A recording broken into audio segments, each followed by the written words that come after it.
Good evening, everyone, and welcome to the October 21st, 2025 meeting of the Glendale City Council.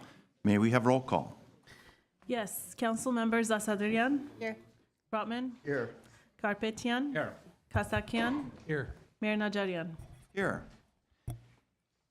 Will everyone please rise and join me in the flag salute? Ready? Begin. I pledge allegiance to the flag of the United States of America and to the republic for which it stands, one nation, under God, indivisible, with liberty and justice for all. And today we are honored to have Deacon Ron Baker from the Holy Family Catholic Church to present the invocation.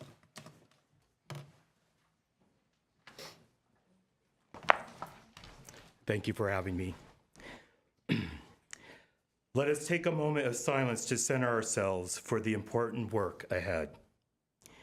Dear God, source of all wisdom, known by many names and in many traditions, we offer our gratitude for the opportunity to serve this diverse community of Glendale.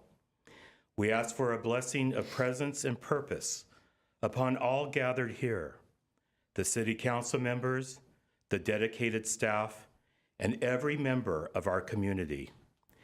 May this chamber be a place of kindness and mutual respect, where all voices are heard and valued, especially those most vulnerable among us.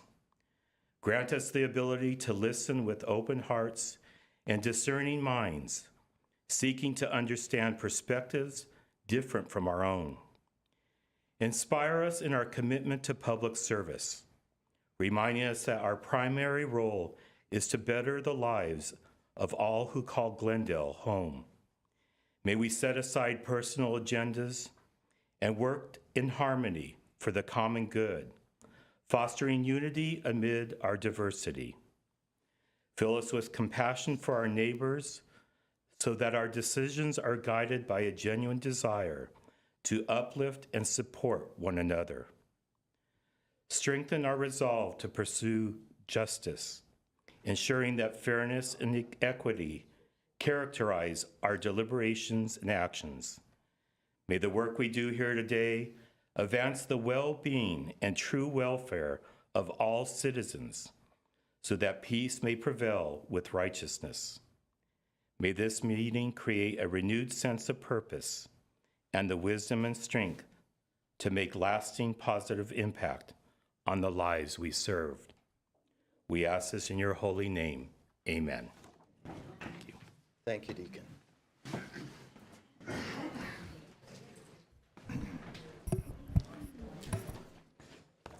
Madam Clerk, may we please have your report? Yes, the agenda for the October 21st, 2025 regular meeting of the City Council was posted on October 17th, 2025 on the bulletin board outside City Hall. Thank you. The next item, Madam Clerk, I'm going to throw you a curveball and ask you to read item 3E first. Okay, 3E is Breast Cancer Awareness Month proclamation. Thank you. We do have a Breast Cancer Awareness Month presentation. Will those who have joined us in the chambers please come forward on this item? Thank you. Let me read a summary, a concise summary of the proclamation. The City of Glendale proclaims October 2025 as Breast Cancer Awareness Month, recognizing the ongoing impact this disease has on millions of individuals and families. Breast cancer remains one of the most common cancers among women in the United States, with 1 in 8 women expected to be diagnosed in her lifetime. Thanks to early detection, improved screenings, and advancements in treatment, survival rates continue to rise, saving lives and offering hope to countless families. This month, the City of Glendale honors the courage and resilience of survivors, remembers those we have lost, and stands with families and loved ones affected by this disease. We also recognize the healthcare providers, researchers, advocates, and community organizations who work tirelessly to advance education, expand access to care, and support those in need. Thank you, ladies and doctor. Well, maybe, I don't know, I know, what, sorry. Okay, sorry, I'm just gonna say doctors. Thank you for coming, and would you like to address council on this Breast Cancer Awareness Month? Good evening, Honorable Mayor Najarian, council members. My name is Jamela Markarian. I'm the Vice President of Adventist Health Glendale, and I'm here with Dr. Ye, the Medical Director of our radiation oncologist. I'll allow him to pretty much make his remarks, but we're very grateful and appreciative of our partnership to raise awareness about breast cancer alongside City of Glendale, Glendale Fire Department, Glendale Police Department, and our efforts is to really make Glendale a healthier place for all. Dr. Ye. All right, thank you everybody for allowing me to speak. Good afternoon, Mayor Najarian and members of the community. I'm Dr. Jay Ye, and I serve as the Medical Director of Cancer Services at Adventist Health Glendale. It's been a true honor to spend the last 7 years of my career serving the people of Glendale and its surrounding regions. I stand before you today to express my deepest gratitude for your recognition of Breast Cancer Awareness Month and for your ongoing commitment to the health and well-being of the people in our great city of Glendale. Breast cancer is not just a medical condition. It's a deeply personal experience that touches mothers, daughters, sisters, friends, and colleagues. 1 in 8 women will be diagnosed with breast cancer in their lifetime. But here's the hopeful part. When detected early, cure rates are over 90%. That's the power of awareness, education, and access to care. Raising awareness is not simply about wearing pink. It's about empowering people with knowledge. It's about reminding every person that early detection truly does save lives. When breast cancer is found at later stages, treatment becomes more complex and more toxic.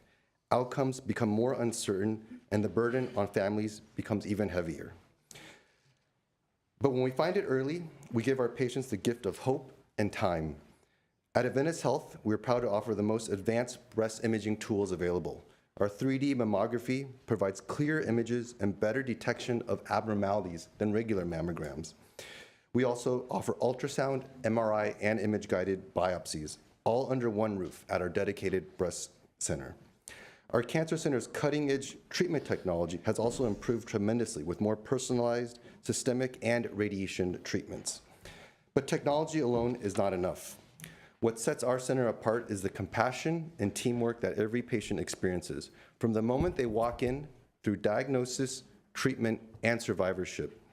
We have an all-star roster of cancer specialists and support staff to ensure personalized and coordinated care. This month and every month, we're committed to not just treating breast cancer, but preventing late diagnoses, educating our community, and holding the hands of every patient on their journey, ensuring no patient does this walk on their own. On behalf of our entire team at Adventist Health, thank you again for your recognition and for using your voice and your leadership to amplify the importance of breast cancer awareness.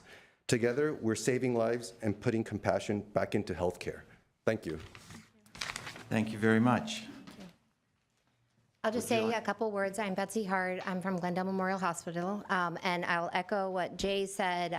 It really is about the screening for the prevention. We were able to partner with Glendale Fire, Glendale Police yesterday in our Go Pink. They had all their vehicles out there. We had our mobile center for walk-up mammography. The messaging and getting out what the deacon referenced, making it a healthier, better served community, and getting that message out to everybody that they need to get their mammography done is really, really critical. Thank you so much for this proclamation. Thank you. Well, we'd like to present you with the proclamations. And Councilmember Esther, would you like to say some words first? Just 2 short bits, but I think as part of the education, from what I learned recently, women starting in their 40s, things change, and so if you have not gotten it, get it either annually or every 2 years, depending on what your doctor says, and that's for those that are at average risk, and that basically applies for all women, and then of course individuals that are at higher risk should be following their doctor's orders, but please, if you haven't done so, I know that I had my girlfriends remind me and encourage me to do it. And I've switched between the two hospitals to get mine done. So if you haven't done it, this is the time to do it. And I think really, if you're an employer, really encouraging your staff who are not clinicians to get theirs done. So we really focused on our environmental services staff, our food and nutrition staff, who might not have the clinical knowledge of the need to get it done. It's really important to reach out to those teams as well. And lastly, I do want to take this opportunity to give a big shout out to our police officers. And I say this because they actually had me in tears, I think about a week and a half, 2 weeks ago. I saw on Instagram, and that's actually how I found out as well, that one of our female officers has breast cancer, and it was part of their campaign. But what the photo showcased was the male officers joining in shaving their hair with her, and so it was a very emotional and compassionate moment. And so I just want to take an opportunity to say thank you for standing by your colleague, and to the female officer, we're with you. You have a supportive community here, and to all that are facing this, there are resources available. Thank you. Thank you.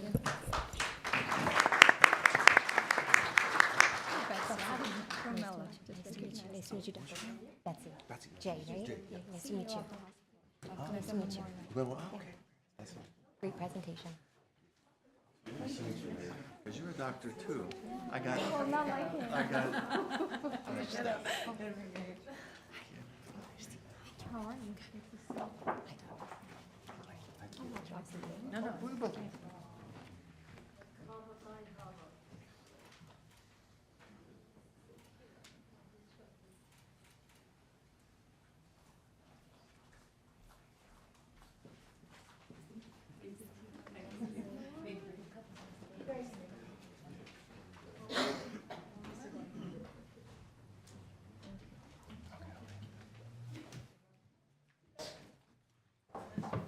Should we go to?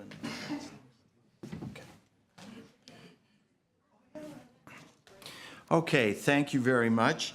Now, Madam Clerk, I'd like you to read item 3B into the record. Yes, item 3B is legislative update by Assembly Member Schultz. Welcome, Assembly Member. Thanks for visiting Glendale. Well, thank you very much, Mr. Mayor, members of the council, talented staff, and of course the Glendale community. Always a pleasure to be here in the Jewel City. I do have a relatively brief presentation, and I see that we're ready. Let's go ahead and get started. Well, let me make sure this works first. There we go. So first of all, I just want to mention our office really values the tremendous partnership that we have had with the City of Glendale and the Glendale community.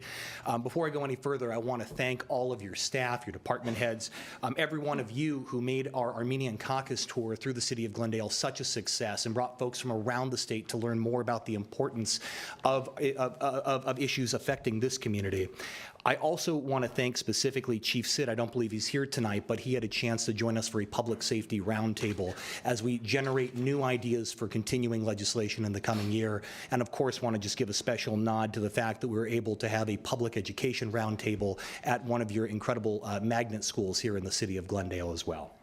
In terms of what we've been doing on your behalf in the state capitol, I'll be happy to report that we sent 10 bills to the desk of Governor Gavin Newsom with an 80% success rate. We only had 2 vetoes.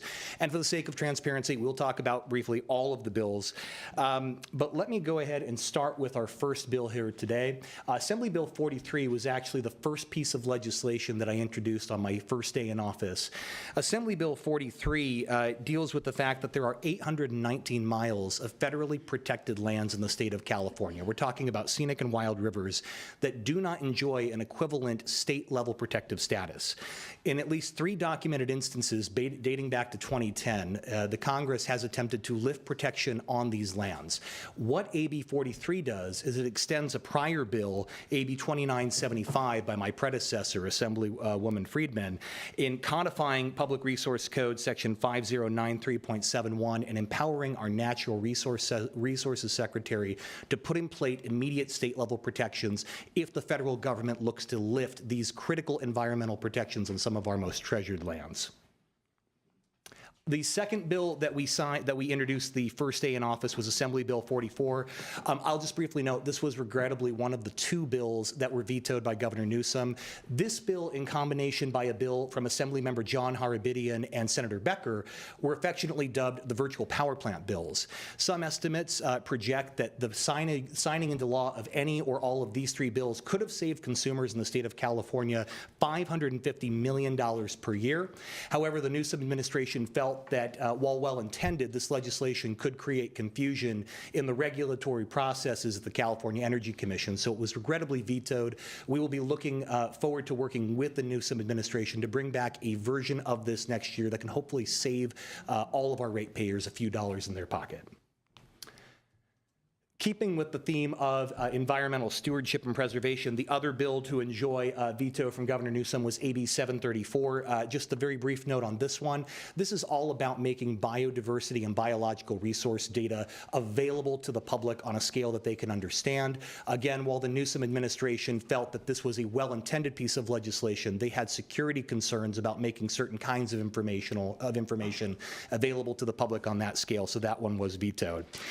The last bill in the environmental space, I will note, was a priority piece of legislation for the California environmental voters. This is Assembly Bill 1319. I will note that there are 80 fish and wildlife species and 65 plant species that are endangered and enjoy only federal level protection in the state of California. Much like Assembly Bill 43, which I mentioned at the top, this empowers our Department of Fish and Wildlife to put in place state level protections in the event that we see the erosion of federal protections on these endangered species.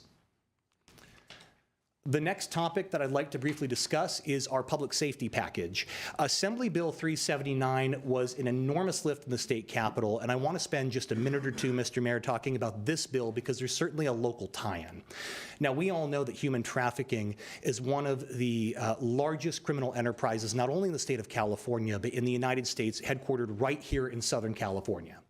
AB 379 is the most robust and comprehensive reform to our efforts to combat human trafficking in well over 15 years, and it does 4 critical things.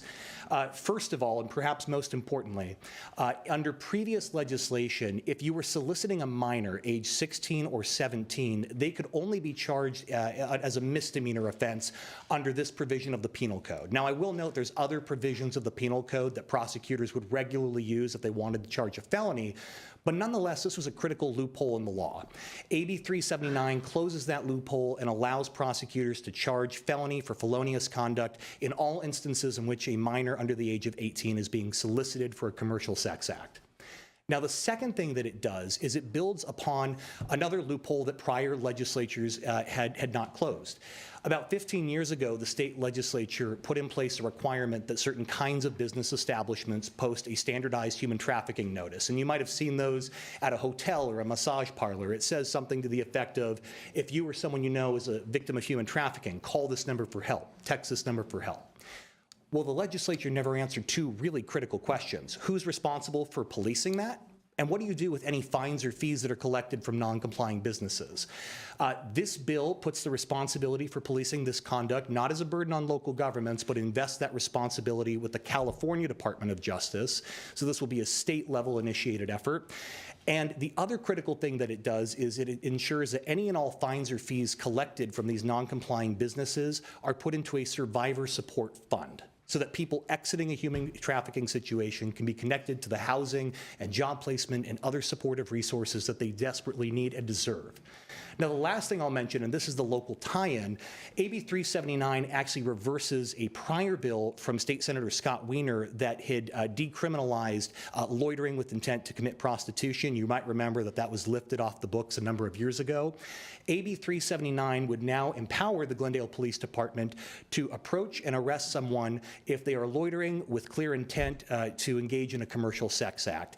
And that really, with the intent to solicit a commercial sex act. This is really focused on the John and the demand side supply of the equation to ensure that we're not putting people in precarious situations and allowing law enforcement to intervene on their behalf at an earlier juncture. I will briefly note that AB 1036 was another critical piece of legislation that codifies post-conviction discovery, and this comes from the case of Obie Anthony, a California exonerated person who spent 17 years wrongfully incarcerated for a murder that he did not commit, and which post-conviction discovery later confirmed the following details. Number one was that the prosecutor's key witness had received favorable treatment in exchange for their testimony, and perhaps more disturbingly, witnesses who could have and would have contradicted what turned out to be false testimony were never disclosed to the defense and never allowed to testify. This is about ensuring that when we secure a conviction from our local prosecuting agencies, that we can look the public in the eye and say that we have confidence in that conviction. And lastly, in our public safety package, Assembly Bill 321 also closes a loophole. In traveling the state, one of the things that we learned is that there are a number of offenses that are classified as wobblers, meaning they can be charged as either a misdemeanor or a felony. These are nonviolent offenses. Currently, under law, until January 1st, when this now takes effect, between the completion of the preliminary hearing and trial, the court is powerless to review the prosecutor's charging decision. What that resulted in was waste millions of dollars across the state in needless court costs, or even after the completion of a trial, the offense would be downgraded to a misdemeanor. This simply empowers the court to review the prosecuting decision, the charging decision of a prosecutor at any stage of a criminal proceeding up to the start of trial. Lastly, I just wanted to mention a couple bills on infrastructure, and I want to start with Assembly Bill 1050, which is probably the bill that most closely speaks to my view of how we address the affordable housing crisis in California. Assembly Bill 1050 does not touch zoning, it does not touch local decision making, but what it does do is look at one of the barriers to housing production in our communities. Now, across the 44th Assembly District, which spans from here to Sherman Oaks and up to Sunland Tujunga, we have a number of vacant and underutilized commercial properties, which I would humbly submit are the perfect opportunity sites to add sensible housing in our community. The problem is that the covenants, conditions, and restrictions on many of these parcels prohibit the development of housing. Now, there was a bill about 5 or 6 years ago that lifted those CC&Rs, but only if it was a 100% affordable housing project. And with supply chain issues and other market demand pressures, we haven't seen too many of those projects come online. AB 1050 lifts CC&Rs and makes these opportunity zones ripe for development of housing, regardless of their price point. AB 1150, I'll just note, was a bill that we ran at the request of the Bob Hope Airport, jointly owned by the cities of Glendale, Burbank, and Pasadena. This moves up from $9 to $12 the average daily fee that they can charge to an out-of-area customer using a rental car vehicle. This was at the request so that they could upgrade the rental car facilities to complement the replacement passenger terminal, which will be coming online next year. And lastly, AB 361, this was a bill that was brought to us by the LA Unified School District. As you all know, generally speaking, when you're dealing with the contracting out for capital projects over $1 million, generally speaking, you have to go with the lowest responsive bidder. Now, from my time on council, I know that there are many unsavory actors out there who will come in, lowball an offer, and not provide a good value to the community. And in fact, their estimates will end up being much higher than originally forecast. For about the last decade, AB 361, or its predecessor, allowed the LA Unified School District to consider other factors, including reputation and prior work performed for the district. AB 361 makes that program permanent for LAUSD, but most importantly, it now makes a pilot project available to Glendale Unified School District so that they too can look at the best value for their students and staff as opposed to being required to go with the lowest responsive bidder.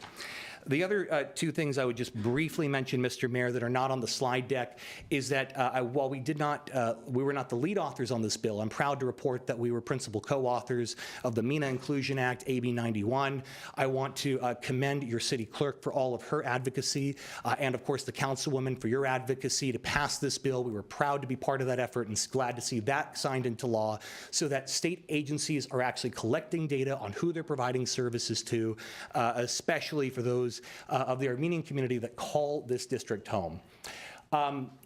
The other bill I'll just briefly mention was AB 306, which was a bill that also tries to solve the housing crisis by freezing the residential building code for a period of 6 years. You won't see that on the slide deck because it was such a good idea. The governor stole it from us and put it in his budget. Happy to see it passed, and nonetheless, we'll find some other good use for AB 306. Closing out the presentation, and then happy to take some questions, Mr. Mayor. In terms of budget wins, as you all know, entertainment production is a centerpiece of our local economy. 2 critical developments this year. Number one, we were able to up the annual state funding commitment from $330 million to $750 million. The other bill that we were able to co-author was Assembly Bill 1138 to expand the eligibility criteria so that, for example, animation studios, which are a huge employer in our district, can also take advantage of the tax credit program, and we can keep these good middle-class working family jobs right here in the district where they belong. One other budget win I want to note in an era where it feels like all funding is being cut back. Hopefully some of you remember voting on the issue of Proposition 4 last year, the climate bond. This is actually one of the first and largest appropriations under Proposition 4 that we're bringing back to the district, $5 million to the Discovery Cube, Los Angeles. And if your constituents are anything like me and my family, we are there all the time with our little ones. This will go for the development of a fire prevention training ground and outdoor sustainability and wildfire prevention pavilion. Big budget win we were able to bring back to the district. Also wanted to mention that we were able to bring back a nominal but meaningful grant to the Homenet Men's Sapon Burbank chapter. I'm not sure why this isn't working, but we'll try that again. Meaningful grant program to this amazing agency that provides critical youth development services for Burbank, Glendale, and La Crescenta youth. And we also wanted to mention that as regular par for the course, we honor a nonprofit of the year. This year we chose the Burbank Arts and Education Foundation. We try to rotate this recognition around the district. So my ask to all of you is that if there's a nonprofit in the Glendale community that you would like to nominate for next year, please do so.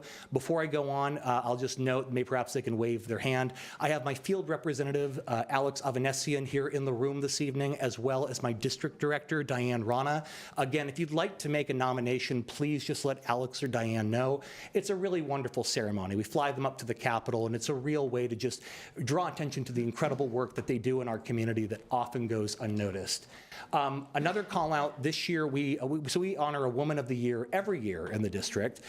This year we honored Lindsay Imber, the chair of the Sherman Oaks Neighborhood Council. Again, we try not to go back to the same neighborhood, so if you have an incredible woman in the Glendale community that you would like to nominate, someone who lives in the 44th district, please put their name forward through Alex, and we'd love a chance to honor them as well. The very last thing I will say, Mr. Mayor, is of course this is our contact information, but I wanted to share with the community who's here in the room and watching probably one of the best ways to get in touch with us. So what I'm about to tell you isn't necessarily widespread knowledge, but it's important. A lot of people will call our district office or send an email, and that's wonderful. And if you say, we love this bill, we hate this bill, Alex will take your call or he'll program your email into the database and we can collect that information. Sometimes the votes coming up on the floor are critical. If you go through our website, the Contact Me feature on the website, you can put in your name, the bill that you're writing about, and that gets uploaded almost instantaneously to my iPad. When I'm sitting on the floor of the assembly, I can actually see the name of every constituent who reached out for or against a bill. So my one suggestion is, if it's a time-sensitive issue, I would highly recommend that you use the website so that I can get that information as quickly as possible. And then, of course, you're welcome to call or email the office as well. With that, Mr. Mayor, thank you very much for your time this evening, and I'll do my very best to answer any questions. Thank you very much. Quite a few bills there in 9 months. So thank you for your hard work. Are there any questions from council members? Jump in, questions or comments or? Comments. Welcome. Thank you. Thank you for your work on behalf of Glendale. I look forward to seeing some Glendale representation in your slides next year. We have some wonderful organizations and individuals. I do also want to, maybe I guess this is a question. I know that when we were up in Sacramento earlier, there were quite a few bills that we discussed in some of our priority areas, as well as funding opportunities through the budget. My hope is that your staff would continue following up with our staff on those. One of the big discussions here has been SB 79 and the impact of SB 79. And while we can all agree that we need additional housing, leaving locals to hold the bill for public safety, for infrastructure, and for all of the other necessities is of very big concern to us. And so if you can briefly speak to that. Absolutely. I think it would be worthwhile. We have a large audience here anyway. Okay, well, I wouldn't presume they're all here for me, but I'm happy to do my best, Councilwoman.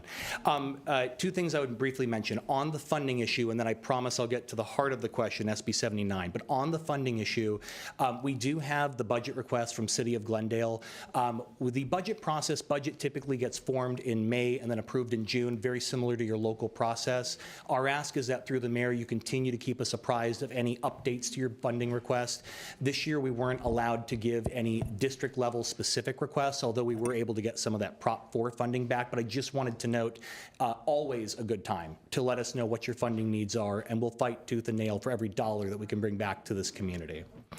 On the issue, Councilwoman, of SB 79, contrary to the popular opinion of some, no, I wasn't in the bathroom and I didn't fail to vote. I did not vote for SB 79 for the reason that while I do agree with the premise of the bill, I think that we need more housing. I think housing near transit makes sense to me, and I think we need to do more to expedite the creation of housing, as demonstrated in some of the bills that I talked about tonight. Despite all of that, SB 79 provided for the densification, the addition of more housing in very high fire hazard severity zones. And if you were to look at a map of the western end of my district, one of the zones is the Red Line Universal Station stop, and a half-mile out from that stop are some of the very neighborhoods that were evacuated at the height of the Palisades fire when there was risk of the fire burning into the San Fernando Valley. That's just one example of about 12 TOD zones that we mapped out in our district, 7 of which fall into very high fire hazard severity zones. Notwithstanding the amendments that Senator Wiener made, allowing more time for local jurisdictions to plan and shifting some of the density out, I appreciate all of that. But as I mentioned in my discussion on AB 1050, we have opportunity sites where we can add housing safely in our communities in ways that complement existing neighborhoods.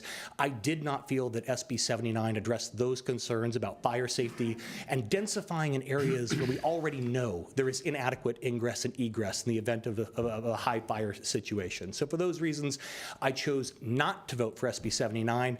And the last thing I'll mention, Councilwoman, because I know I'm going on a little long here, I did consider whether or not to vote no, and I didn't vote no for 2 reasons. Number one, I don't disagree with the premise of the bill. Housing is not fundamentally bad. We need more housing. But number 2, I reserve my no votes to make a statement. Now, there was a bill from our minority leader in the Assembly this year, which, had it passed, would have rolled back reproductive rights and progress that we've made for the last 20 years. Those two are not the same. I reserve my no votes for those issues which I fundamentally disagree with the premise of. Thank you, Councilwoman. Mr. Garbettian. Yes, thank you, Mr. Mayor, and Assemblymember Schultz. Welcome. Thank you. I'm very sorry. I know you called me today, left a message for me. I'm very sorry I didn't call you back because I had a long day, and until the last minute, I was at the city attorney's office discussing one issue. So I want to apologize for not returning your call. It wasn't Not a done worry. purposely. So, couple of things. The AB 1050 you mentioned, one of your bills, that Yeah. it's a commercial development on commercial sites. I think it's a it's a great idea because I don't know what LA is really wide and the district is really wide, large, but in Glendale the housing bills, zoning allows housing on commercial properties. So most of these property owners that they have maybe a smaller center with large open air parking lot, they can benefit from that, which is a great thing. The other issue what I want to bring to your attention is blanket bills. When we come up with an idea and a bill or a law that applies to everyone equally, then it creates issues. Because like in Glendale, we built affordable housing, we built 6,000 to 8,000 units, more than any of our neighbors, but SB 79 applies the same way to us than anyone else. I know it's not easy to just carve out every jurisdiction, but I think that's something that we need to work on. And Of course, local control. All of these bills, we have to have a little bit of a control to regulate it and manage it within our city. If the state cannot do it, we can do it. And today I found out that SB 79 applied to counties that have 15 large rail stations or projects, and that's why like Marin County was exempt because they don't have that many rail projects. And what that does is the counties that they have 12 or 13 rail projects at this time, they may not want to expand to 15 or 16 because SB 9 will apply to them as well, like San Bernardino, Riverside County. I think these are just maybe questions and comments and suggestions. So sure. One blanket ordinance doesn't work, and also we need some local control back because it's all being taken away from us. Well, thank you, Councilman. I'll be brief in my response through the mayor. I would just say I agree with you in that a lot of the housing policy in Sacramento has been focused on the stick, if you will. I think we need a bit more carrot. I think that we should be rewarding jurisdictions like the city of Glendale, which have contributed to building housing in your community and trying to meet this incredible demand. As you all know, I was the mayor of the city of Burbank before this position. We did not do what Glendale did. You should not be treated equivalent to the city of Burbank. Glendale has tried to meet its housing demand, and I think we need to account for that in future state law. Thank you. Thank you. Well, thank you, Assembly Member, for coming, and appreciate the work that you are doing on behalf of our residents. And I'm glad you mentioned that your experience in Burbank is shaping, on the local government level, is shaping some of the policies that you're working on. And I want to echo what my colleagues have said, because as you noted, Glendale in the last regional housing needs assessment met our required requisite number. Other cities did not yet. We are having the same punitive kind of laws, if you want to call them punitive, and I believe they are because they're requiring us to provide more housing without the resources needed to provide the services to those that would potentially be moving in, whether it's public safety. And for me, what's really important is parks. You know, we can't just have people squeezed into denser and denser neighborhoods without giving, especially the younger residents of this city, places where they can go, enjoy themselves, be outdoors. So in that regard, I would recommend and suggest that we look into ways, perhaps you can introduce something that says those cities that have made good on their promise and their word, especially during the last arena cycle, be awarded funds from the state to be able to also provide park space and other services. Maybe, you know, perhaps it could be something like a library. We have, of course, a need to renovate a lot of our fire stations, and I believe that if we are putting our best foot forward, the least our leadership in Sacramento can do is give us the resources we need to continue running Glendale as our residents expect us to. So that would be my recommendation, and we're happy to work with you on that. But I do think that will incentivize those cities that have not done it, like the city of Burbank and others in the area, to perhaps step up their game, so it's not just cities like Glendale that are pulling all of the weight for everyone else. Thank you, Councilman. I agree. Mr. Brotman? Yes, thank you for coming. Assemblymember Schultz. I'm not used to calling you that. We've known each other a while, and first of all, I just want to say I really, really appreciate how available you are, coming here and reaching out often with questions, and always available when I call you, even though you know I'm probably calling you to complain about something, because usually that's what it is. That's the job. Yeah. A lot of what my colleagues said, I agree with. You know, when we think about RENA, we all know we need more housing and we need more affordable housing. That one of the big challenges is building affordable housing is expensive. It requires, massive subsidies.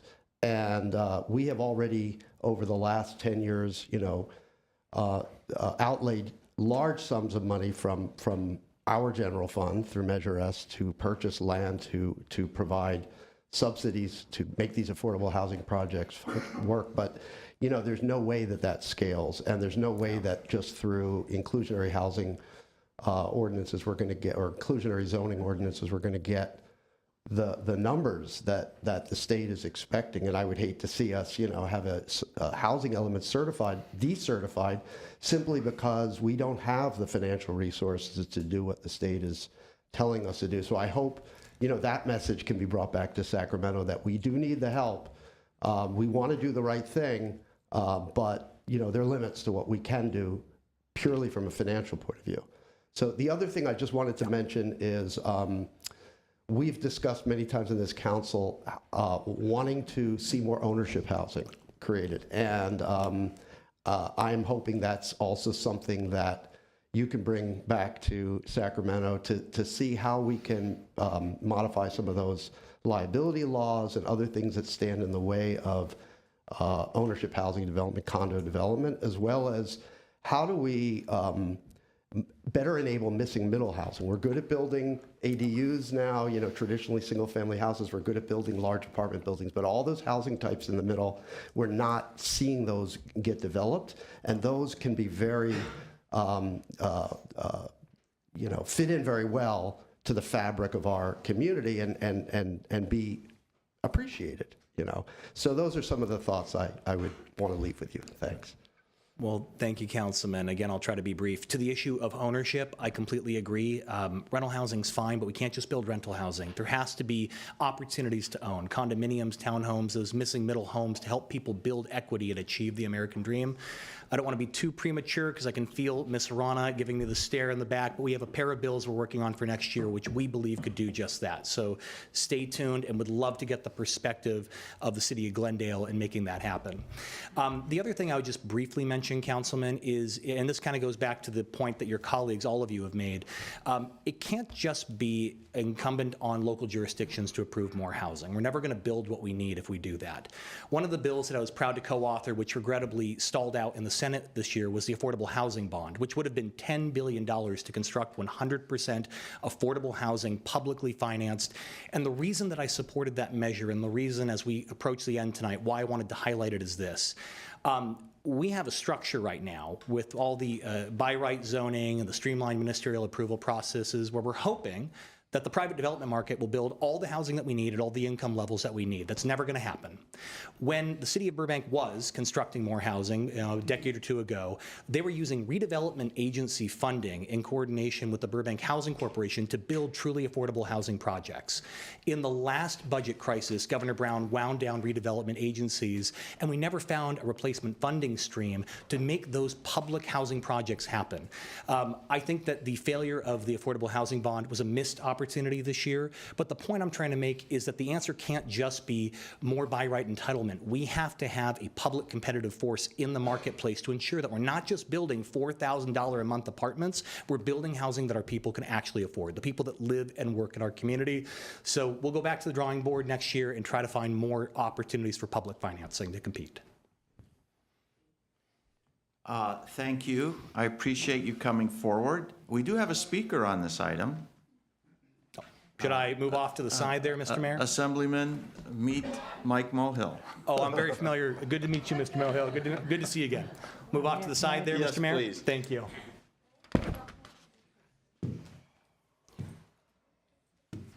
Good evening, Glendale residents. My name is Mike Mohill. Council members, Assemblyman Nick Schultz did a smoke and mirror deal on our people here tonight.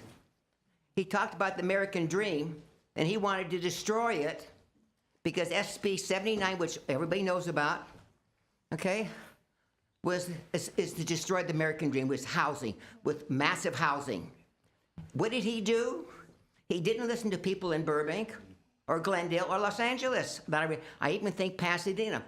The city councils and the mayors all said, vote no. And what did he do? I abstain. Or words like that, because I didn't think it was right to do. There were better things to do. Well, the most important thing to do is listen to your constituents, Assemblyman, and you did not. You did not listen to the people.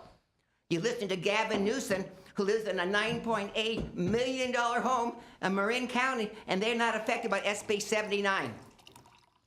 Listen to your constituents, Assemblyman. Now, the other issue you mentioned about is film credits by the state of California. You know why we need film credits? Because the high cost of living in Los Angeles, county, and the state of California. Why? Because the politicians in Sacramento and here locally have high fees and taxes. So the film industry is leaving our neighborhood because unfortunately the Democratic Party for the past 30 years has controlled the state of California with your votes. It's time to vote in some Republicans who are conservative.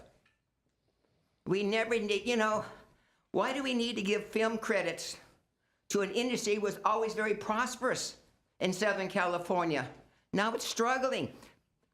Producers are taking their projects out of state. LA is not the only place to go. Playboy just moved their headquarters to Miami Beach, Florida. Assemblyman Nick Schultz, why don't you listen to people in this room? They did not want SB 79. They told me so in my newsletter. Many, many people did not want to have it. And you didn't want to listen to it. You wanted to destroy the American dream. The fact that people want to live in a single-family residential in a quiet neighborhood. They don't want to live in apartments and condos. That is not the American dream. That's the dream of a communist. Thank you. Thank you. Thank you very much, Assemblyman. We appreciate your time of your busy schedule to come and give us an update, and we wish you good luck. Thank you, Mr. Mayor. Before we call the next item, I want to thank the next proclamation recipients for their patience. We usually don't go this long. When we give you an estimate as to when you're going to be up, it's usually at 6:10 or 6:15 at the latest. But as you can see, we did have some unusual events prior to you. Madam Clerk, let's go to item 3A, please. Yes, 3A is Domestic Violence Awareness Month proclamation. Thank you. And those here for the domestic violence proclamation, you may please come forward. Good evening again. I'm wearing two hats tonight. Mayor Najarian, council members, my name is Romella Markarian, and I am the current chair of the Commission on the Status of Women. Thank you for recognizing October as Domestic Violence Awareness Month. And on behalf of the Commission of the Status of Women, I'm honored to accept this proclamation and to stand with our community partners and all of you in raising awareness and taking action. Domestic violence is not a private matter. It is a public health crisis that affects individuals and families across every community. 1 in 4 women and 1 in 7 men will experience severe intimate partner violence in their lifetime. There are neighbors, our colleagues, our family members, and our friends. I would like to specifically mention and thank the Glendale Police Department, Glendale Fire Department, and YWCA of Glendale and Pasadena, and the Armenian Bar Associations, who have been partnering with the Status of Women and raising awareness and campaigning with us in 2025. Thank you again for this proclamation. May this serve as a reminder of the work that remains and the commitment to building a safer, more compassionate city for all of us. Thank you. Thank you. And I have YWCA's director here and I my fellow invite, commissioner. Ladies, if you'd like to introduce yourself and say hello. I'm say something. Carmen Aram. I'm the vice chair of CSW. Thank you for coming. Good evening. Thank you so much for supporting raising awareness about domestic violence. I'm Deborah Sull from YWCA of Glendale and Pasadena. We're excited that we are partnering with the city, with the Commission on Status of Women and the Fire Department to really raise awareness this month, as well as make Glendale safer for all. They are extending their safe haven to make it also available for survivors of domestic violence to take refuge in fire stations. So we're really excited about that opportunity. And we invite you all to be there on October 30th at 1 p.m. to announce this initiative as well as award Chief Brooks the Purple Tie Award this year. Very excited. Thank you. The City of Glendale proclaims October 2025 as Domestic Violence Awareness Month, recognizing that more than 10 million Americans experience domestic violence each year. This month serves as a reminder that awareness and early intervention can save lives. We stand with survivors, advocates, and organizations working to provide resources, support, and education to end the cycle of violence. Together, we can promote understanding and strengthen a community where everyone can live safely and free from harm.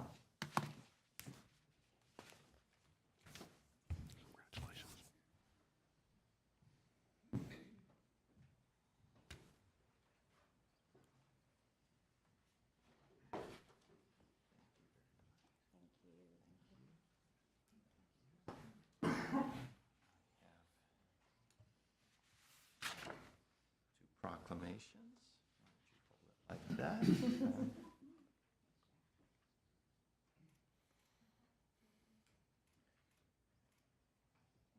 Thank you very much. Thank you very much. Ms. Saw, can we have the, Ms. Saw, if you can, would you mind giving out the contact information for the YWCA and any of the services that women can get? Thank you. I should memorize it by now. Our 24-hour crisis hotline is 888-999-7511. So they can call this number anytime, 24/7, and we provide all of our services in multiple languages, including Spanish, English, Armenian, Russian. Any language that we don't have, we will bring on an interpreter to be able to help immediately. We also provide emergency shelter where they can take refuge right away.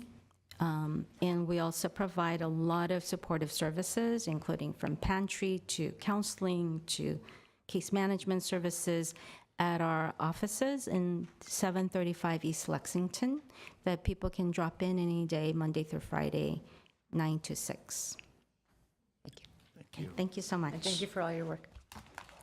Madam Clerk, please read 3D. 3D is October 14th as Sister Cities International Day. Thank you. You waited the longest, except for our legislative advocate. Please come forward, everyone from our Sister Cities Committee. And let me read the brief summary of the commendation. The City of Glendale proclaims October 14th. This was for last week, by the way. Today's the 21st. 2025 as Sister City International Day, celebrating Glendale's global partnership with cities across Armenia, South Korea, Japan, the Philippines, the Dominican Republic, and Mexico. This day recognizes the importance of international friendship, cultural exchange, and collaboration that strengthen understanding and peace among the communities. Welcome, and would someone like to address council and the city?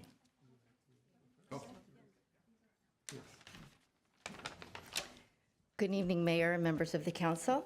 I'm Elena Galvez, Sister Cities International State Representative for Southern California. And it's my honor to be here tonight on behalf of Sister Cities International and take part of tonight's proclamation recognizing Sister Cities International Day. Sister Cities International was founded by President Eisenhower in 1956 at a White House summit on citizen diplomacy, where he envisioned a network that would be a champion for peace and prosperity by fostering bonds between people from different communities around the world. Today, Sister Cities International unites tens of thousands of citizen diplomats and volunteers in more than 140 countries, which includes the citizens of Glendale. The mission of Sister Cities International is to promote peace through mutual respect, understanding, and cooperation, one individual, one community at a time. Glendale Sister Cities implements this mission by creating opportunities for cultural exchange, economic collaboration, and global engagement. Let this proclamation be a beacon reminding us that we celebrate Glendale's local vibrancy. We are forever a part of a larger interconnected world. May Glendale's sister city bonds continue to inspire peace, learning, and progress. Thank you. Well, thank you very much. Would you like to introduce yourselves, members of the committee, and what region or city you're affiliated with? Can I say a few words? Okay. Good evening, Mayor Ara Najarian, members of the City Council, city staff, and executive team. My name is Louisa Sharamatian, and I want to thank you for having us here in honor of Sister Cities International Day. As a first-generation Armenian American who has lived in Glendale my whole life, and I don't plan on leaving, Glendale girl for life, I'm very honored to be the representative for Yerevan's Gentron district. I look forward to collaborating with Glendale and Yerevan's Gentron district, as well as strengthening ties with our other sister cities to build meaningful collaboration and cultural exchange. Thank you to Ellen Asadarian for referring me for this position, and of course, Ani Avanesian for spearheading this initiative. And lastly, I want to thank my parents who are sitting here today for always instilling in me the Armenian spirit that guides me in everything that I do. Thank you. You? Go ahead, TC. Come to the microphone. Come to the microphone so we can hear you. Good evening, everyone. My name is T.C. Kim, resident of Glendale City for 33 years, the president of the Korean American Foundation of Glendale. I'd be happy to tell you that I've been appointed as the committee member at large for this Glendale Sister City program, where I'll be helping and supporting all 15 sister cities and friendship cities that Glendale City has, including the 6 cities in South Korea. Be honored and privileged to help you and support you in this endeavor. Thank you. Hello, my name is Guillermo Garcia. I'm representing Rosarito, the sister city of Rosarito. They were here last week, and it was a really productive meeting. We have great plans. And I just want to say that Glendale is a city of immigrants, and our diversity is our strength. People connect through culture, tradition, food, art, and friendship across borders. Because together, regardless of where we are in the world, we shape this city, this country, and this world. And also, I want to say that we need volunteers, so you can go to the website, invite the community, glendaleca.gov/sistercities. Thank you. Good evening, everyone. My name is Clara Tavares, and I am representing the Dominican Republic Sister City Agreement with Glendale. I'm very honored to be here, to be part of this initiative, knowing that it will only be supported not only by the community, but also for our city official governments who are established here in the Glendale area. Thank you.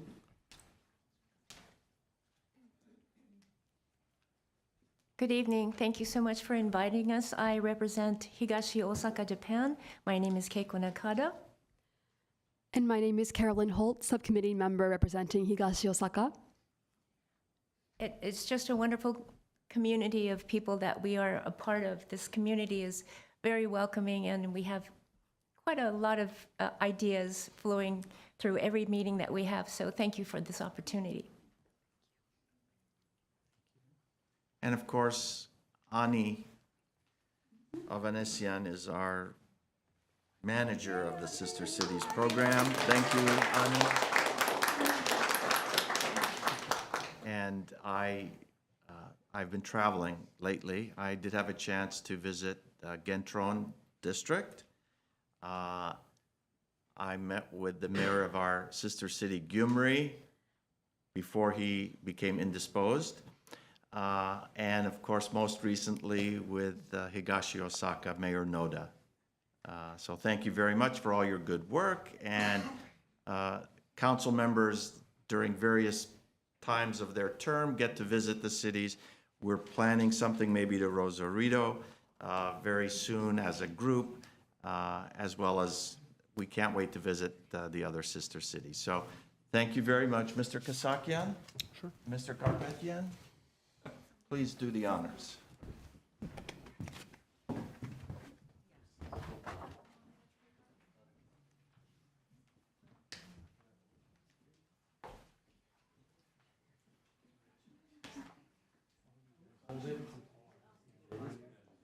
What's that?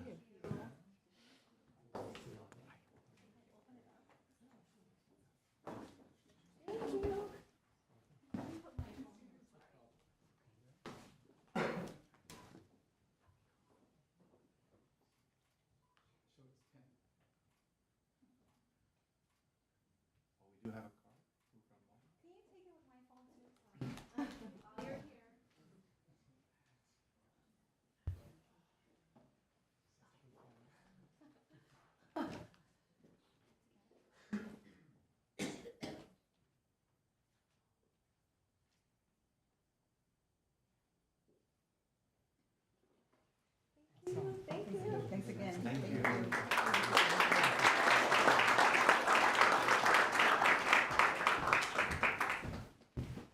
We do have a speaker. Mr. Mohill, don't ruin the good vibes, please. Come on up. You got your time, but this may be the happiest part of the whole meeting right now.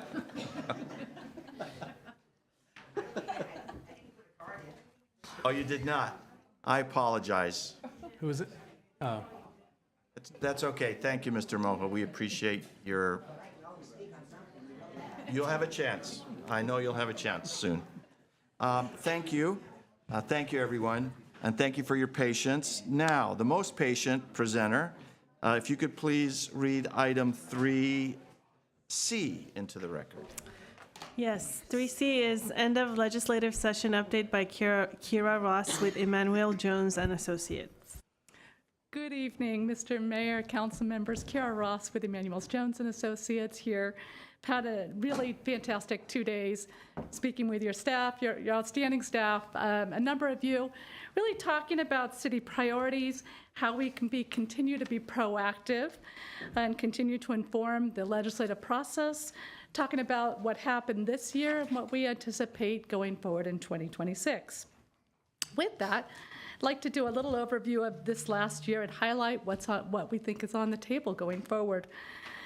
The governor's bill signing period was recently completed, and about 917 bills passed both houses and made it to the governor's desk.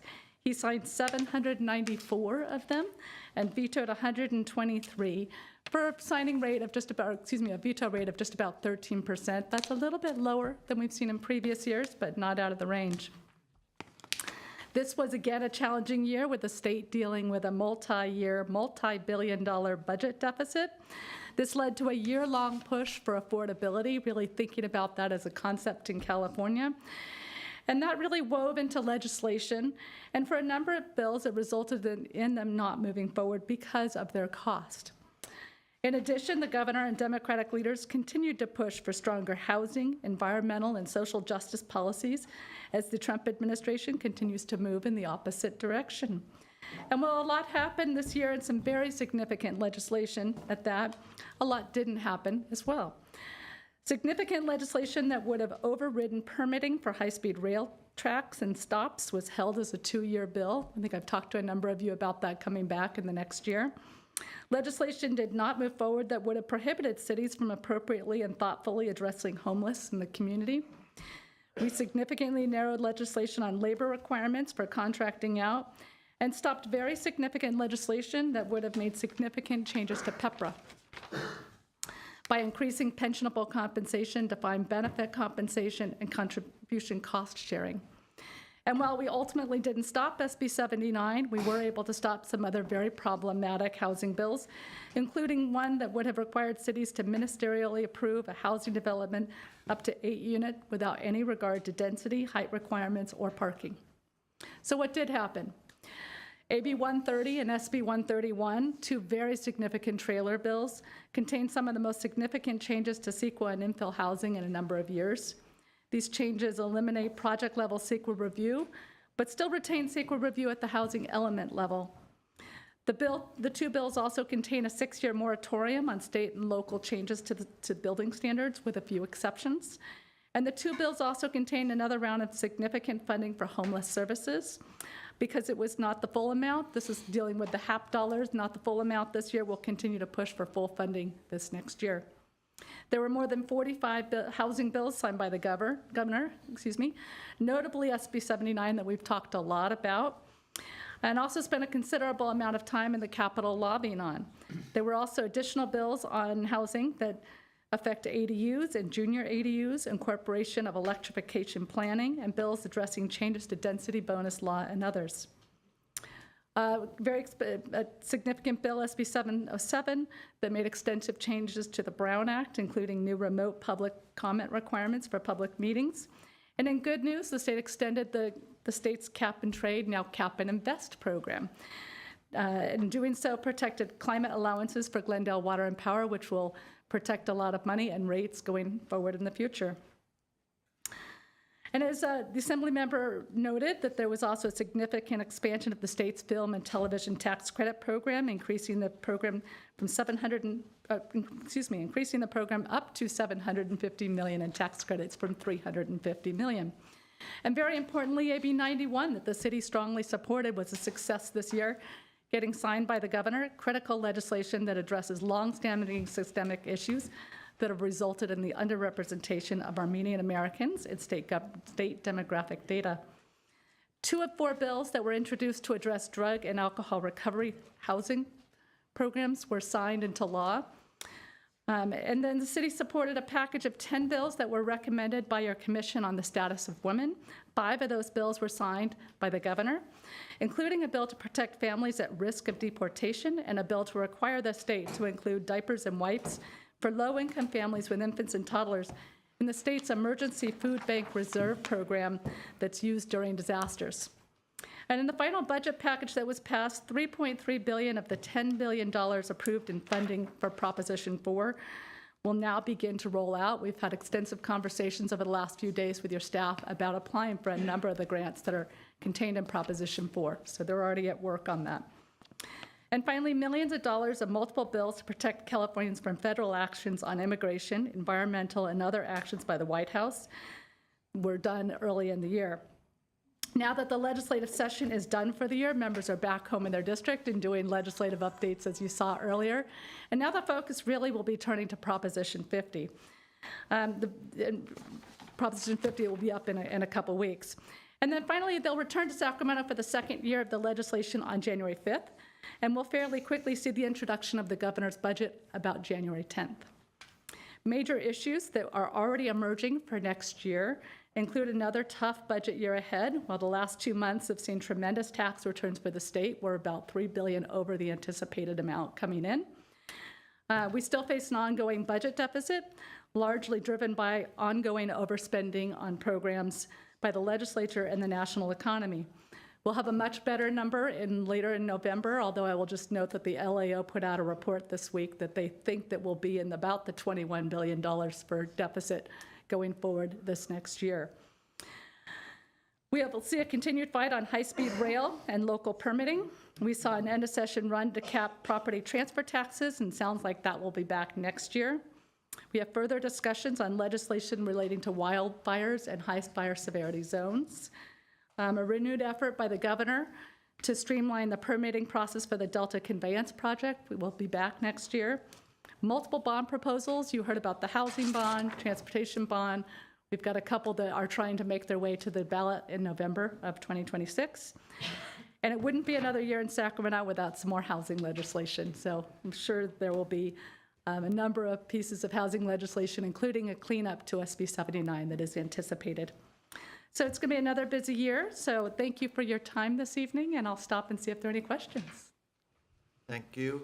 Thank you, Kara. We have several times over the last few days had a chance to discuss about the situation, specific bills, and the political scene in general, and I Yeah. appreciate your insights as to where this state is going and what issues are important and which are really taking the attention of our lawmakers. So thank you for coming out.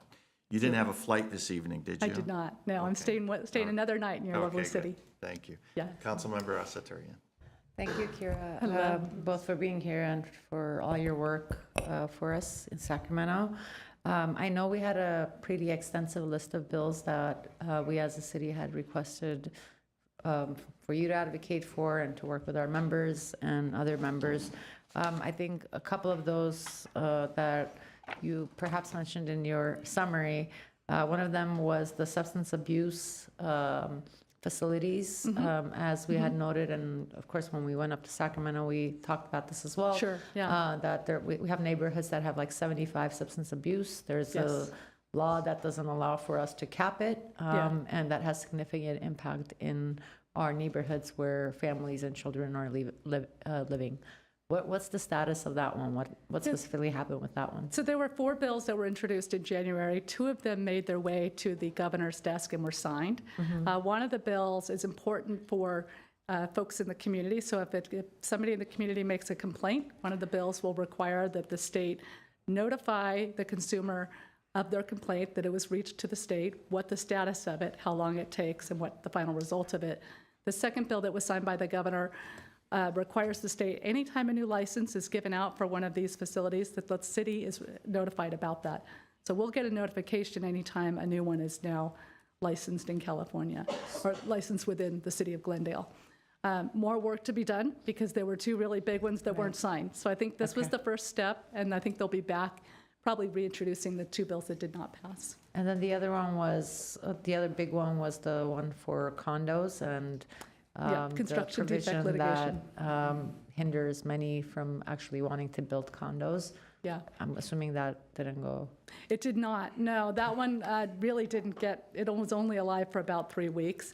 Ongoing conversation in multiple sort of levels, but the association level, it's sort of number of areas that are looking at going back and relooking at construction defect litigation. That's an issue which has a lot of opposition to it, so I think it's a big lift for some of the members, but certainly on the table in 2026 to look at. I think lastly, the only comment I have, I've brought this up to my council colleagues as well, but last year, as we planned for the priorities, making sure that we as a council have a priority list of things by December in order for us to meet with our representatives before they head up to Sacramento. And I'm hoping that you can work with our staff in providing something that comes to this council. Last year, we had also invited our representatives to tour Glendale and for us to have that conversation with them before they their session started. And so this will be a great opportunity. Again, I'm looking forward to a similar process where it's both bill priorities as well as funding requests that we have that go into our electeds, but doing so in time before they head back to Sacramento. Yeah, and Councilman, you importantly noted the timing of this, that we want to be really, be able to hit the ground running in January when they come back so that you can have these conversations, and then I can also have a priority list. Thank you. Thank you. Thank you. Any other comments? Just say thank you. I mean, I don't have any questions because we just spent almost an hour talking earlier, and so I got the update and just, you know, you've been available. We've talked a few times on SB 79 and AB 130 up in Sacramento about stuff. So just thank you for being there for us. Thank you. And, you know, we haven't won some of the big fights, but thank you for trying. We'll keep at it. Thank you. Comments, please? We spoke on a number of issues already, so I don't want to revisit those. I do want to mention one thing, and I will also bring it to the Assembly members' attention as well. You know, we received news, and I hadn't checked it until just now, that the state is passing laws that make it even more difficult for local agencies to regulate these sidewalk vendors that are proliferating throughout our communities. We have an obligation to try and keep our sidewalks safe and accessible to all. You know, we just spent this afternoon talking about, you know, mobility plan and how folks, both on bicycles, foot, and cars, move around the city. And here we are having to figure out ways to keep individuals who are taking over our sidewalks in check. So if there's any way that we can speak reason to the folks, our leaders up there about this, to allow us to regulate this, I think it would be a worthwhile effort. And I'm certain that you would find support amongst us for that as well. Fantastic. Thank you. Mr. Garpetian? Yes, thank you for your report and thanks for being here. We had a long discussion this afternoon, but a couple of questions. Are there any other lobbyists from any other cities that, I'm sure you're in contact with all of them, that they can come together and really push back on some of these housing laws that's coming through? Because they're not helping anyone, they're just hurting the communities, they're taking the local control away. And basically anything and everything goes. SB 79, I understand there are some carve-outs that we're going to discuss or we're going to get a report on, but is there any, because when we go to different conventions or what have you, many of the council members of the other cities or elected officials are frustrated. They are the same boat as we are, and they want to push back. They don't know how because one or two cities or municipalities is difficult to push back. But if we all come together and file a lawsuit against all of these unfunded mandates that comes down from the state, I think we need to look into that as well. I mean, fighting some of these bills are pretty good, but I think we have to really push back. Like SB 79 didn't apply to, as you mentioned, I didn't know about this, I learned something new today, that the counties that have 15 major rail stations or centers, transportation centers, it applies to them, but not to counties like Marin County that our governor lives, and San Bernardino County or Riverside County. And I think that is going to kind of, they will be hesitant to build more rail or more transportation centers because then SB 79 will apply to them. I think these are, we really need to come together and push back in some of these issues. And that's one thing that I would like to understand in the near future. Sure. How do we go about it? Mr. Brotman? Yeah, one thing I just thought I would ask you, and I hope I'm not putting you on the spot. If you don't know a lot about it, just we could talk about it later. But I learned the governor signed a bill called SB 720, a red light camera reform, which I was going to bring up during my comments in a minute. But my understanding is it's kind of similar to the pilot that we're doing for the speed cameras. It's civil, not criminal. Yeah. Blah blah blah. Anything you can tell us about that? I believe this is the Ashby bill, if I'm correct. I'm trying to remember off the top of my head. She did a bill that was very similar to the bill, to the pilot program that the Glendale is involved with, that applies to the city of Sacramento. So it was a little bit of a one-off. It was not an expansion of the existing program, but happy to get more information on that Oh, point. this is not. I thought this was statewide. I need to go back and check. Okay. I'm just trying to remember off the top of my head, and Okay. I thought that was I could be wrong, so let me go back and check Okay, on that for you. okay. Yeah. Thank you. Absolutely. Going back to my comments? and Yes, I'm question, happy I mean- to. Yeah. Sorry about that. I didn't know if I was. Just briefly, so yes, in terms of, is there a coalition? Lobbyists in Sacramento do almost nothing in a silo. So I meet weekly, sometimes more than weekly, with city lobbyists, with county lobbyists.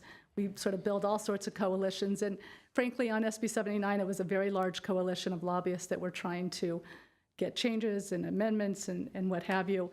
The amendments that you were referring to, dropping the first two, there's three, bill originally had 3 tiers, so it applies to communities with 15 or more train stations or train stops in it, and that's about 8 counties in the state. But up until the last set of amendments, it applied statewide. And so that last set knocked out that tier 3, which is all but those 8 counties that it applies to. So certainly we build coalitions on a daily basis, and that's really how we can get movement.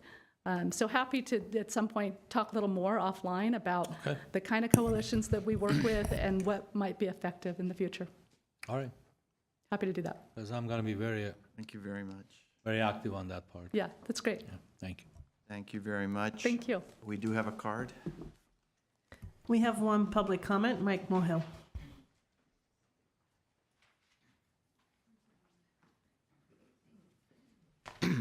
Evening, council members. My name is Mike Mohill. Miss Ross, you seem like a very nice lady. But are you a fighter? We need a fighter up in Sacramento, not a nice lady. Wouldn't that be something to think about, council members? I don't know how much money she gets paid and her company, but how do we get some type of accountability of her work? She comes here with a weather report, but nothing that we want to hear. Perhaps we need two different things. Number one, a different speaker as a lobbyist, and perhaps a different company. What are the results that this lobbyist has given the city of Glendale? What I heard this evening was a weather report of nothing. Thank you. Thank you very much. That concludes our presentations and appointments. I think we've set a record. Sorry, Mr. City Manager. I hope that's not reflected in my performance review. Next item, please. Next are consent items. The following items are routine and may be acted upon by one motion. Any member of council or the audience requesting separate consideration may do so by making such request before motion is proposed. Mayor Najarian, we do have two speakers on two separate items, 4C and 4D. Is there a motion for the balance of the consent? I'll move to. I'll second the balance. Roll call, please. Council members Asadrian, Yes. Brotman, Garpetian, Yes. Kasakian, Yes. Mayor Najarian. Yes. Please read 4C into the record.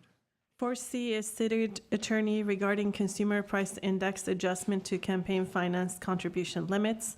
One, resolution adjusting the campaign contribution limits and the amount of consumer price index to $1,440. Please call the speaker. The speaker is Mike Mohill. Mike, if you're going to speak on everything today, which is your entitlement, please have a seat up front so you don't have to. That's okay. I need the exercise. Okay. We've got a new park. Fremont Park is open. You can. I was there, remember? I was there. I know you. You know, I don't think $1,400 is enough money as a campaign limit. I think it should be raised to $2,000. It's not easy to campaign for an office. And $1,400, I remember it was like $11 or $1,000 at one time back in 2010, 2011. And then it creeped up. I don't think, we have inflation. I mean, ask people in the room right now what it costs to live in the city of Glendale.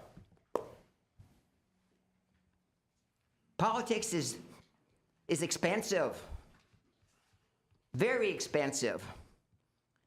You know, I laugh, like for example, this $1,400. Well, I can just see a candidate have three friends.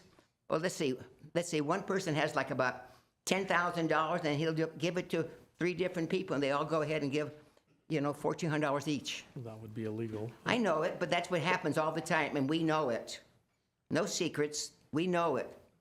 So I think we should raise the price. I mean, some people would be against it in the room here.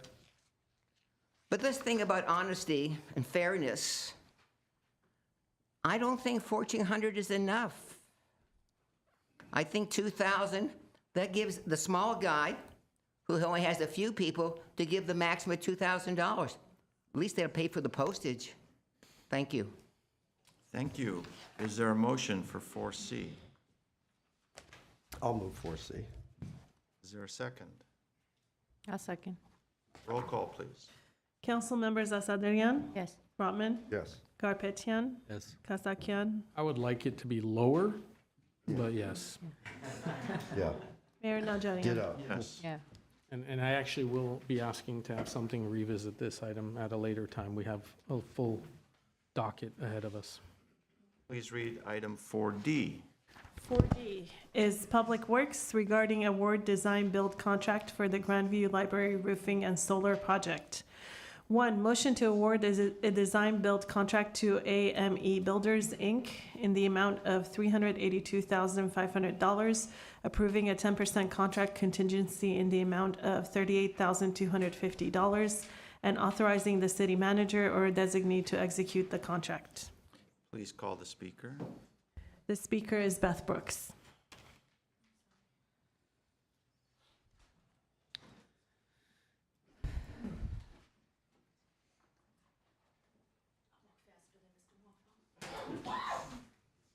Thank you. I just wanted to say that this money originally was supposed to go to 3 things. I guess it was supposed to go to an ADA compliant restroom, an ADA compliant front door, as well as, the roof. And now, because they discovered there were repairs needed on the roof, that this money will no longer be used for an ADA compliant restroom. That's what I read in the summary report. So my question would be I think that's rather important. Both are important. So what is the plan to, make the restroom ADA compliant, number 1? And number 2, regarding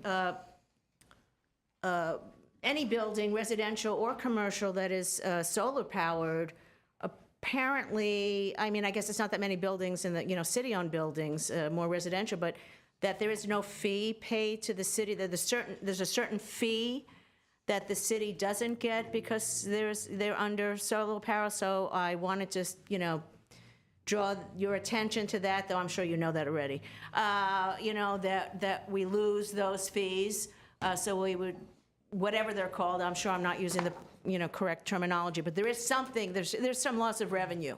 I know that people who have solar are happy about that because they're paying less, but the city really is losing revenue, so I don't know how much revenue the city would be losing because of this versus how much, I guess, you're saving money by, using solar. So I just wanted to bring up those 2 things, that 1, you don't have money now for the bathroom, and 2, the loss of revenue from solar powered projects, or residential or commercial. Thank you. Is there a motion for D? I'll move the item. Roll call, please. I put a card in, Mayor. Early on.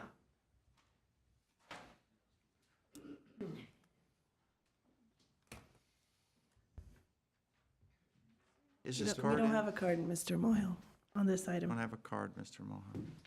Not on this item. Misplaced it. Well, I'd like to, if you don't mind, I'd like to make a 2-minute comment. Fill out a card, but again, I invite you, Mr. Mohel, if you know you're speaking back to back, please have a seat in the front. It's reserved, it's easier for you, and it saves us time in running the meeting. Okay.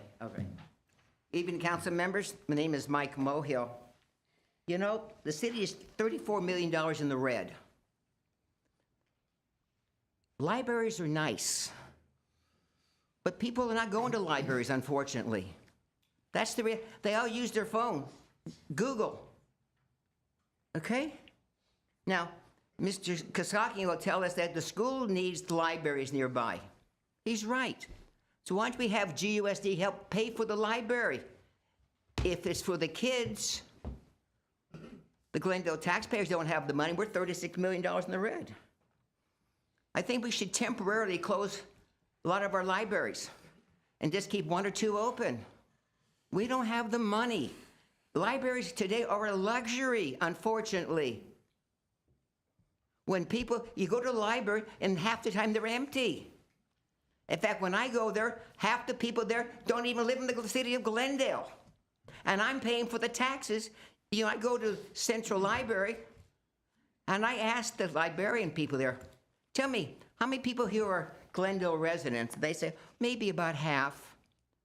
Everybody has come from Los Angeles, Eagle Rock, Pasadena, because you know what? We have a beautiful library. Central Library is beautiful, and we taxpayers are paying for it, but we can't pay for everything. Why don't we ask GUSD to find some money out of their budget and help us with the roof or any other expenses? Thank you. Thank you. Is there a motion at 4D? We already. We moved, we seconded. Is it Roll call. seconded? All right. Council members Asadrian, I am going to just note that I really appreciated everyone's expressions as Mr. Mohel was suggesting that we close down libraries and we don't need them anymore. So thank you to all the residents that had raised eyebrows. Yes. Council member Brotman, As a frequent library user, yes. Council member Karpetian, Yes. Kasakian, Yes. Mayor Najarian. Yes. Next item, please. Next are city council and staff comments, including reports from conferences and regional meetings. I'd like to start with Mr. Brotman and. Okay, I'll be work my way. quick. I brought it up before, SB 79. I would like staff to look at whether this is applicable to us, and if it is, I would like us to agendize a discussion to see whether we want to consider a red light camera program. The bill for people that get scared when they hear about red light cameras is very different from the way red light camera operations worked in the past. It's addressing, those issues that people have had. It's very similar to the speed camera pilot that we're doing. So anyway, I won't go on, but I'd like to put that on the new business agenda. Unless you find it doesn't apply to us, then we just drop it. Thank you. Councilmember Asaturian. I'm just going to keep it to one item. It seems like there's something that was either built into the ADU ordinance or part of our fees, but it's my understanding that anybody that has a Glendale Water and Power bill, which includes for the ADU, is getting charged for trash fees, even though it might be that it's the same household and there's no additional trash. So as an example, somebody that has solar, someone that has the electricity not being used or even being used, but there's no additional refuse. It's the same house, it's the same family. They're still getting a bill for $100-some for trash, even though their trash services have not changed. I had asked Glendale Water and Power, and they noted that this is under Public Works. It might be folded into the ADU ordinance, or it might be folded into some other ordinance or fee schedule that we passed, but I would like for us to take a look at that because I think it's unfair for our residents to be paying for services that they are not utilizing. And it's not a matter of paying into a system that's providing those services either, so. Thank you. Councilmember Kasakian. Thank you. Well, it had been a while since we were back here. We were at Spar Heights last week. I just want to quickly, because I don't know if we had a chance to say that, shout out to Parks and Public Works on a great job with Fremont Park. If you haven't been there, please go. I know there was some criticism by some individuals online, but as I try to remind folks, sometimes these places aren't for us, but for the people who actually use them, and mainly the kids. And I'll tell you, every day that I've gone by, that place is packed. So obviously, the city did a great job, so congratulations to staff. I do want to report that myself, Councilmember Asatryan, and Councilmember Garpetian from this council did attend the League of California Cities Annual Conference and Expo held in Long Beach from October 8th to the 10th. We decided that I would be the person who would vote on the city's behalf, with Councilmember Asatryan as being the alternate. I'm happy to report that there were no items requiring our vote, but we did attend a number of presentations, including sharing the story of your city's financial situation was one, with the cities of Pleasanton, Petaluma, and Lemon Grove, and Mr. Takhtalian and I were in that, and we kept saying it's nice to hear that other people, we're not the only ones sometimes in our financial misery, that there's other folks that share it, and we actually took some pointers from their presentations. Addressing erosion of trust in local government was another one, communicating effectively during disasters, and then there were other presentations on homelessness, immigration policy, transportation, and others. And I should mention that we had a number of city staff also attending, including Mr. Galanian.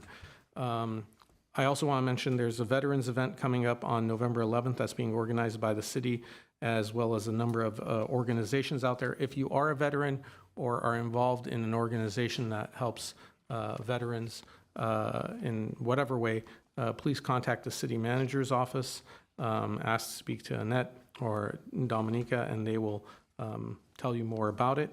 And lastly, I would like to ask us to agendize for future discussion, near future, hopefully, about having prevailing wage requirements for all multifamily construction projects in the city of Glendale. Thank you. Mr. Garbetian. Yes, as I mentioned before, I'd like to have a report, maybe a memo to all of us about the carve-out of the SB 79, because I think that will make a huge difference on what the upcoming BRT will do to the city or to the residents and their neighborhoods. Also, I attended the League of California Cities Expo, so many different sessions, but Mr. Brotman, I attended 4 of the environmental sessions that talked about on different issues, and John was telling me that John was pleasantly surprised, Mr. Takhtalian, that I attended all these.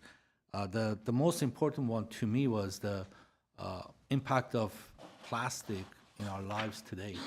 Not only single-use plastics, but plastic in general. And they gave us few examples that you don't think about it when you live and you have your daily routines. The coffee pods that they have, the plastic containers that you put in your machine and you brew your coffee, because it boils into that plastic container, it releases very micro particles that you drink with your coffee. And I never would cross my mind that things like that will happen on daily uses.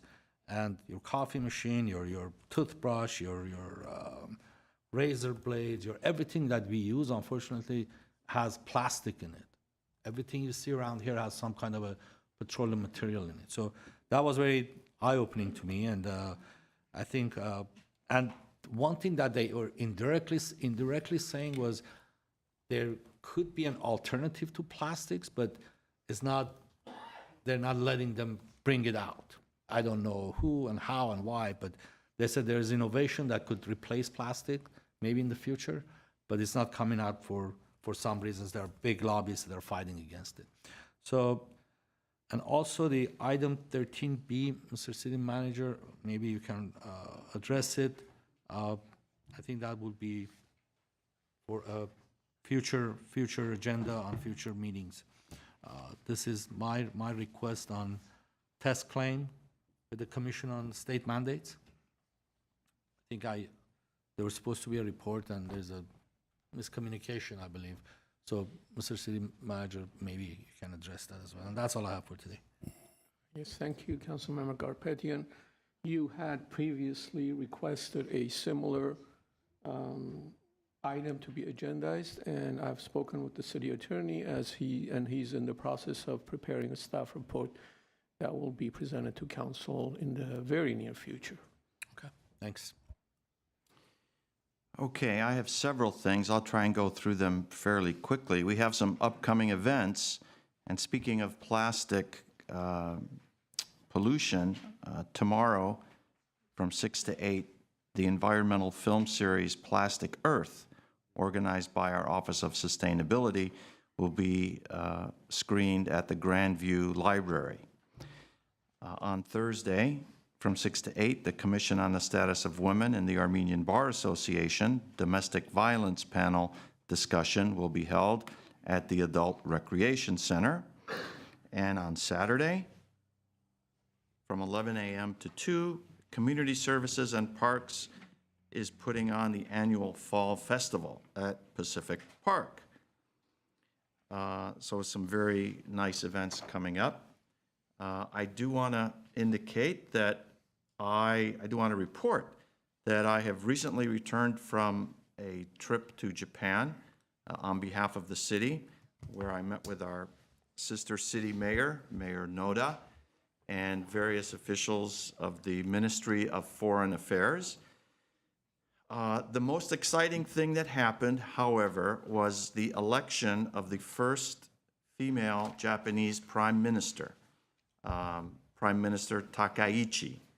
She was actually on that day that I was there, she was selected to be the candidate from her liberal, the LDP, the Liberal Democratic Party, which is the majority party in Japan. And it was evident at that nomination that she would be the next prime minister.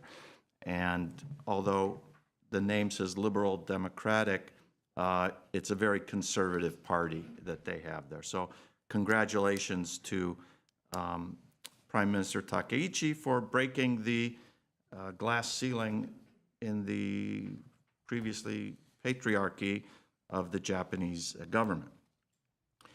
I had an opportunity to speak to LA Mayor Karen Bass and several LA council members. They do intend on challenging SB 79 in a legal challenge, so I would like that to come before council to see if it would be appropriate for us to join them, perhaps as an amicus, in their challenge against SB 79. Speaking of SB 79, I need to clear the air on a few things. Clearly, we on council, and perhaps you in the audience as well, are all in shock and disbelief at the passage and the signing of SB 79 by the California legislature and Governor Newsom. SB 79 is the new law authored by Scott Wiener of San Francisco and supported by so many of our elected officials, Nick Schultz accepted. The law is an abomination to our rights and values as a community, and our council, all of us, have expressed clear opposition to this law. This law takes away local control, your control, our control, as to how you want to live your lives and how dense and crammed our neighborhoods will be. One aspect of this is the effect of the BRT, the NoHo to Pasadena Bus Rapid Transit, which is Metro approved, voter approved, planned, and being constructed. The question is whether it triggers the high density development a quarter mile to a half mile around the transit stops. Let me be clear, and I want to assure you that I will do nothing to advance a transit project that could jeopardize our single-family residential neighborhoods with outrageous development projects. You see, the BRT is a metro project. Glendale City Council cannot stop the BRT.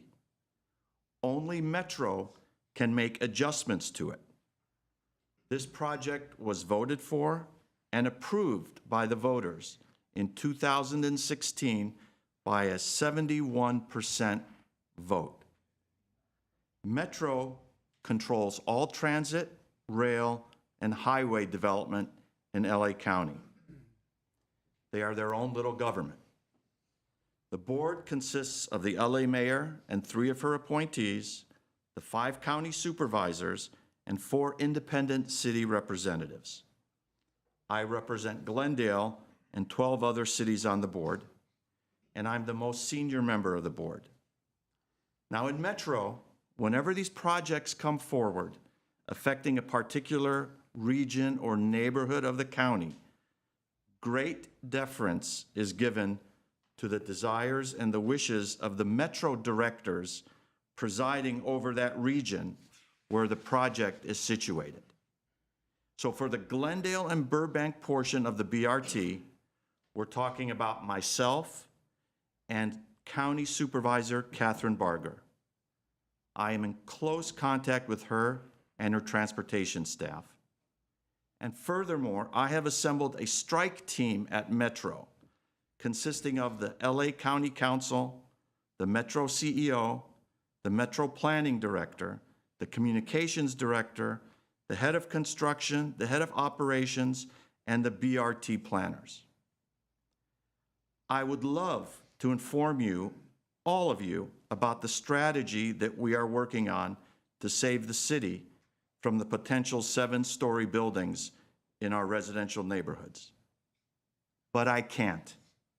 I can't because we know that in the corridors of the state capitol, all the supporters of SB 79 are planning what they call a cleanup bill.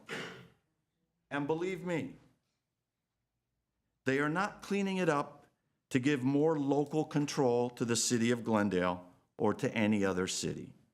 They are cleaning it up to take away more control and to close any loopholes or alternatives that the smart people at Glendale or the smart people at Metro can discover to keep good quality transit projects and not trigger the high density entitlements in the single-family residential areas that the developers and those wanting to destroy our neighborhoods are just dreaming about.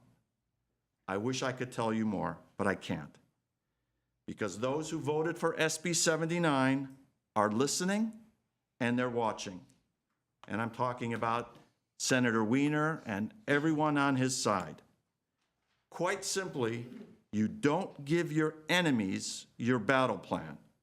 So I ask you all to bear with me and take me at my word and understand that I'm doing everything possible to protect our neighborhoods from the travesty of forced development that SB 79 imposes on us.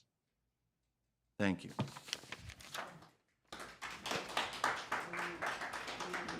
That's all I have. Madam Clerk, you have an announcement. Yes, thank you, Mayor Najarian. I do have an announcement. I'd like to bring up the Glendale Votes page and just remind the public that the California special elections is on November 4th. The only item on the ballot is Prop 50. Ballots have already been mailed to registered voters, so you can drop off your ballot in the mail or at any ballot drop box in LA County or vote at an in-person vote center. And I'd like to also point to the fact that we have 8 drop boxes in Glendale, and we have some additional vote centers. We have 1 11-day vote center and 4 4-day vote centers.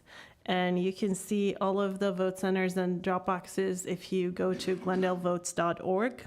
Also, you can drop off your ballot at any ballot drop box in LA County. And for that information, you can go to lavote.gov. If you're not registered yet, you can still register at a vote center, and you will be given a provisional ballot, so you can vote at any in-person vote center by registering there and filling out your provisional ballot. And if you need any more information, please visit glendalevotes.org, or you are welcome to call my office, and my staff will be glad to answer any questions you have on the upcoming elections. Thank you. Thank you very much. Mr. Galanian, is there anything else from staff in terms of announcements or updates? No, sir, thank you. Thank you. Let's move on to the next item, please. The next item is item 6, community event announcements, 3 minutes per speaker. Members of the public will be permitted to announce upcoming events taking place in the community. We have 2 speakers on this item. Our first speaker is Glendale Yembi. You have 3 minutes.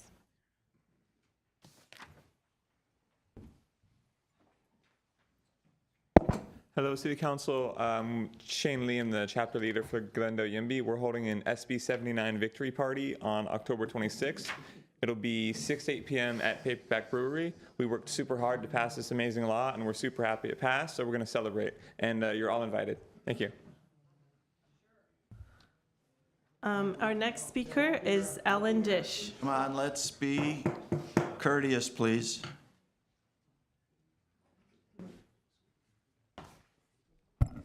Hope this works. Thank you, City Council. Good evening. Alan Dish. I have a flyer, Ms. Clerk Abajian, if you may. I'd like to basically advertise you all about this event happening at the Central Library on Tuesday, October 28th at 6 p.m. The American composer Alan Hovhaness will be basically presented. A book was published by his sixth wife, Hinako Fujihara Hovhaness, and a brief bio, if you don't mind. I'm sponsoring Abril Books. They are hosting this event in Glendale. Alan Hovhaness was an American composer born in Massachusetts to an Armenian father and Scottish mother. He wrote over 500 works, most notably Mysterious Mountain. He was friends for 3 decades with the Finnish composer John Sibelius, who was also his daughter's godfather. He was an organist for 10 years at the Armenian Church in Boston. In his later life, he traveled to India, Hawaii, Japan, and South Korea, and he learned how to write music in those styles as well. So the social impacts, if you don't mind. I will read from another book about his social impacts for the Armenian community after World War II. For a sizable number of Armenians, including the American-born, an Alan Hovhaness concert provided expression for a collective identity rooted simultaneously in the old world Armenian past and the middle-class American present. Musicologist Arnold Rosner said that Hovhaness expressed little interest in Armenian matters prior to the early 1940s, and only after that he began his Armenian phase, as it's called, of his career. So the New York Times literary critic wrote in 1946 that Hovhaness answered, quote, "the challenge to prove the dynamic and universal values of a culture that has survived the loss of national power and the most tragic vicissitudes of history," end of quote. It goes on. A writer for Hyrenic Weekly observed with delight in 1946 that nationalist and progressive Armenians sat side by side at a Hovhaness concert at Town Hall in Boston, quote, "rubbing elbows during the intermission and talking to each other as if they were all members of one family," end of quote. So I could go on. You see, it's out of honor. He's also an inspiration for me, if for no other reason I share his name. He lived for 90 years, and okay, it's happening at the library. One more thing, if I may say, that the sense of a rich heritage, it says in the book, and a mystical connectedness with pious peasants and clerics of centuries past could be enjoyed in a modern American concert hall by middle-class Americans living in middle-class American homes. Thank you. Thank you. Alan. And that is all for community. Okay, let's move on to the next item.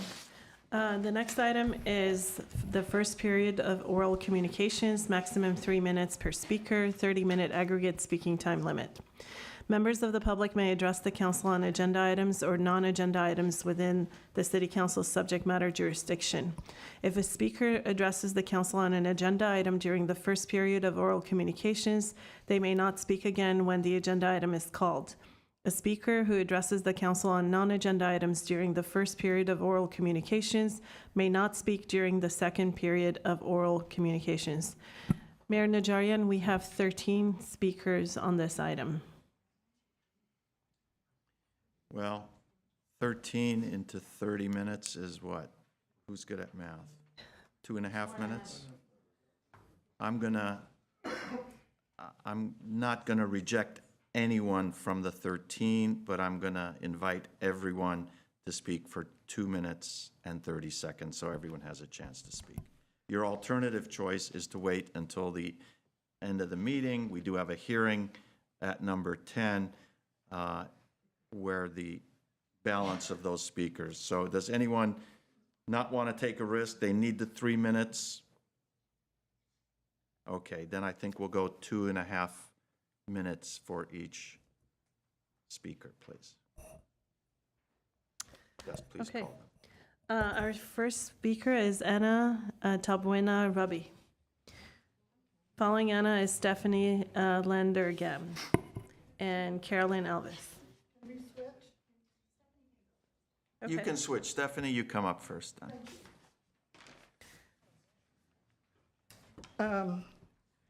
Mayor Najarian and council members, city staff, and Glendalian colleagues, I live across the street from Glorieta Park in the very high fire severity hazard zone. And I was able to send you all the most recent proposed regulation that the Board of Forestry has put out, and they're going to hear it on the 23rd. And I respectfully urge the council to write to the Board of Forestry because 75% of Glendale is in the very high fire severity zone, in support of vegetation option 4 and tree option 2, only if the regulation explicitly protects local control.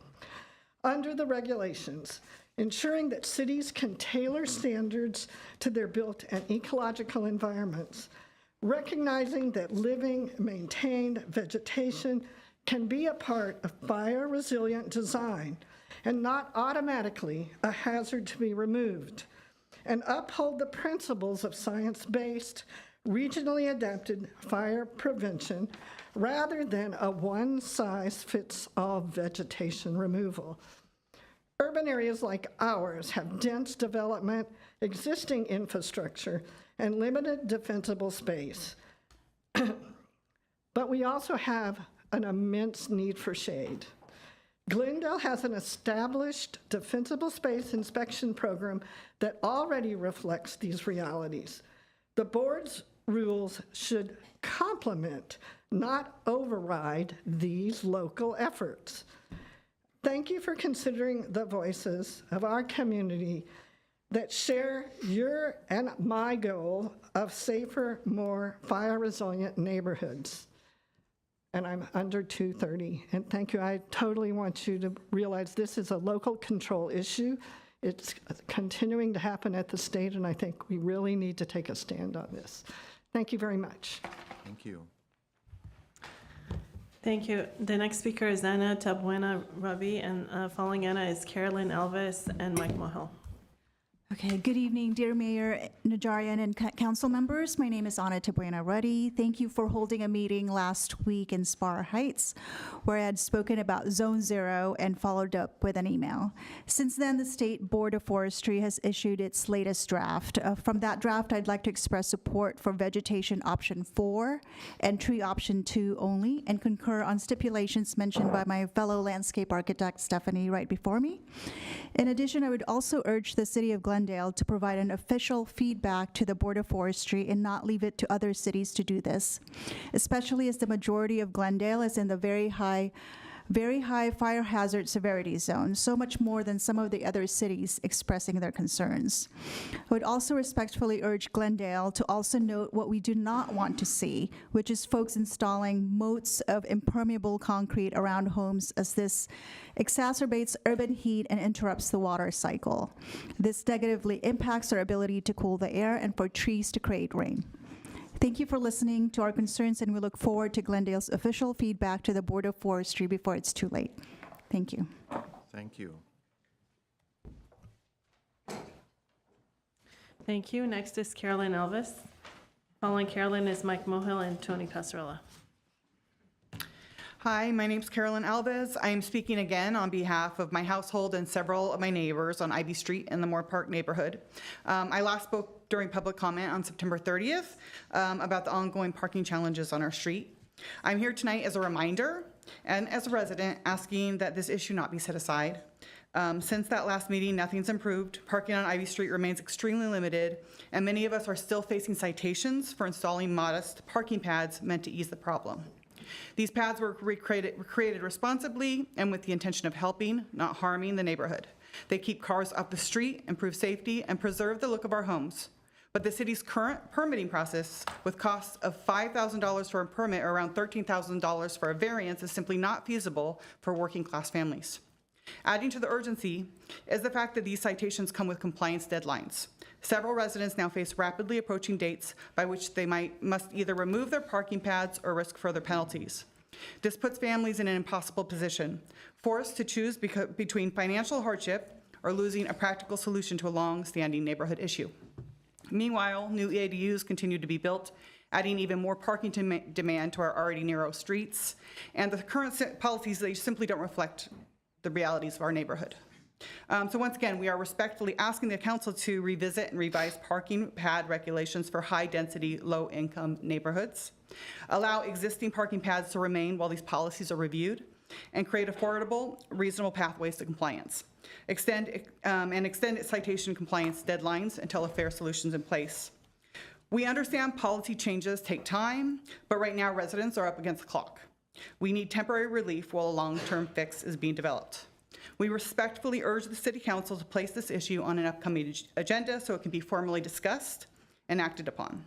Our neighborhood is ready to work with the City Council toward a practical, fair, and lasting solution. And lastly, I'd like to extend an invitation to each of the council members to join our neighborhood for a community meeting at my home on November 3rd. It will be an opportunity to speak directly with residents about the challenges on Ivy Street and to discuss constructive ways to move forward. A formal invitation will follow, and we truly hope you can attend. So thank you for your time, your attention, and your service to our community. Excuse me, ma'am, has no one from staff reached out to you yet? No. I'm looking at staff now, like I believe I had forwarded, do you reach out to us via email, right? I Correct? did receive emails from Okay. yourself and Mr. Brotman and Okay. Ms. Asatrian, yes, Because I but I'm haven't- not, I received emails and then I have not heard anything since Okay, then. well, I'm a little concerned because my understanding was staff was going to reach out to you. Mm-hmm. If they haven't, I will publicly make a request to have this issue reviewed by council, if that's what's required to have this stay of enforcement while we look more closely at Okay. this. I appreciate that. Can I ask you a quick question? I have a, We usually don't do back and forth.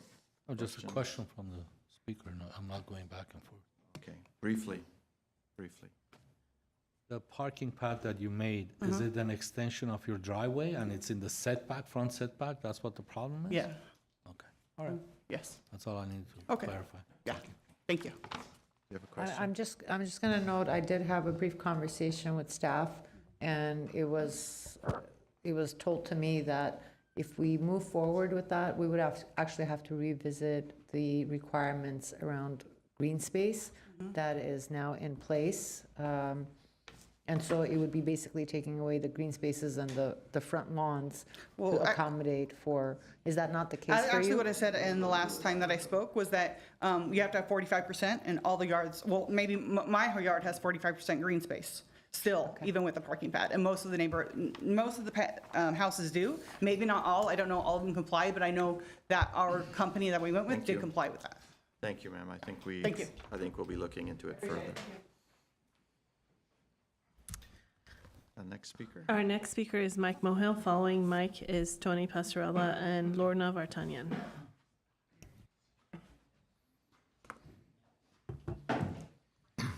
Evening, council members. My name is Mike Mohill. On Friday of last week in our community newsletter, the headline was Extra Ellen Asatria under DA investigation for pay to play. Pay to play. She and Bradley Calvert and a man by the name of Eric Kohenjian from Endon, okay, are involved in a triangle trying to get something done with the Civic Auditorium. He's the campaign donor to you, Ms. Asatrian. I asked you a month ago, did you have any type of a personal relationship with Mr. Bradley Calvert? And you declined to make a comment. Can you tell us this evening your status with Mr. Bradley Calvert, Director of Community Development, your relationship with Mr. Eric Kohojian? This is troubling. You are a city councilwoman. And we expect higher standards from you. After all, you passed judgment on everybody else on Tuesday night. Is this fairness for this to come up? It went from the police department to the district attorney's office of your behavior. Pay to play. You get favors, you get I understand you got a campaign contribution in kind of $4,800. Wow. Where do I sign up to get favors from my favorite councilwoman? Thank you.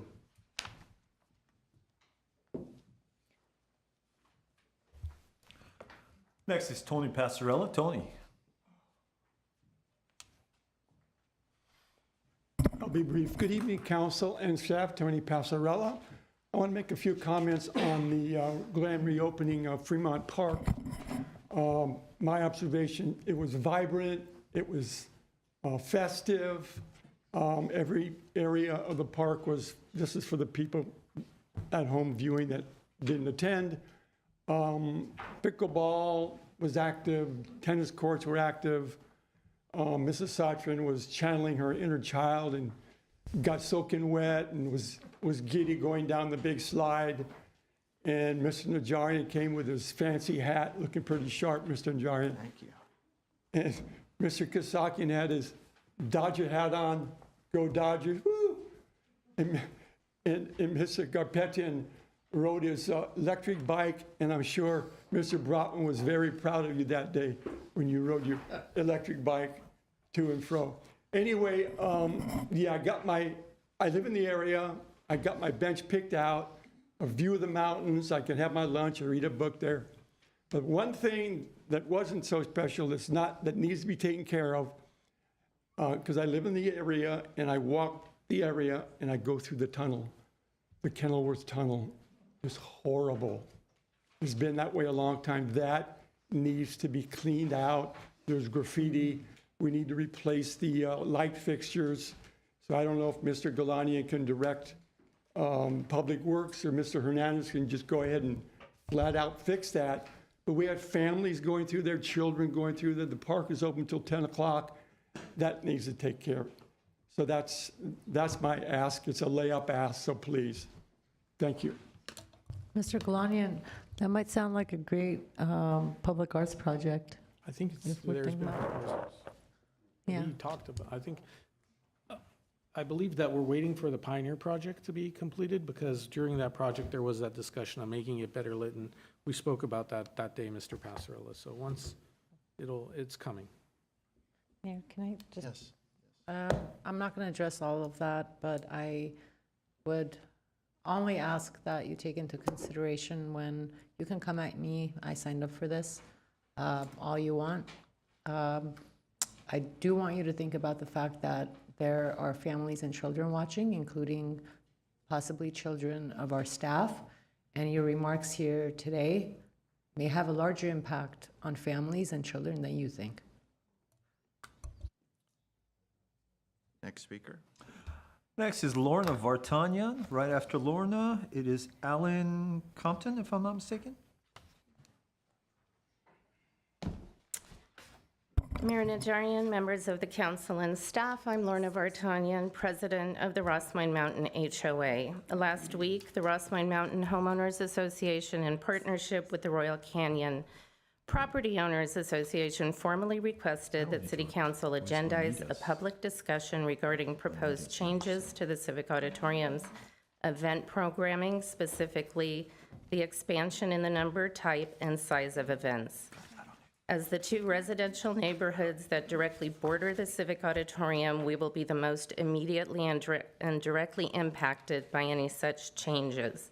And we have serious concerns about the effects on our quality of life, including increased cut-through traffic, extended operating hours, noise, overflow parking on residential streets, loitering, and litter. Excuse me. In partnership with the city, we are requesting a seat at the table, but we are also expecting one. Any proposal to expand Civic Auditorium usage should include input and participation from our two associations, including direct representation from our HOA boards in shaping the scope and requirements of the upcoming RFP, inclusion in the development of a comprehensive neighborhood impact and operations plan developed before the RFP is released, and participation by our representatives in all vendor walkthroughs to ensure our concerns are clearly conveyed and addressed in real time. We are ready to meet with city staff now to collaborate in a serious commitment to addressing the concerns of our neighborhood, and we look forward to working together constructively to address this matter. I'm trying to go fast. Additionally, I was unable to review the staff report regarding the draft mobility element presentation at your 3 p.m. meeting today until a few minutes ago.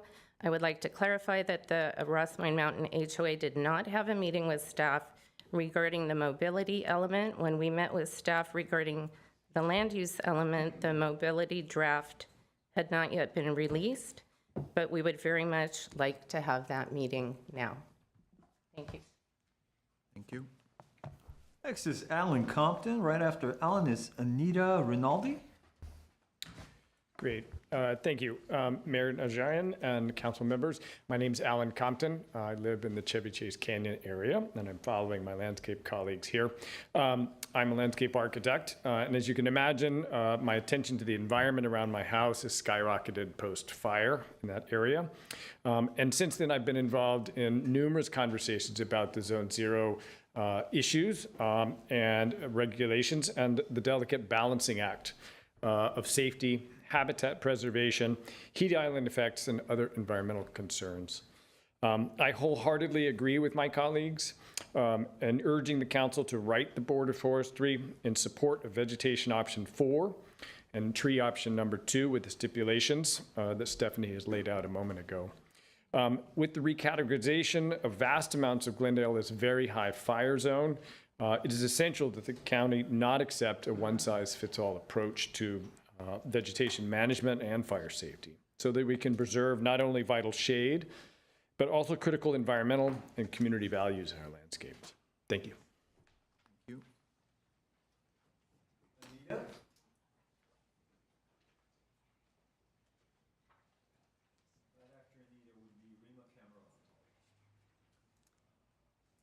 Good evening, Honorable Mayor and City Council members. My name is Anita Rinaldi Harnden. I am speaking regarding the proposal of an adaptive repurpose of the Sears department store. Just a few blocks away at the corner of California and Central stands an icon of our Jewel City, the city of Glendale. Here stands the bold, streamlined, modern, rare Art Deco Sears department store. Under the now boxy facade lies a rare, historic, and aspirational architectural gem, which was heralded and celebrated when it made its debut as the first Sears department store to be custom built solely as a model department store for the Sears chain. Glendale was chosen as a city for this impressive distinction. It was a great source of joy and pride for the citizens of Glendale in 1935. As one of many citizens who appreciates Glendale's proud history, what we are simply asking for is to retain the most important character defining feature of the Sears building, its iconic corner facade, which can be beautifully and I believe affordably incorporated into the new housing development. Much as in 1935, I am certain that a new Sears Art Deco historic housing development would be celebrated and heralded as a wonderful example of an adaptive repurposing of a beloved historic building for the citizens of Glendale and for generations to come, the preservation of Glendale's icon. Please preserve the important and iconic Sears department facade. Thank you.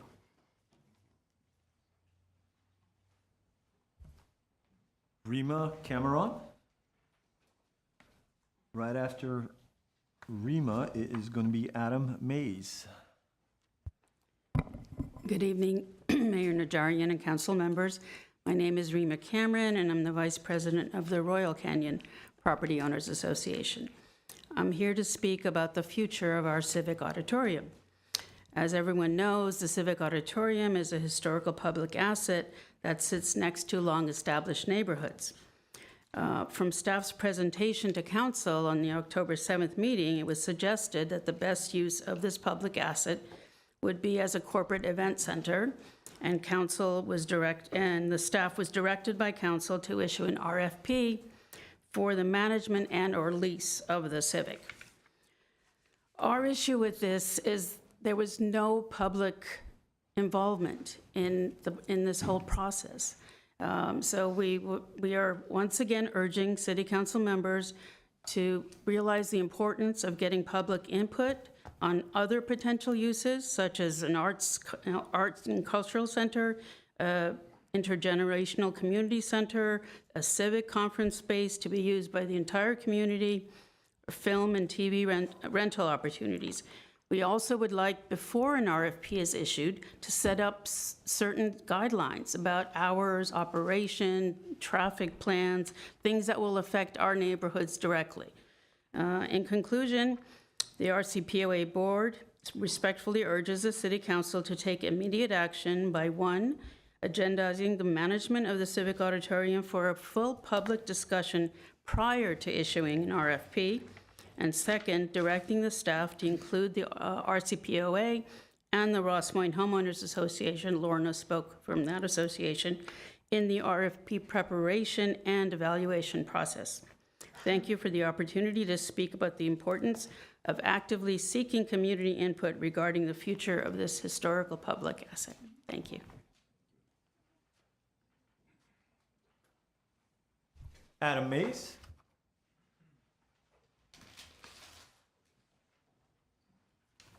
I'd like to say in advance, I suffer from Tourette's syndrome, so any stuttering or outbursts or swearing I do, please forgive me. I live in the, Adam Mays, I live in the Verdugo Viejo neighborhood. About 10 days ago, 3 car-length curbs were painted red. One of them, I guess, is because they put a stop sign at the intersection of Melrose and Fairview.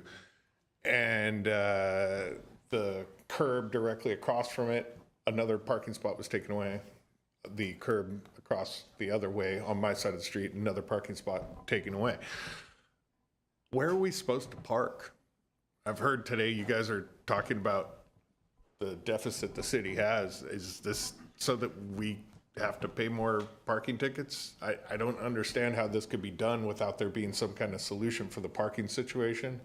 I'm wondering if there's been any kind of review in that neighborhood for what it's like, I don't know, a census or who lives there.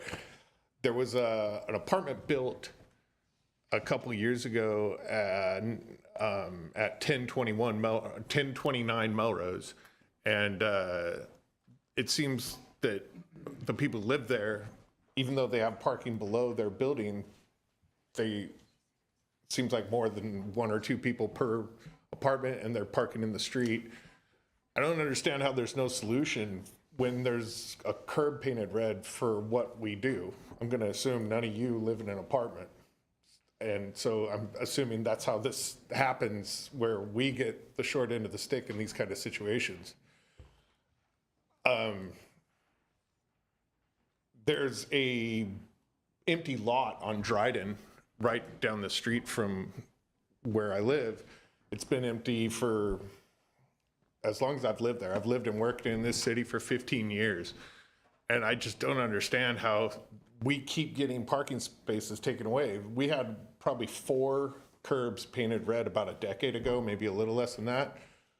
Nothing was done to give us parking space. That blank lot on Dryden Street, if the city paid for it, turned it into a parking space where maybe the residents in there have a permit to park there, it could bring revenue to the city. It would solve this situation.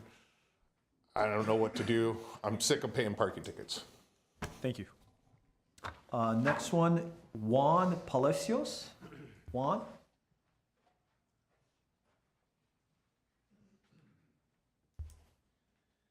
Good evening. Mayor Najarian and council members. My name is Juan Palacios. I live in the Pelinconi district. I'm here in behalf of my neighbors and community. Unfortunately, we're in the transition of HOA members, so we don't have one in place right now. But Pelinconi district has an HOA. So I'm here to speak in behalf of my neighbors. And this is about the BRT. Many of us in the community did not know about the BRT. Thank you for letting us know what you said about it earlier today. I was paying attention to you. I appreciate that. Many people don't understand how impact this would be.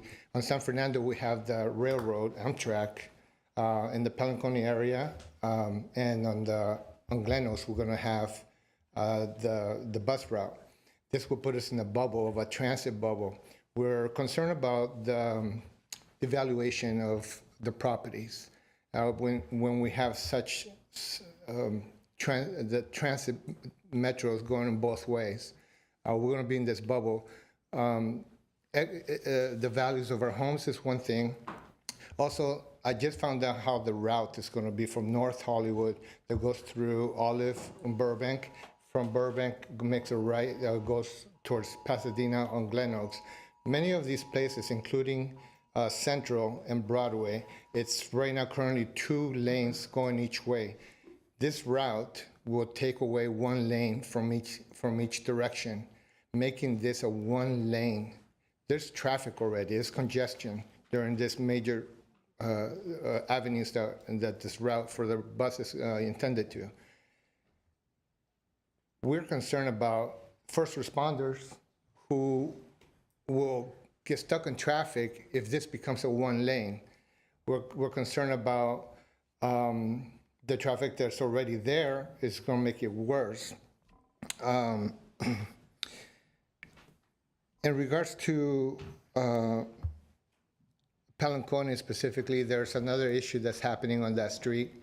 They're doing bump outs on the sidewalks, and like many people in the neighborhood, parking is an issue.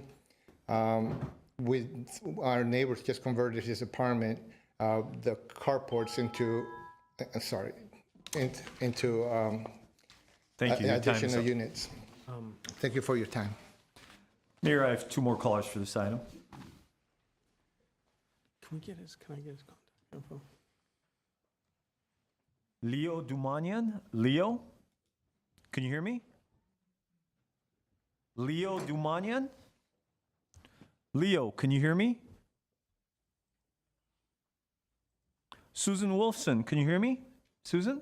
Thank you.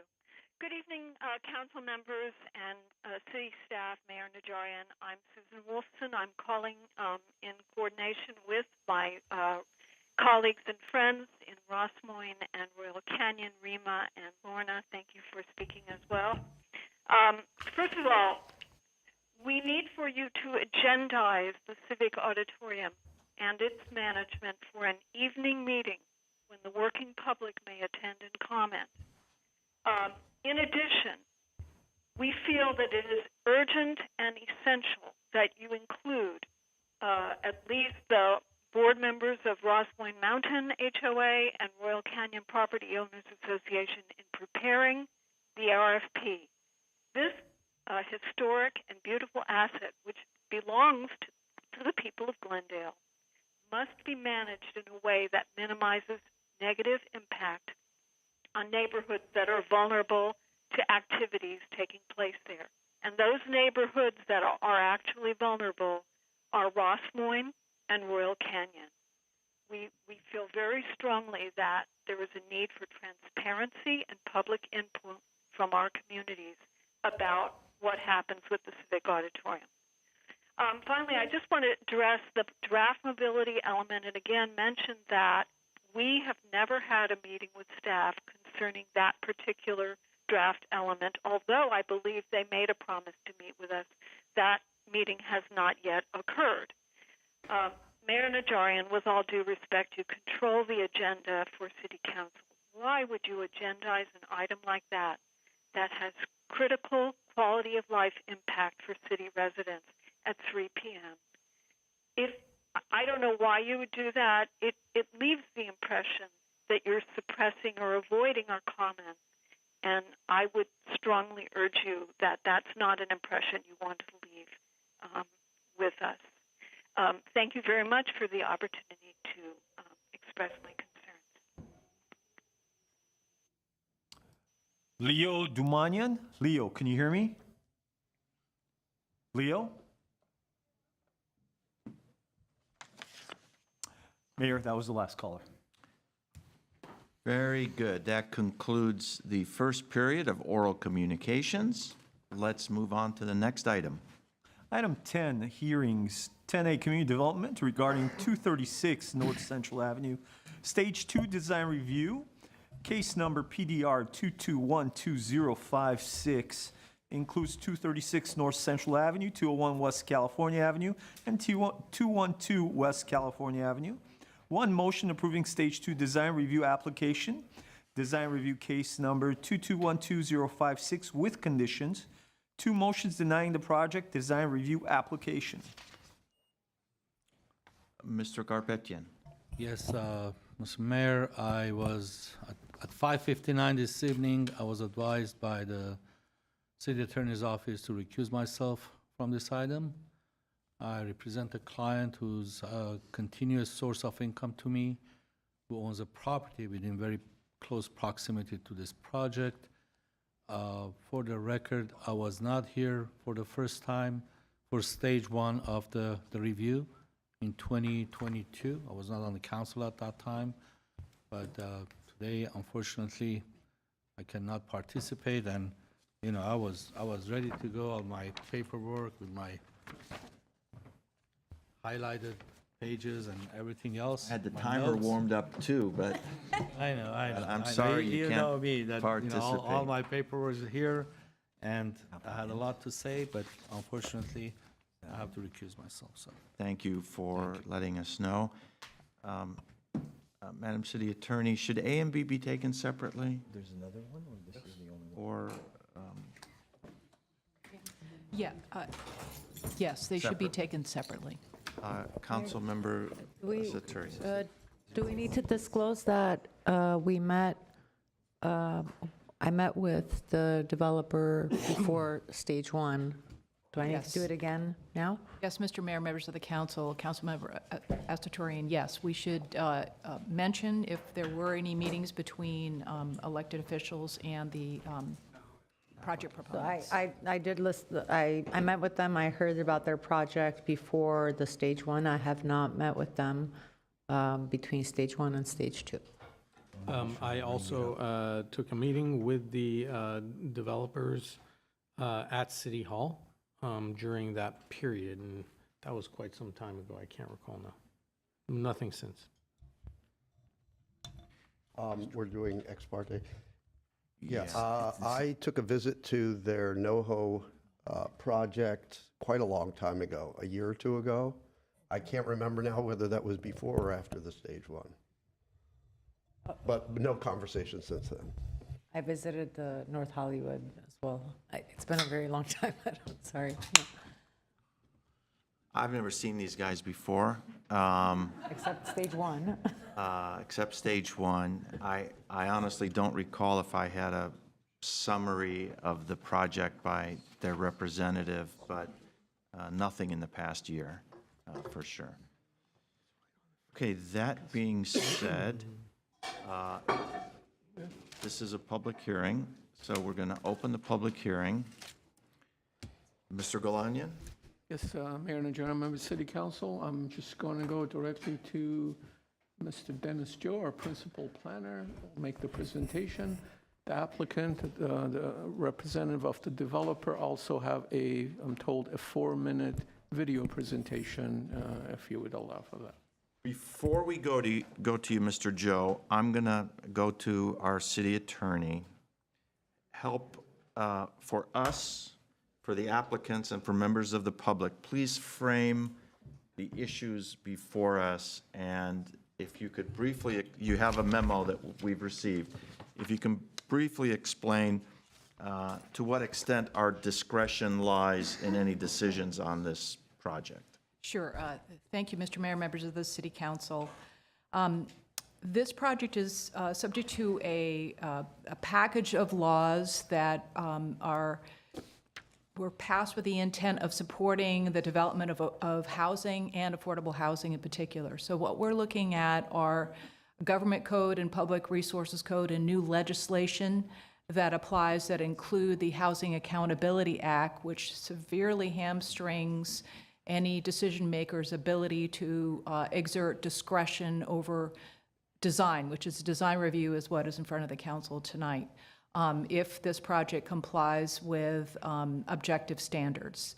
And that is a brief summary of the Housing Accountability Act, and we can get into more details as we go forward, and I'm sure you'll be hearing more from the developer in that regard. This project is subject to the state density bonus housing laws. There was a density bonus request that was made and heard by the planning hearing officer and was approved, and that included a package of concessions and waivers that Mr. Joe will describe in his presentation. So that's number 2. Number 3, over the summer, as a budget trailer bill, the governor passed AB 130, which, among many other things, provided new exemptions for infill housing development projects if that project complied with certain criteria. An application was made by the development team to have the project considered as an AB 130 qualified project under that new CEQA exemption. And it was determined by staff, and you will hear more about this in particular. It's also included in your packet that the project did qualify for that CEQA exemption. What is important about that to note is that particular exemption does not allow the consideration of potential historic properties, only properties that were listed on a state, national, or local register at the time the preliminary application was made. So this particular site, the Sears project, is not on any state register. So I will note that is important as this is being considered with a CEQA exemption. So that's sort of a brief overview of the levels of review that are constrained by the Housing Accountability Act, the failure to comply with which has severe consequences for jurisdictions.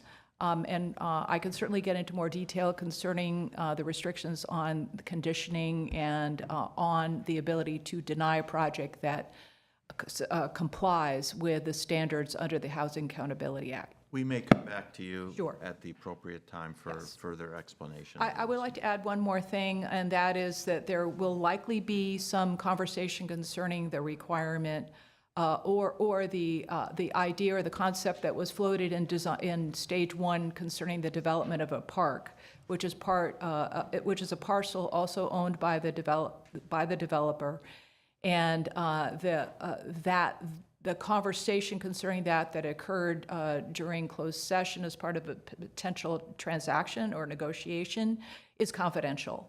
So that part cannot be discussed in open session. However, the fact that the developer has to comply with the payment of either the payment of development impact fees for parks and libraries, or has the option to potentially process a tract map for residential subdivision purposes, through which a dedication of the property can be made, or thirdly, has the option to come to the city council, request a donation of the property to the city, subject to some discretionary regulations that we have in our public facilities fee ordinance that would be brought forward to you, all of that to occur prior to the issuance of a certificate of occupancy for the project. So I wanted to note that in relation to the public park.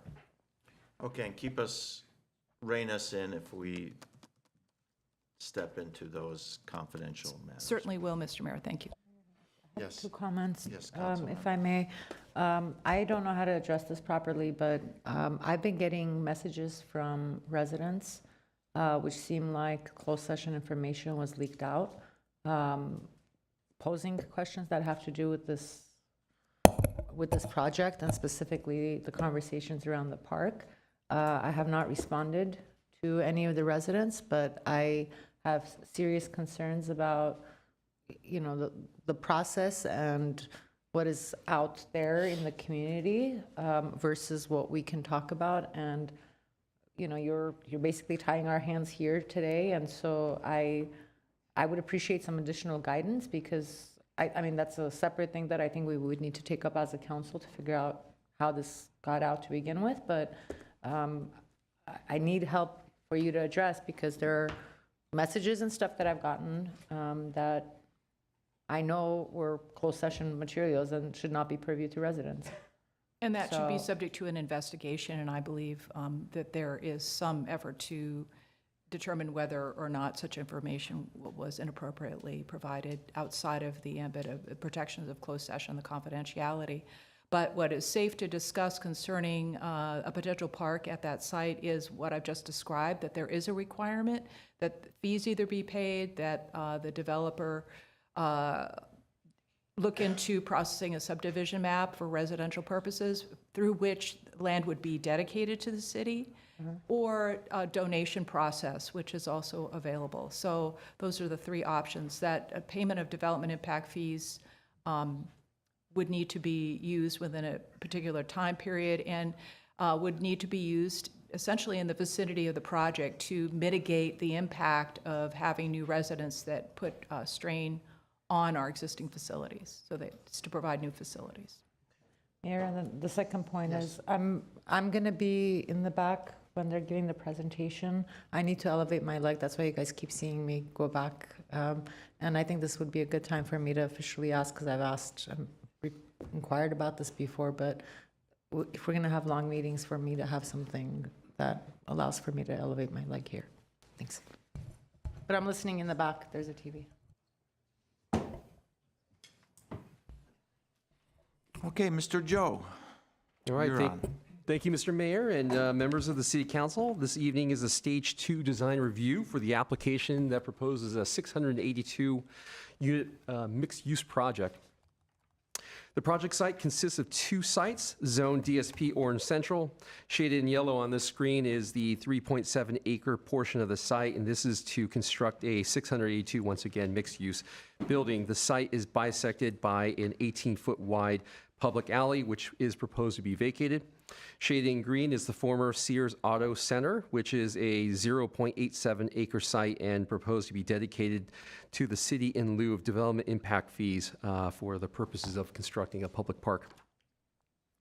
These are photos of the site, and in yellow and consistent with the previous slide, this is the mixed-use site, which is the 3-story former Sears department store.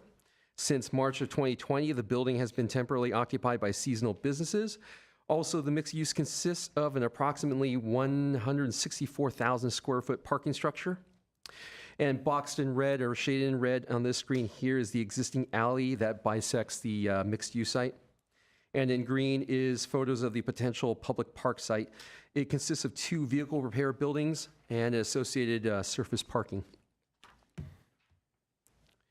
This evening's project for design review, or Stage 2 final design review, is to demo the former department store and parking structure and to construct the 8-story mixed-use building. Of the 682 units, 666 units consist of studio, 1-bedroom, 2-bedroom, and 3-bedroom unit, and also includes 16 live-work units, and also includes a 1,515 square foot commercial space. Earlier this month, the planning hearing officer approved a density bonus application for a housing plan that involves 14% of the baseline units reserved for very low, which is 67 units, and also 1% reserved for low-income units. That will be 5 units. And as Ms. Van Meiden had kind of framed earlier before this presentation, this evening's review is subject to 3 state procedures and limitations, which the first one, as she mentioned before, was the Housing Accountability Act, which specifically states if a housing project satisfies objective design standards, it must be approved, and there are strict limitations for denial or reduction in density of a project, which the decision-making authority must find with substantial evidence of specific adverse impacts on public health or safety. And the second one was density bonus, as she mentioned earlier. And on the previous screen, I mentioned that the hearing officer approved a density bonus application, which granted 2 concessions and 4 waivers, which I will go on subsequent slides. The density bonus has been approved by the hearing officer and is not under review for this evening. Under AB 130 requirements, this project had requested statutory exemption from CEQA and is exempted from further environmental analysis, such as of the many categories of environmental review, which include historic, air quality, GHG, cumulative impacts, as this project satisfies certain qualifying criteria as outlined within the staff report. Mr. Mayor, I just want to make one correction, that this review standard of evidence is not substantial evidence, which is any level of evidence. It's actually a higher standard called the preponderance of the evidence, which is it's more likely than not true. So that would be weighing on the scale is more than 50% of the facts and the evidence are likely to be true. So it's a higher standard than just some evidence or any evidence. Just wanted to note that was changed within the Housing Accountability Act. Continue on with the background of the density bonus that was recently approved. 2 concessions were granted. The first was to deviate from proportionality of requirements for inclusionary units, which, in lieu of the variety of having a mix of studio, 1-bed, 2-bedroom units, this concession allowed proportionally mix consisting of 37 studio and 35 1-bedroom units. And the second concession by the density bonus was to exceed the floor area ratio by 1.06, where the project was granted an FAR of 4.07, where the code has a maximum of 3.0. In addition to the 2 concessions, the density bonus application was granted with 4 waivers, and very quick in summary, the first 2 in regards to publicly accessible open space. Sometimes you'll hear me refer to this as POUS, which the reduction in the amount of POUS was by 2,800 square feet, where 16,000 square feet is required, and the project had provide approximately 13,500 square feet of publicly accessible open space. And the second was to deviate from the requirements of a requirement of 85% of the POUS being contiguous, where the project was approved for a waiver to disperse the POUS amongst 4 locations. At locations of amounts of 4,800, 5,100, 2,100, and 1,300 square feet on different locations. The two other, or the remaining 3 and number 4 waivers, is the reduction of private outdoor open space, which are balconies and at-grade patios. It reduced by 76,000 square feet, where approximately 95,000 square feet is required, and the project provided a shade under 20,000 square feet. And the last waiver involves building walls adjacent to paseos, which proportions of the buildings of a height of 60 feet must be set back 20 feet, and the project provided no setback adjacent to the paseo. And moving on to the design review portion and the history of the project, during 2022, Council provided a stage 1 review with comments for the applicant to consider for stage 2, which is this evening, and to incorporate their comments included, or the comments from Council in 2022 included to have additional commercial at the ground floor, more open space and foliage at the plazas, include height variations, especially along Central, with smaller footprint, and the intention of this was smaller building footprints, taller, slender buildings offer more opportunities for open space around the project, to include a variety of material of higher quality materials. And the last comment was by the council in 2022 was to the public park should include playground equipment, fitness equipment, and public bathrooms, more foliage and less concrete. Stage 2 review was submitted with subtle changes, responding to council stage 1 comments, and was presented before the DRB for advisory comments, which I'm going to be going over with the DRB's comments as advisory for this evening. And during that advisory review, the changes were presented in responses by the applicant for stage 2. So on this slide are side-by-side comparisons of stage 1, which is on left, and the proposed stage 2 on the right, which The first comment was to include retail or commercial on the ground floor, which on stage 2, the ground floor included or was redesigned with a 1,515 square foot retail space outlined or shaded or bubbled in red. To accommodate this retail space, the ground floor was altered to decrease in live work and 2-bedroom units and increased with 1-bedroom units. Overall, stage 1 and stage 2, the cumulative unit count remained at 666 dwelling units and 16 live work units. Moving on to council's stage 1 comment in regards to site planning was to provide additional open space and foliage at the plaza. Between stage 1 and stage 2, the site plan of the project remained the same. As a result, the amount of open space and landscaping remained unchanged at 28% proposed, where 25% was required, which satisfies the amount of the DSP for landscaping. Third comment by council was in regards to site planning again, that the public park should include playground equipment, fitness equipment, public bathrooms, and more foliage. Design was not provided as the former Sears Auto site was available for purchase, but now being proposed to be dedicated in lieu of development impact fees for the construction of a park. Council's comments in regards mass and scale were to provide additional height variations, especially on Central Avenue. It was suggested, once again, with taller buildings, reducing the building footprint would allow for more open space. Overall, minor revisions were provided. To demonstrate these changes, the red line is going to act as a datum between the stage 1 and stage 2. Once again, stage 1 being on the left, the final stage 2 on the right. You'll notice that the corner tower element at the intersection of Central and California was extended by approximately 9 feet 8 inches. That raised the building from 85 feet to 95 feet. Additionally, the parapets along North Central Avenue were subtly raised by 4 feet 8 inches, and that raised the building from 85 feet to 90 feet. And the facade appears to be furrowed out at sections of the elevation to provide the modules, as you can see on the changes on stage 2. Overall, the site planning remained unchanged, with the building footprint was not reduced, and the final site plan does not offer additional open space. Last comments called for higher quality materials, more variety of materials on the facade of the building. The central facade reduced the amount of white colored stucco and colored it a separate color. In this slide here, they changed it to gray. Also, white color plaster had been replaced with beige cementitious fiberboard or hardy plank on this facade, and that's going to be demonstrated in the bubble in orange. Continuing on the facades on Orange in California, outlined in red. The plaster color changes were made here to a darker color that went from white to black. And outlined in orange, these are areas of plasters that have been replaced with beige cementitious fiberboard siding on these elevations facing California. Overall, DRB agreed with Council's 2022 Stage 1 comments and offered additional comments or considerations for Council this evening.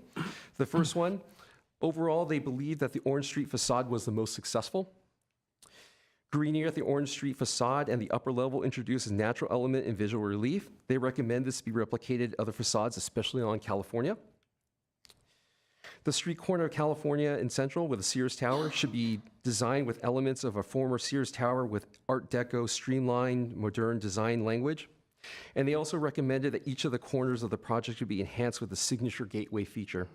And last, on this slide here, the project should be redesigned with connections with a potential public park across the street, and that would be, once again, at the former the auto site. In regards to the Paseo, the DRB provided advisory comments. It was recommended that the Paseo be enhanced with commercial kiosks, game areas such as like chess or congregation areas to incentivize outdoor activities. And they give examples such as like city-sponsored concerts. And this was the intention to revitalize the area with more opportunity and more events. Also, they recommended and advised the addition of a restaurant with an outdoor patio that adjoins the Paseo to enhance, once again, activation, further revitalization goals of the Paseo and the DSP. DRB further suggested to provide a designated drop-off zone for rideshare, loading of new residents or when they move in, and delivery of packages this loading or this drop-off area, they recommended to be within proximity of mailboxes. On this slide, it demonstrates where you may notice in a dark shaded box, these are the loading areas, and in box in red, these are identified as the parcel mailbox areas that are identified on the ground floor plan. And last, and the final DRB advisory comments were to add more retail or commercial space. And this is in addition to council's advisory in 2022 of the 1,500 square foot, which they added. So they recommended the applicant provide more. They also recommended a restaurant with an outdoor patio joins the patio once again. And also considering an addition of a neighborhood market at the ground floor. And this would support its residents of the building, enhance symbiotic relationship with the surrounding DSP development in the neighborhood.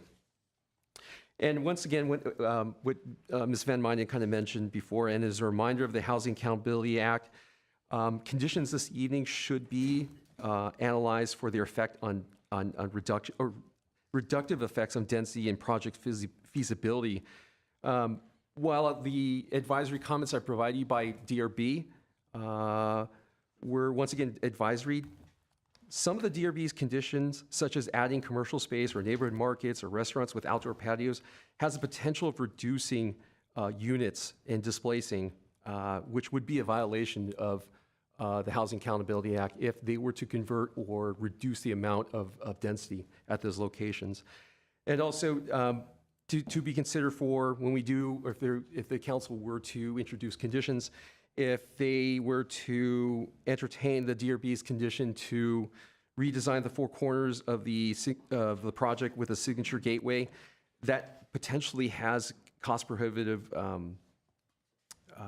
effects on the project, which potentially make it infeasible.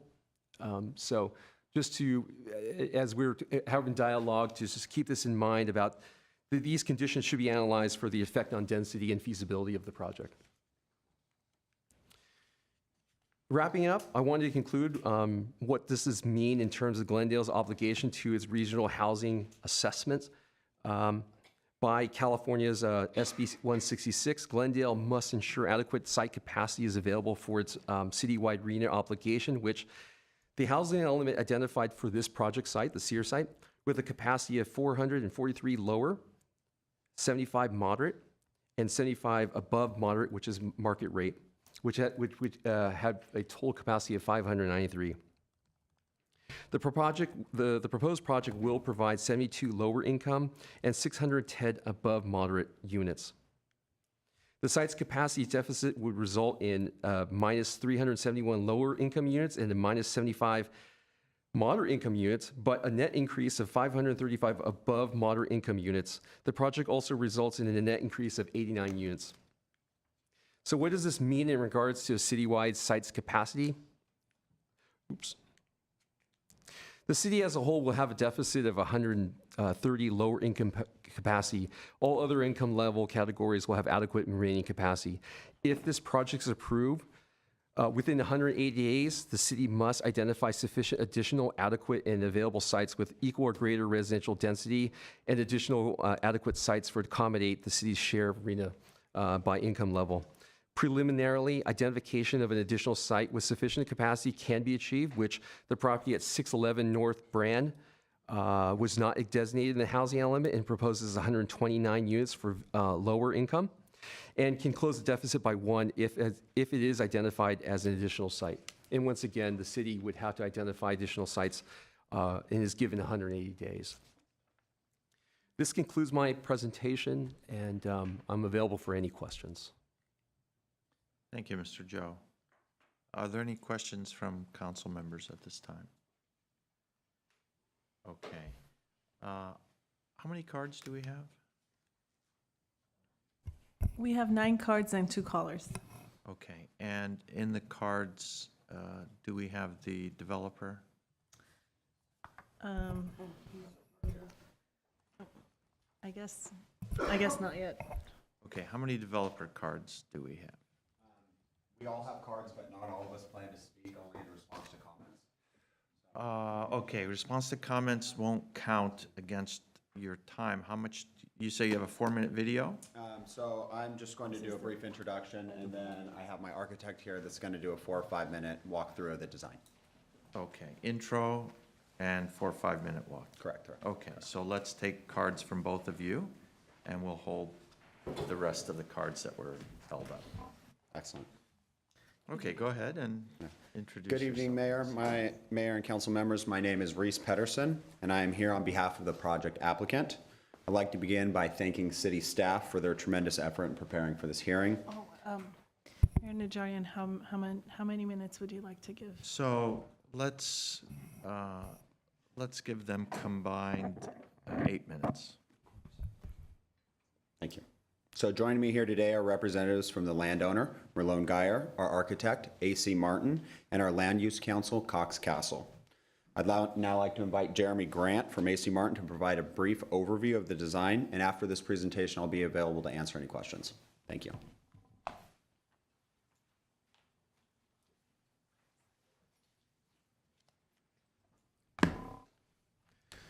Thank you, council members, for your time tonight.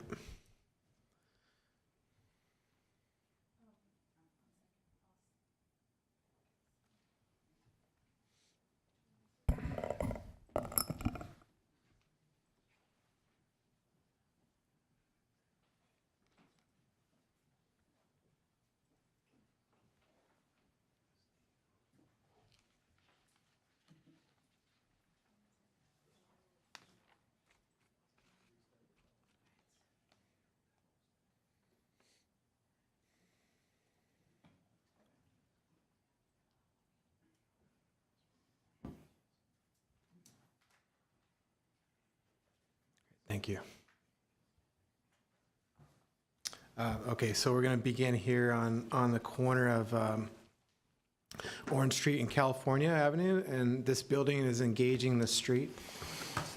Thank you. With the tall storefront glass, there's that's our main lobby. There's a fitness center, and the retail space is off to your right. The public plaza is planted with native plantings, a unique specimen tree, and it provides ample shading and seating that steps up to our private amenities area there. And then along Orange Avenue, we have a blend of live workspaces and studios with shared public plazas, you see there. They could be programmed as active spaces with self-guided fitness routines, or maybe it's a collaborative space for Glendale's independent businesses. Along Orange, the pedestrian realm's wide sidewalks, they're bordered by additional street trees and additional parkway plantings. And this is going to contribute to a modern commercial experience with the style, character, and charm of historic Glendale here. At the southeast corner of our project along Orange Street, we have our main vehicular entry into the project, and also another residential entry plaza. This starts our public paseo. This connects mid-block through the project to Central Avenue, so from Orange to Central. There's an assortment of lively outdoor spaces. These can support co-working, just normal social interactions, collaborative collaborations, play. You can see some games there. You can take care of your pet, socialize. This is a very active space, and we're hoping that that there'll be several opportunities to mix the private and the public realm through shared activities. As you mentioned, maybe events.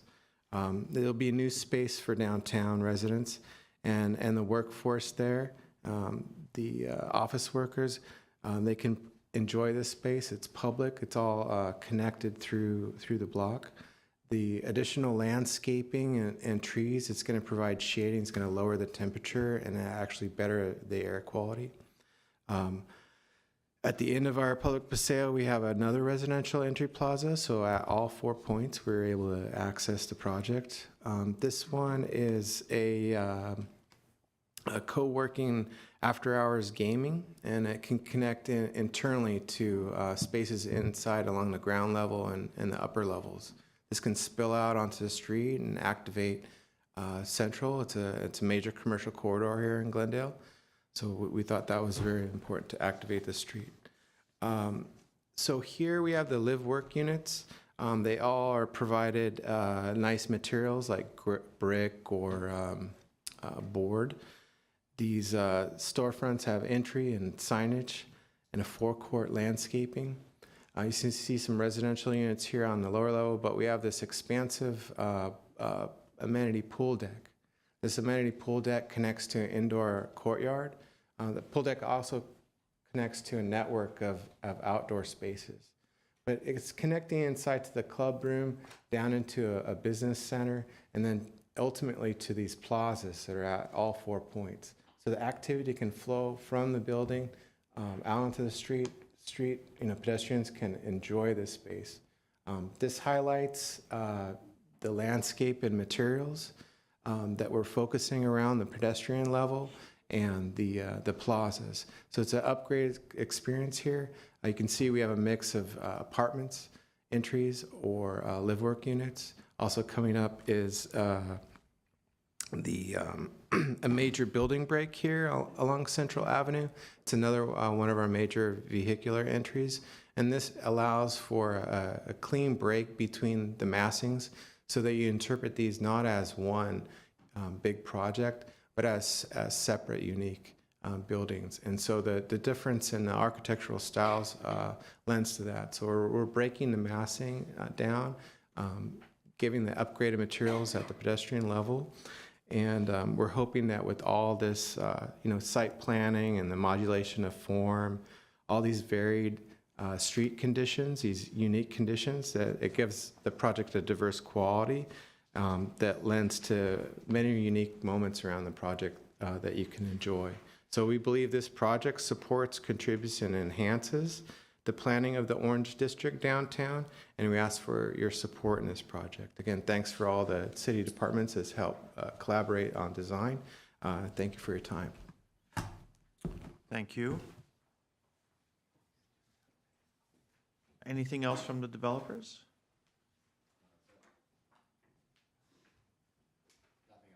You're good? Okay. I'm sorry for the confusion.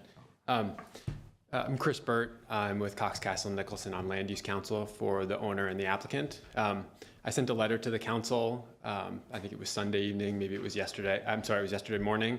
I didn't see it in the agenda materials. I hope everybody received it. It discussed, gave a context of the state housing laws as they apply to this project. Your city attorney did an eloquent job of explaining those as well.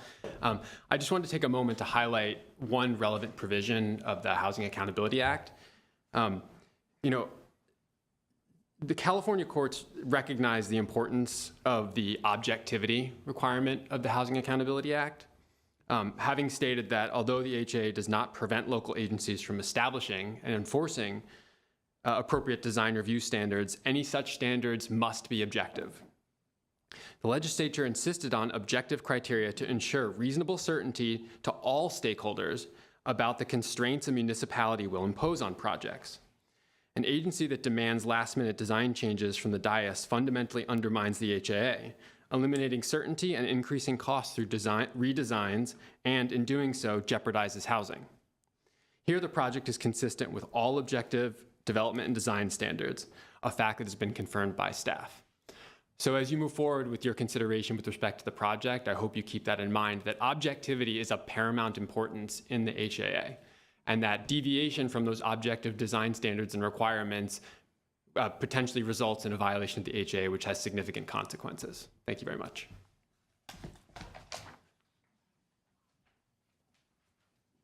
Okay, let's go to the next speaker.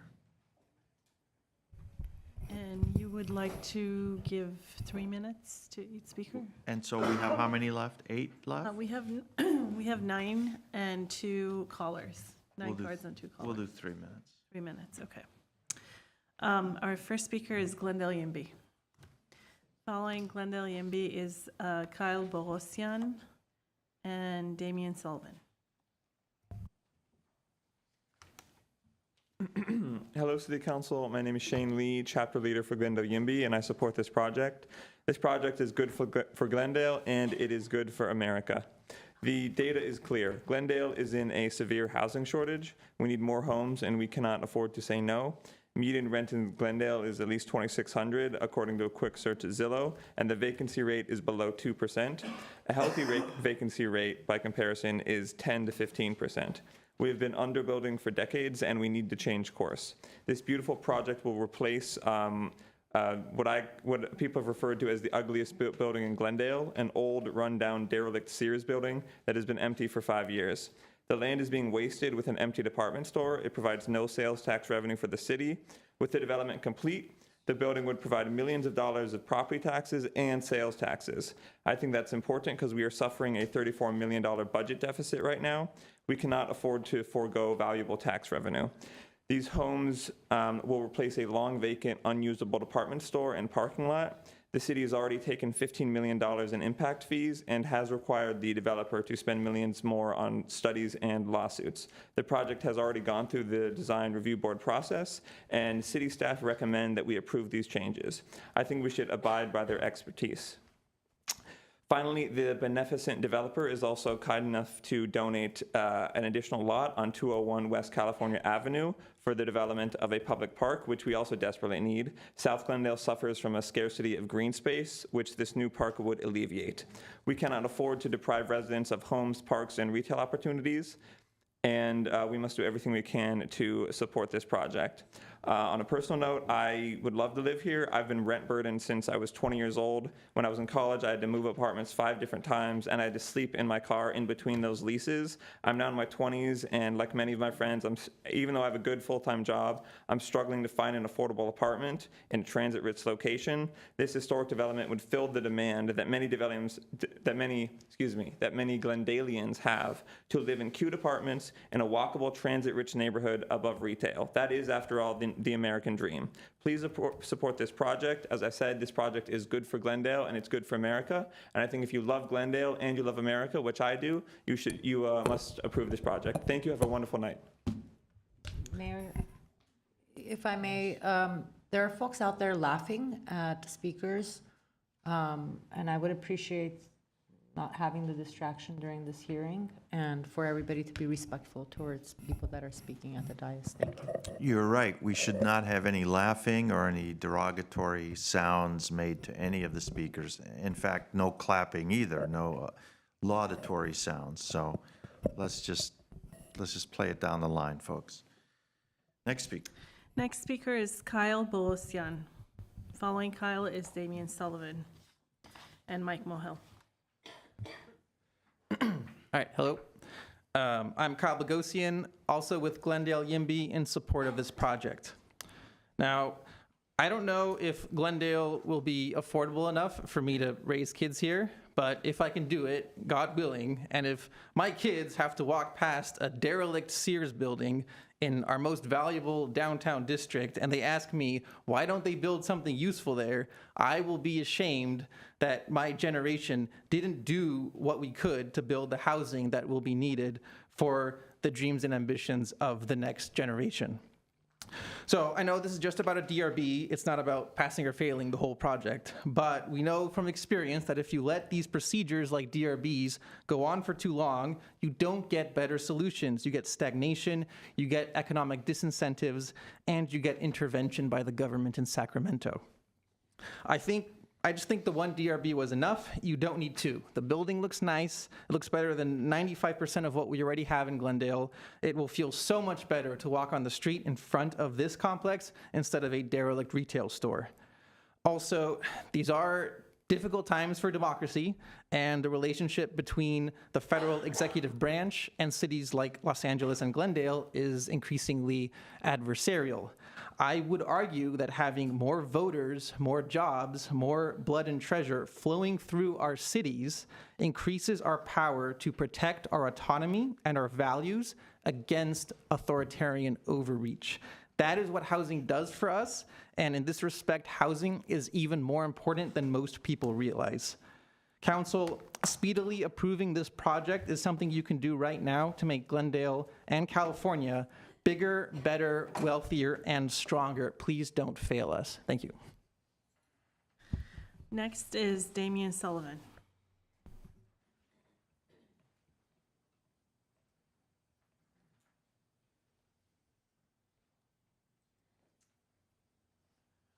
I actually have a video that I sent to Susie, so she's going to use my 3 minutes to play my video.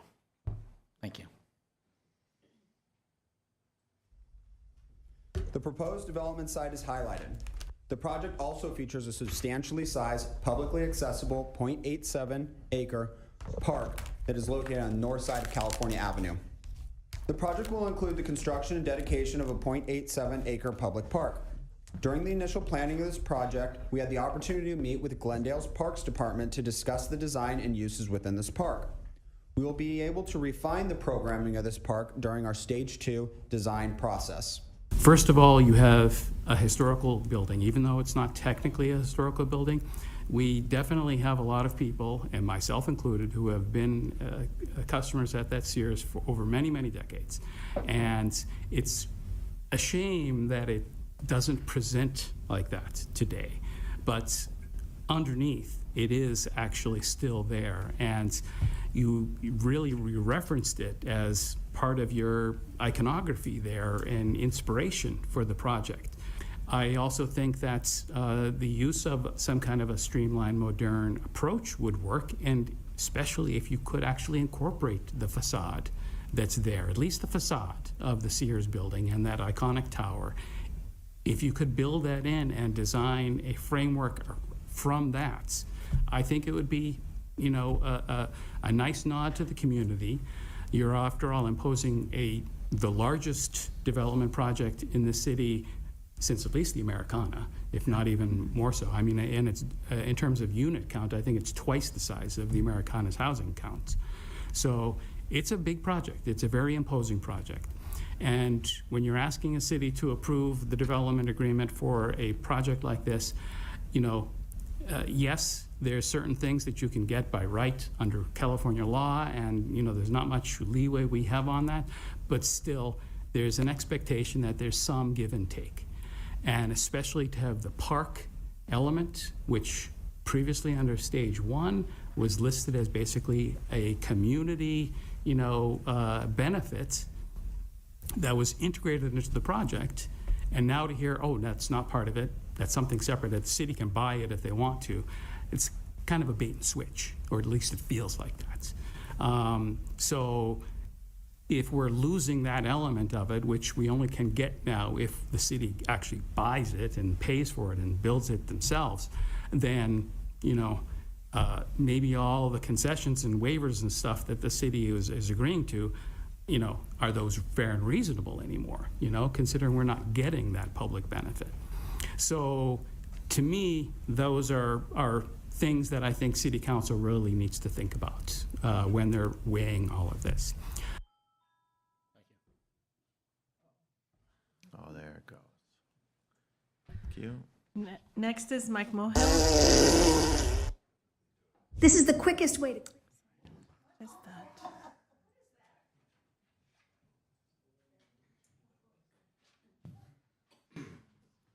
Next is Mike Mohill. Following Mike is Lisa Morris and Ellen Durham.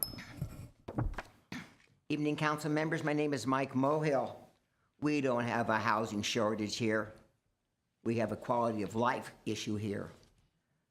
Putting in 682 massive apartment complex in downtown Glendale will affect the quality of life throughout the city of Glendale.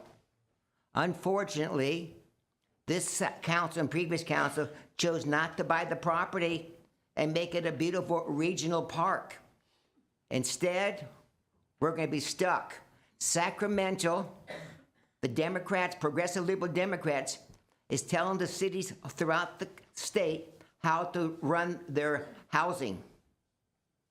We don't need high-density housing.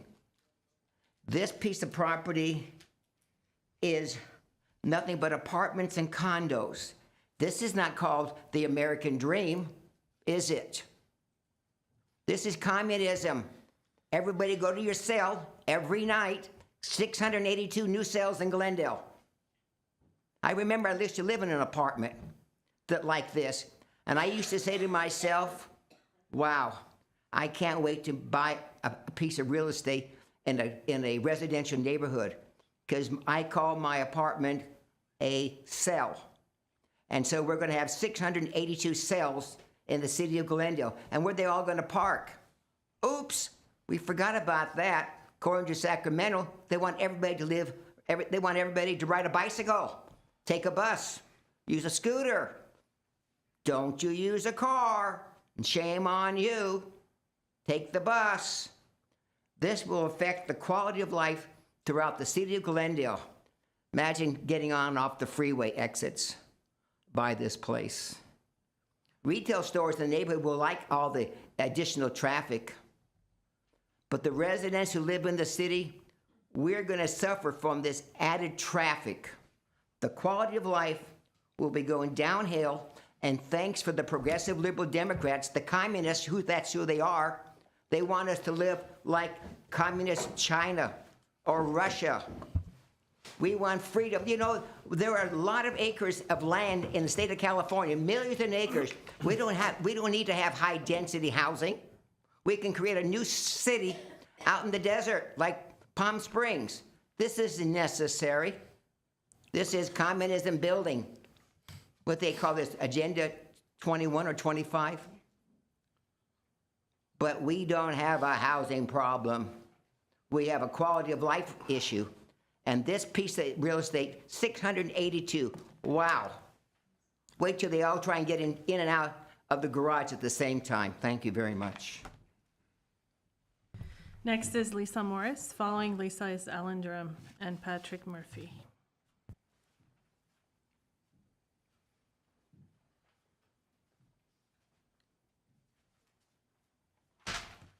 Okay, good evening, council members and mayor. I'm already at a defeatist attitude because she has already given us at least 3 reasons why we can't deny this project. That's very disconcerting, sorry. And like, why are we letting them get away with these waivers? Reducing the required amount of publicly accessible open space. I thought that was the idea of breaking it up and making things taller, is to create more open space. Reducing the required amount of residential private outdoor space from 95,000 square feet to just barely 20,000. That is a big reduction. Eliminating the required 20-foot setback for portions of the building that is adjacent to the Paseo. This is not what we had in mind. You already know what I think about the preserving the Sears portion, because I talked about that in another meeting. But if you're going to approve this, I would insist that the comments and recommendations of the DRB are met. Yes, redesign the project with its corners, enhance architectural components, and they say it's cost prohibitive. Well, Ellen says we have 15 million in the arts fund. I said your name wrong? 9. Huh? There's out 9. 9 million. Oh, Sorry. well, I had a note. It was a meeting, you said 15, so I don't know where the difference is. But why couldn't you use some of that money to help them with this design in incorporating the Sears elements? So yes, we want to protect that facade, and I would think that the builder would be more sensitive to what the community wants and the city wants. And if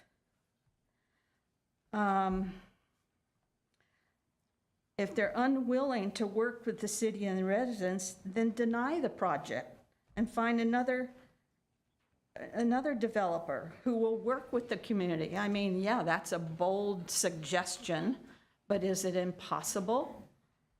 Will it cost more money? This is going to be here forever, or until we're long dead. Next is Ellen Durham. Following Ellen Durham is Patrick Murphy, Beth Brooks, and Ellen Dish. Mayor Najarian, members of the council, I'm Alan Durham.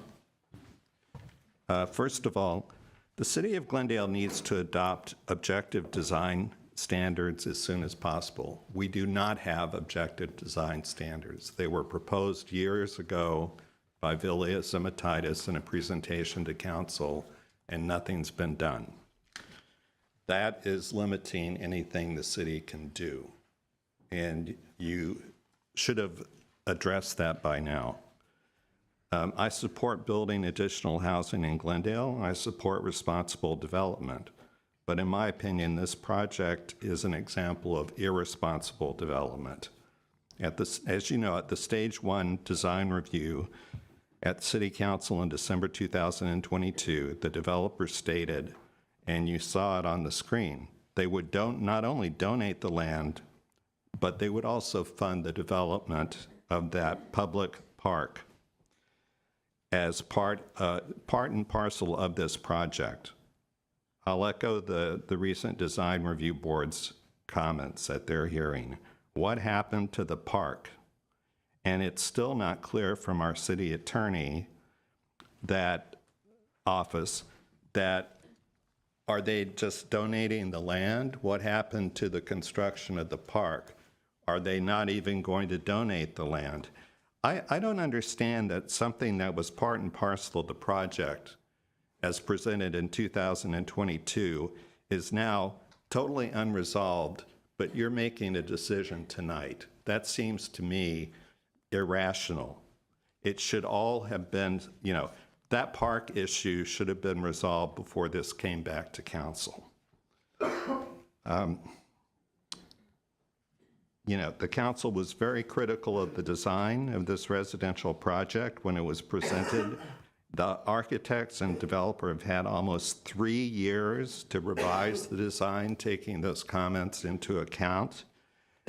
When you see the pictures of 2022 and tonight, if those red lines weren't drawn in circles, no one would know there's any difference between those two buildings.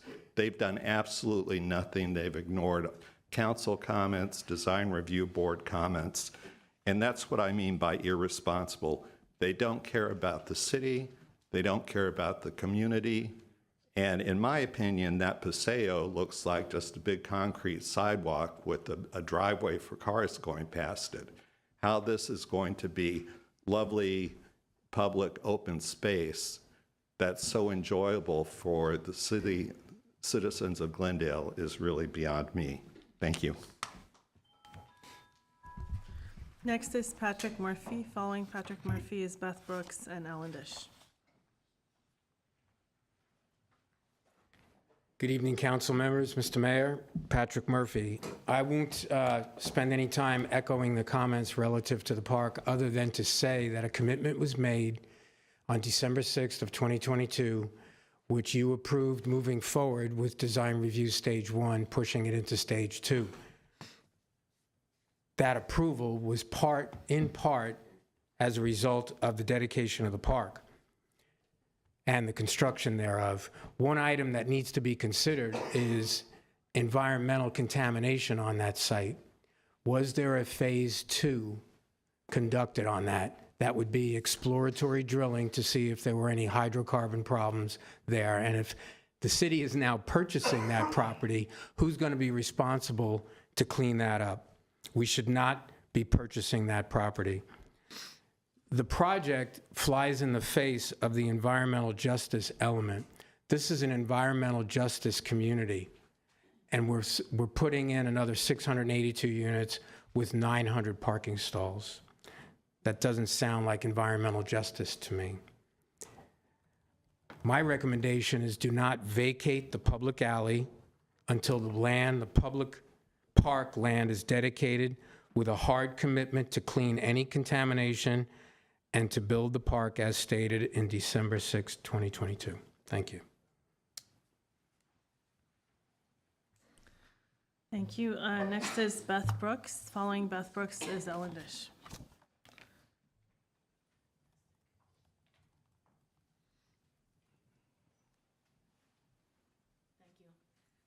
First, I want to thank Damian Sullivan for many years of advocating for this building and advocating for Glendale. He works tirelessly And unfortunately, he was up against pretty irresponsible, unscrupulous developers who ignored everything the city council said and just tried to pack as many units in as possible, including ignoring the fact that putting all affordable housing tenants in studios. So affordable, low-income tenants were supposed to get the mix of 2 bedrooms, 1 bedrooms, and studios, and all they did was just say, you know what, we're going to give you all these studios, we're going to dump you in there. So this is the kind of people you're dealing with, who basically ignored everything. I know that's a done deal because, as the lawyer said, look, the law is on their side, which is showing you the clock is ticking. You have to put in objective standards for health, safety, design, everything, so you can fight people like this. Because the only thing that you have leeway on is this park. That's about it. Otherwise, they're gonna, I think you should vote no just to say, you know what, you can't stick it to us like you've been sticking it to us all these years by ignoring everything we asked you to do, because you're giving a message to all the developers who are gonna be like this, that they can do it too. So you know what, they're gonna sue, but at least you'll stand up and say, you know what, we're not gonna take this because this is ridiculous. I live a couple of blocks away. This thing is an atrocity. And I'm sick of hearing we're going to activate this and we're going to, dance around here on this little table over. I mean, I never heard such nonsense in my whole life. And I hope you're not listening to 20-somethings who live with their parents that 682 units are going to save democracy here, because that makes me crazy when I hear stuff like that. There are only about 70 units that are affordable, and most of them are all studios. So they're packing in, so maybe they want to live in the studios. That's just wonderful. Because the bottom line is that the only way to save neighborhoods from these kinds of people is for you to pass resolutions or ordinances that include objective, identifiable, written design, health, and safety standards so you can challenge these builders. Because the planning department, as well as the city council, dropped the ball by not doing this. You knew that laws were coming down from Sacramento. We all read the drafts. This could have happened, and it didn't happen, and now we're left with this. So, you have to show that these things will have a specific adverse impact, a significant, quantifiable, direct, and unavoidable impact, but it has to be written and objective. Otherwise, they can do whatever they want. They can ignore you, they can ignore the design review board, which is what they've done, and they'd laugh in the audience about it. So, just get the park and make a statement. Thank you. Next is Alan Dish.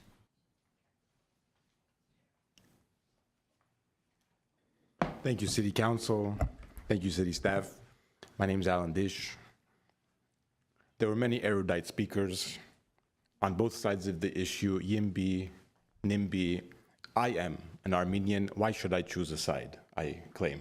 But one has to, at some point, have to make difficult decisions. I admire, first, Glendale YIMBY because they admit the problem, which even Mr. Nick Schultz admitted, that Glendale is in a high fire risk. So it only makes sense to develop densely in the more dense already south. Now that has its problems with public space. So what I love Mr. Sullivan is because he emphasizes preservation. And I think the left, the Democratic Party especially, should rediscover protecting certain ways of life up to, I don't know, they could have been done maybe to preserve the facade of the Sears. If I could just make some architectural comments, I find it too haphazard, postmodern, schizophrenic maybe. That doesn't mean I'm for neoclassical Stalinist. I would just say I would like something like the La Brea Towers. It's in West LA, near even the Grove. It could have been a bit like that, I think. As for Los Angeles, single-family housing, California, yes, it's part of the lifestyle.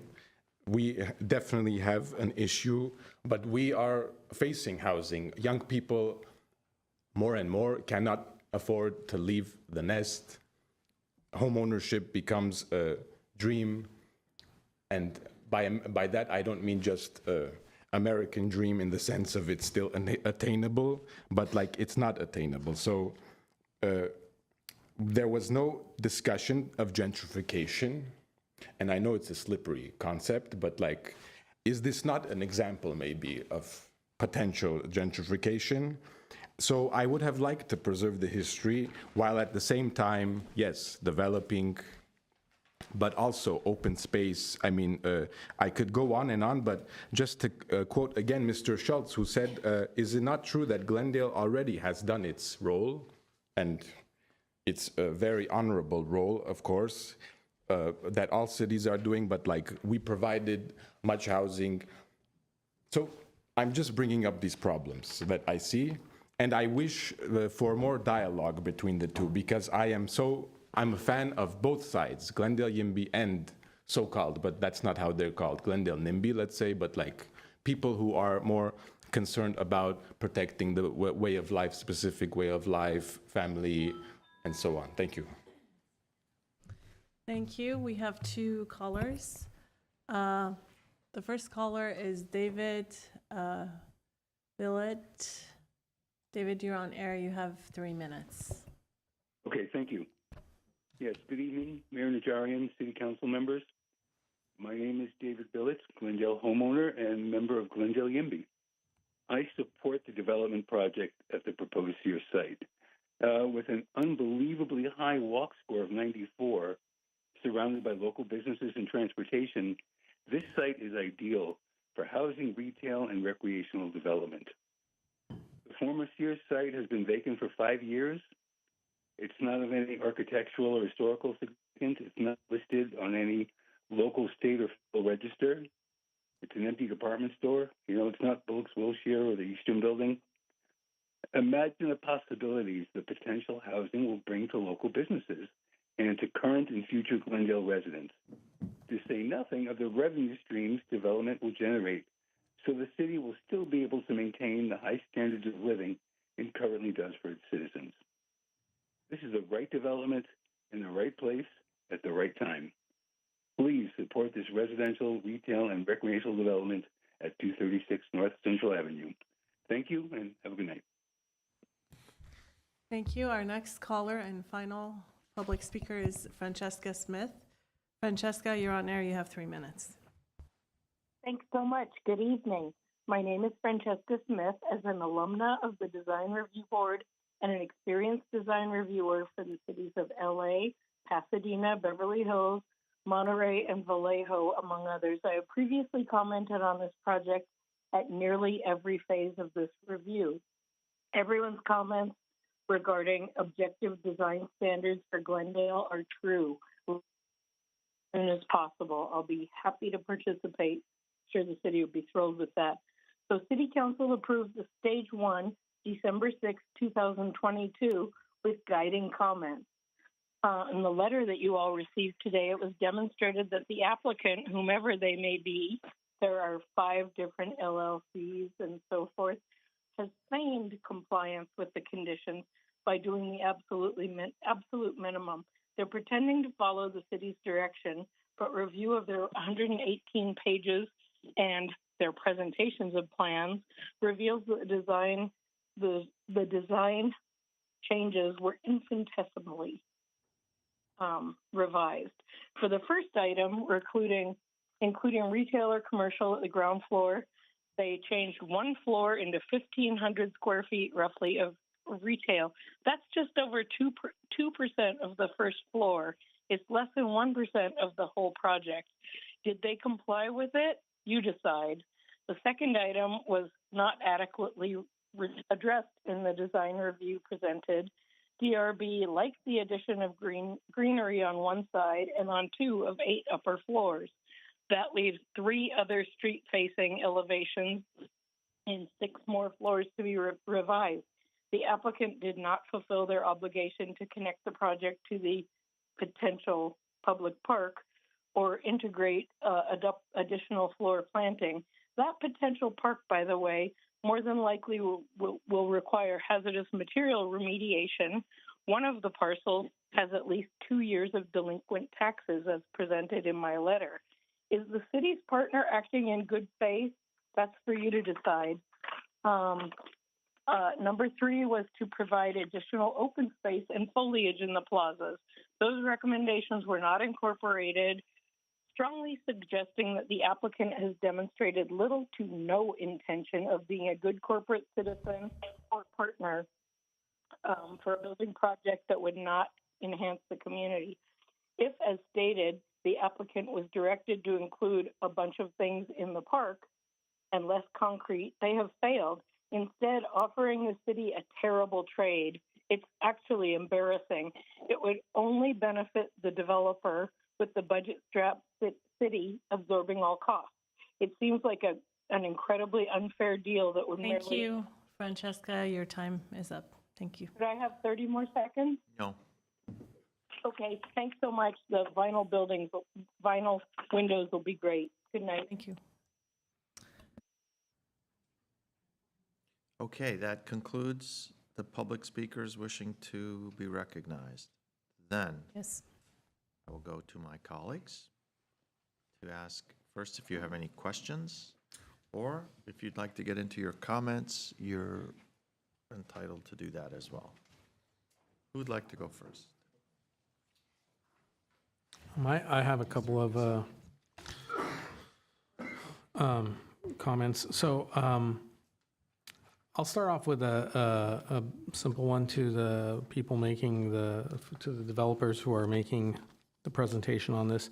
I have questions about some of the comments. You had mentioned that there's a particular type of tree that you're planting. Can you tell me what that was? A heritage tree or something like that was mentioned? Someone answer that. What exactly does that mean? It's called a specimen tree. Specimen tree, okay. It is larger and more unique than the rest of the street trees would be. Street trees would be more typical that you see around the city. The specimen trees are special. Like, okay, I get that, but like what defines, I mean, is it a more mature tree? Is it one that, So I apologize as we don't have our landscape architect team here, EP2, who's local. But typically on our specimen trees, we'll pick something that is within the city's design guidelines. So in certain cities, it'll be an oak. We can decide kind of if there's a specific tree that the city really wants to see. We Okay. can definitely implement that into the all right. design. And then I noticed that, in some of the rendering or that rendering video that you presented, does that look like what's considered pampas grass on the side of the building? Is that correct? That's what it looked like in the video and the images. Go ahead. Is it? I could pull up the landscape palette, but yeah, what it appears to be is long grass. Well, I don't know if it was long grass. It was more of the pampas grass outside, long, fuzzy-looking thing. that's Right, pretty. right. I would urge that whatever you guys do with landscaping, you think carefully, especially in light of recent events, that we don't use invasive plants and also plants that are highly flammable. Pampas grass is considered one of those. And so sorry, don't go far. You mentioned like on the orange side as the video was going, collaborative spaces for Glendale's independent businesses was one of the comments. I wrote that down.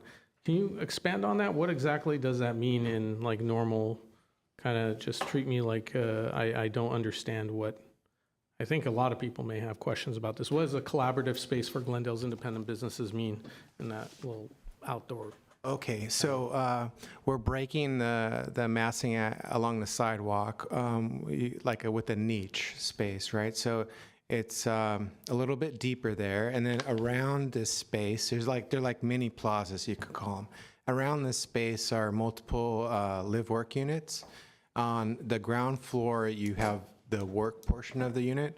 This could be anything from like office type work to selling goods, any sort of retailer, small independent businesses. And then we see these spaces, we can program them. Let's say we have a weightlifting guy and a nutritionist and something else, and then they can have, we could program, Sure.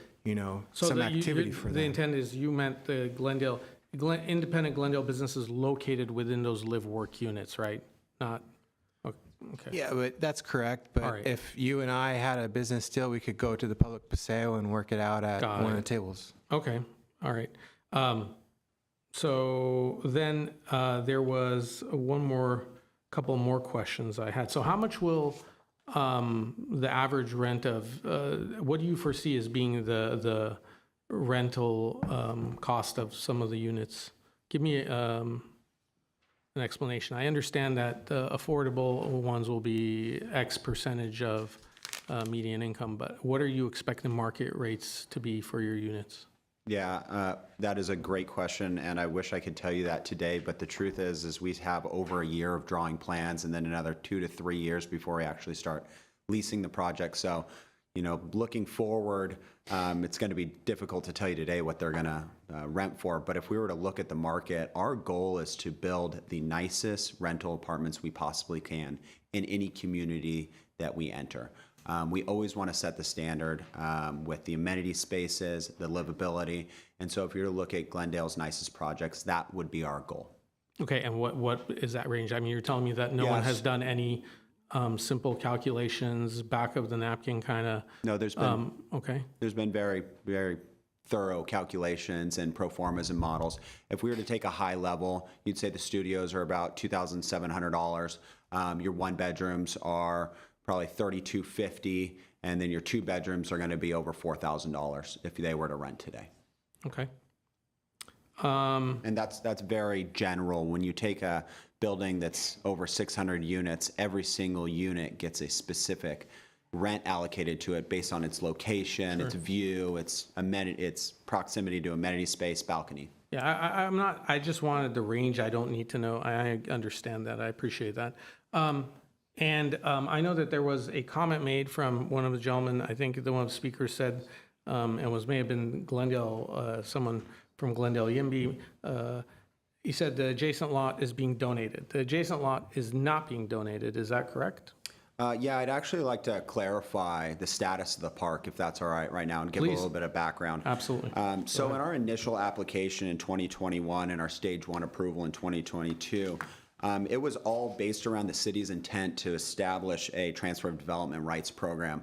That was part of the hearing. That was one of the city's objectives, and that was supposed to get done before today's stage 2 city council hearing. This program was never established by the city and required us to completely change our application to exclude the park from the application. This impacted our density calculations and reduced our private open space, public open space. We made an enormous effort to find a way to provide this park to the city and worked with the city attorney to create a condition that reflects our goal to provide that park to the city, whether it be through the track map, which is likely our preferred way. If we can work with Public Works and agree that a track map is the right solution, that land would be dedicated to the city. Okay. Dedicated, not donated.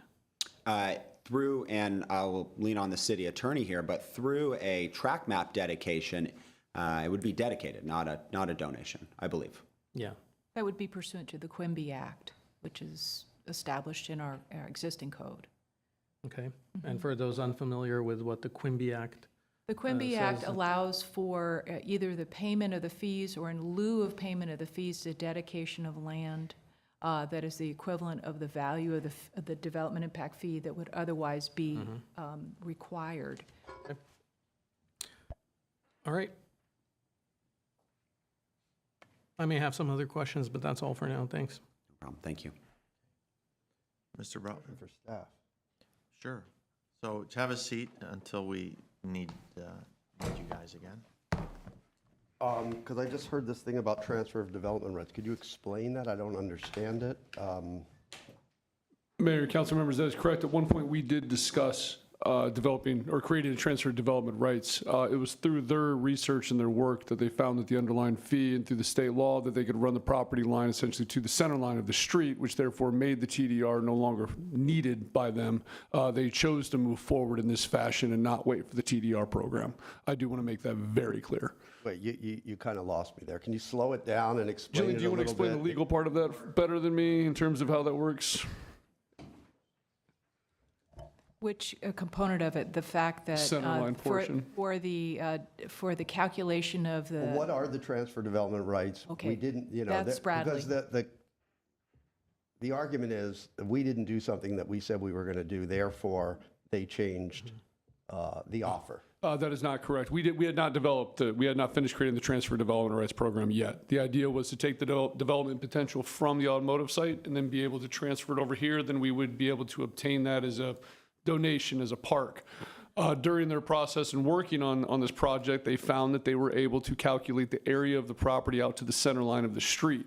That added about a full acre to the property, which is the equivalent almost or a little bit more than the Sears Automotive site. So actually what happened here is the TDR became no longer needed by them.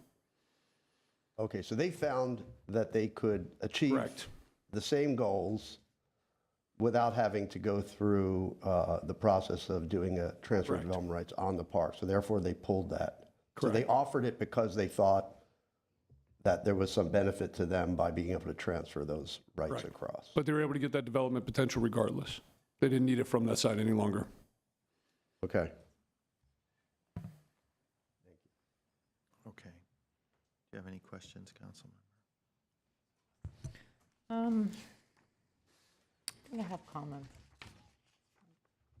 Okay. Yeah, okay. So if we're done with questions, I'm going to close the public hearing. Well, before we do that, I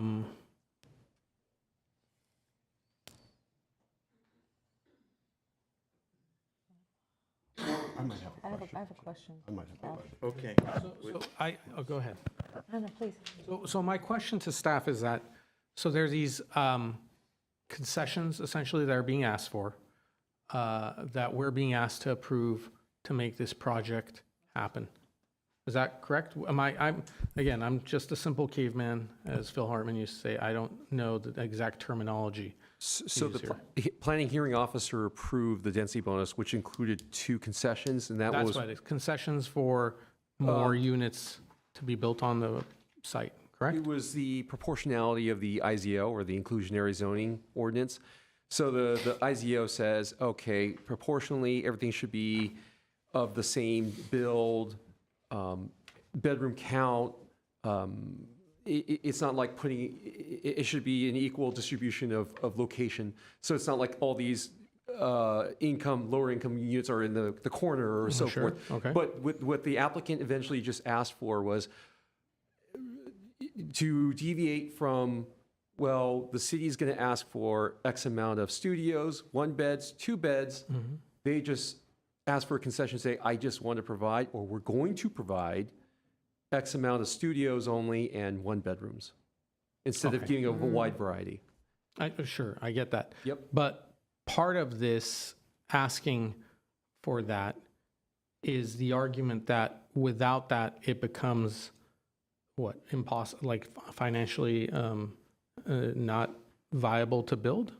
Is that, I'm not in construction, I'm not in development, I'm trying to understand. So the difference between concessions and waivers, concessions are granted, meaning the state says you shall provide them, and the finding, I don't want to say a finding, but they're for the purposes of, it must have justifiable cost reductions. And then they ask for this to say, well, inherently, if I provide more studios or 1 bedrooms, the inherent cost to build, the amount of materials or whatever is at a lower. So we're able to construct and provide affordable units at a lower cost if I give these proportions as opposed to the wide variety mix.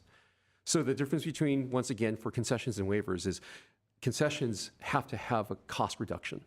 Waivers basically are for, my mind's drawing a break, Jillian, but it was for, it has to have the project feasible to provide the I think there's units someone jumping density. at the chops or go ahead. Explain it in the way you understand it, Sure, so I can understand it and our residents can understand it. Sure, I'm happy to.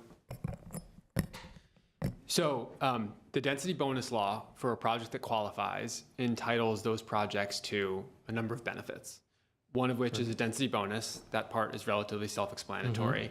A second is incentives and concessions. Third is waivers, and then fourth is reduced parking ratios. Incentives and concessions are defined by the law to be incredibly broad. They can be reductions from development standards. They can be application of mixed-use zoning, if mixed-use zoning is necessary to make the project pencil. And then it is also any other regulatory deviation. That's the last opportunity, but that's a very broad category. Now, what does make the project pencil mean? So so for an incentive concession, it has to have a cost-reducing effect to aid in the provision of housing or affordable rents. So if you think about it in the context of a housing project, right? Councilmember Brotman brought up earlier the fact that 100% affordable housing projects are very difficult to construct because they require significant public subsidies. The density bonus law was intended to resolve the issue of providing public subsidies because you could construct affordable units by getting these benefits, right? And so if you think about it with respect to the number of units, for instance, and I'm gonna go back to the studios, the proportionality issue. If the project is required to provide 15% of the units as very low income, right? To get its 50% density bonus. If those units need to be proportional, it would require adding more 2-bedroom units to the affordability component, which would require increasing the overall scale and scope of the building, which would increase costs associated with the building. So by providing those units as studios and 1-bedrooms, you alleviate the need to expand the overall envelope of the building, thus reducing costs. Which is why I was trying to understand what you're anticipating renting, because it seems like there's already a calculation in your head as to what will make this project pencil out, right? So you have that information. I don't have it, right? I don't think anyone else here has it. I don't know what you purchased the property for, and I don't know what is going to make it feasible. But if you're asking us for something to give to you, and by the way, I want housing on that site. I want, the most housing we can get for our residents within, some reason. And I understand that we're dealing with state regulations, but to have part of the facts, covered by a curtain and saying like, we don't know, or, it's a moving target and we have to figure out that we're going to do these reductions on the sizes of the units that we had talked about initially in order to make this quote unquote pencil out. I'm trying to figure out that part of it. And let me be clear. So I'm a land use lawyer. I don't know the particular numbers, but I'll admit that I misspoke when I said pencil out or feasibility. When you look at the language of the density bonus law, when you are to be entitled to an incentive concession, you just have to show that there would be cost reductive effects associated with the incentive concession. Here, as I just noted, by providing smaller units as the affordable units and not having to construct larger units, that alleviates the need to expand the building and thus incur greater costs. So there is a cost reductive effect associated with this incentive concession. That is the test under the law. It has no relevance to financial feasibility or anything else like that. Okay. All right. Okay. Questions, or would you Yeah, like to I make think, comments? No, let me just ask if the development team could come up. I want to ask a question about the retail space, because when you were here for stage one, several of us, I know I did, really placed a strong emphasis on the importance of retail for a number of things. One, kind of to activate the street, because that is a key objective of our DSP, our specific plan. We want these streets to be activated. And in particular, the kind of retail that would, give the residents amenities locally so that they wouldn't have to get in their car and drive somewhere. And I'm thinking specifically, groceries. Right now, I think the nearest place is maybe a mile away that somebody would go to pick up a carton of milk. And we know most people are going to get in their car to do that. So that was very important for me. Now,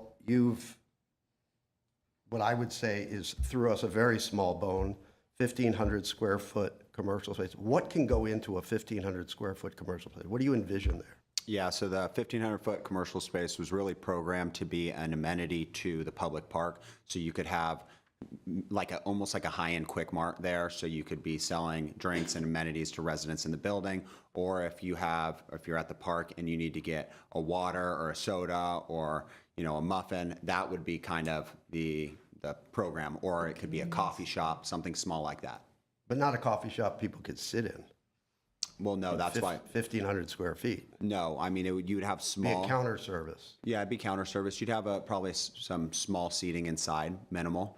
But you're not going to get a full restaurant. We're not proposing a grease trap in there to build out a full restaurant. It is really supposed to be a space to serve our tenants and the neighboring park.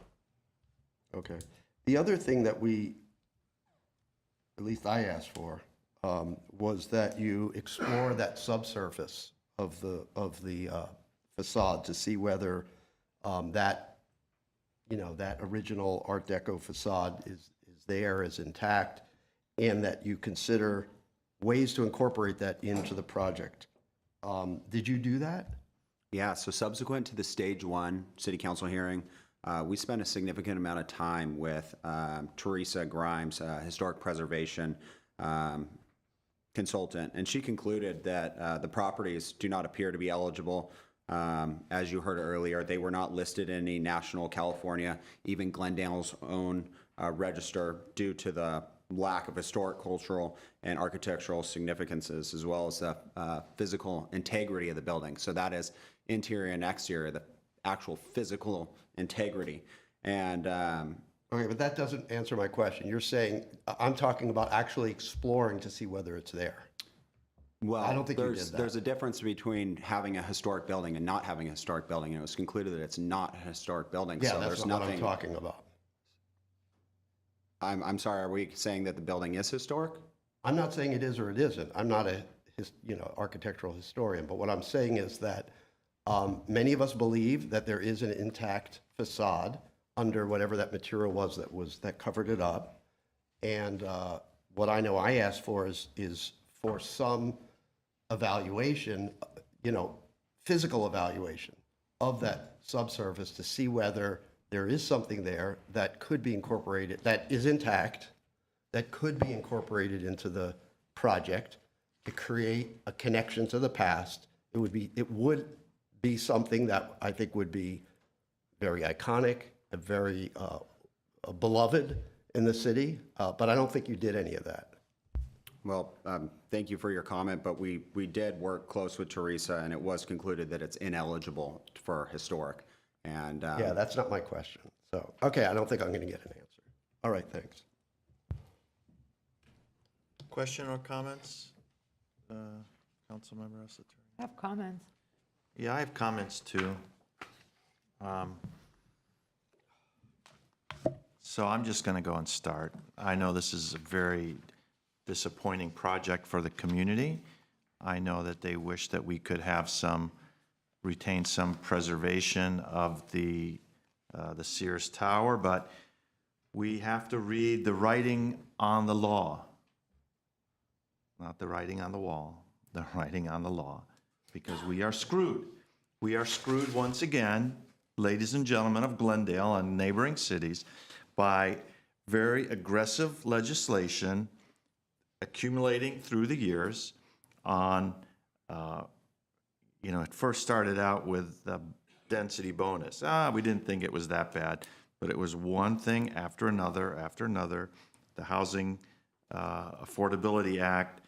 We have absolutely nothing that we can do to modify this building, because if we make and order a modification or a condition that in any way reduces one unit of what they have, we are in violation of the law.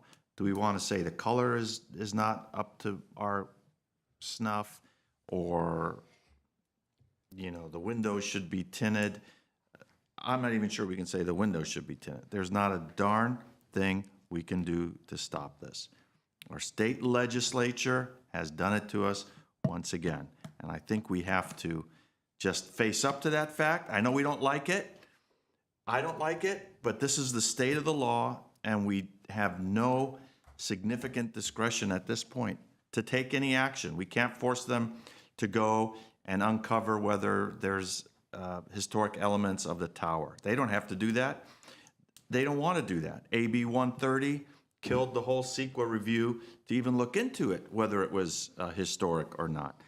The discussion that was played on the DRB commissioner, absolutely 100% irrelevant and not applicable to these situations. We can't force them to put in more commercial, because if it takes away one unit, we are in violation of the law. It's sad. I know we want to put up a fight. I know we want to show the residents we're kicking, digging our heels in. There's nothing at all we can do. Why didn't the Historic Society earlier on, years ago, seek registration of the Sears Tower? I don't know. They've been very active in other areas. They were very active in developing historic districts, but they spent their time ignoring something that now they're claiming is of such value. It hurts me to say this. I think the developers could have been more cooperative with us, but the fact is they don't have to be cooperative.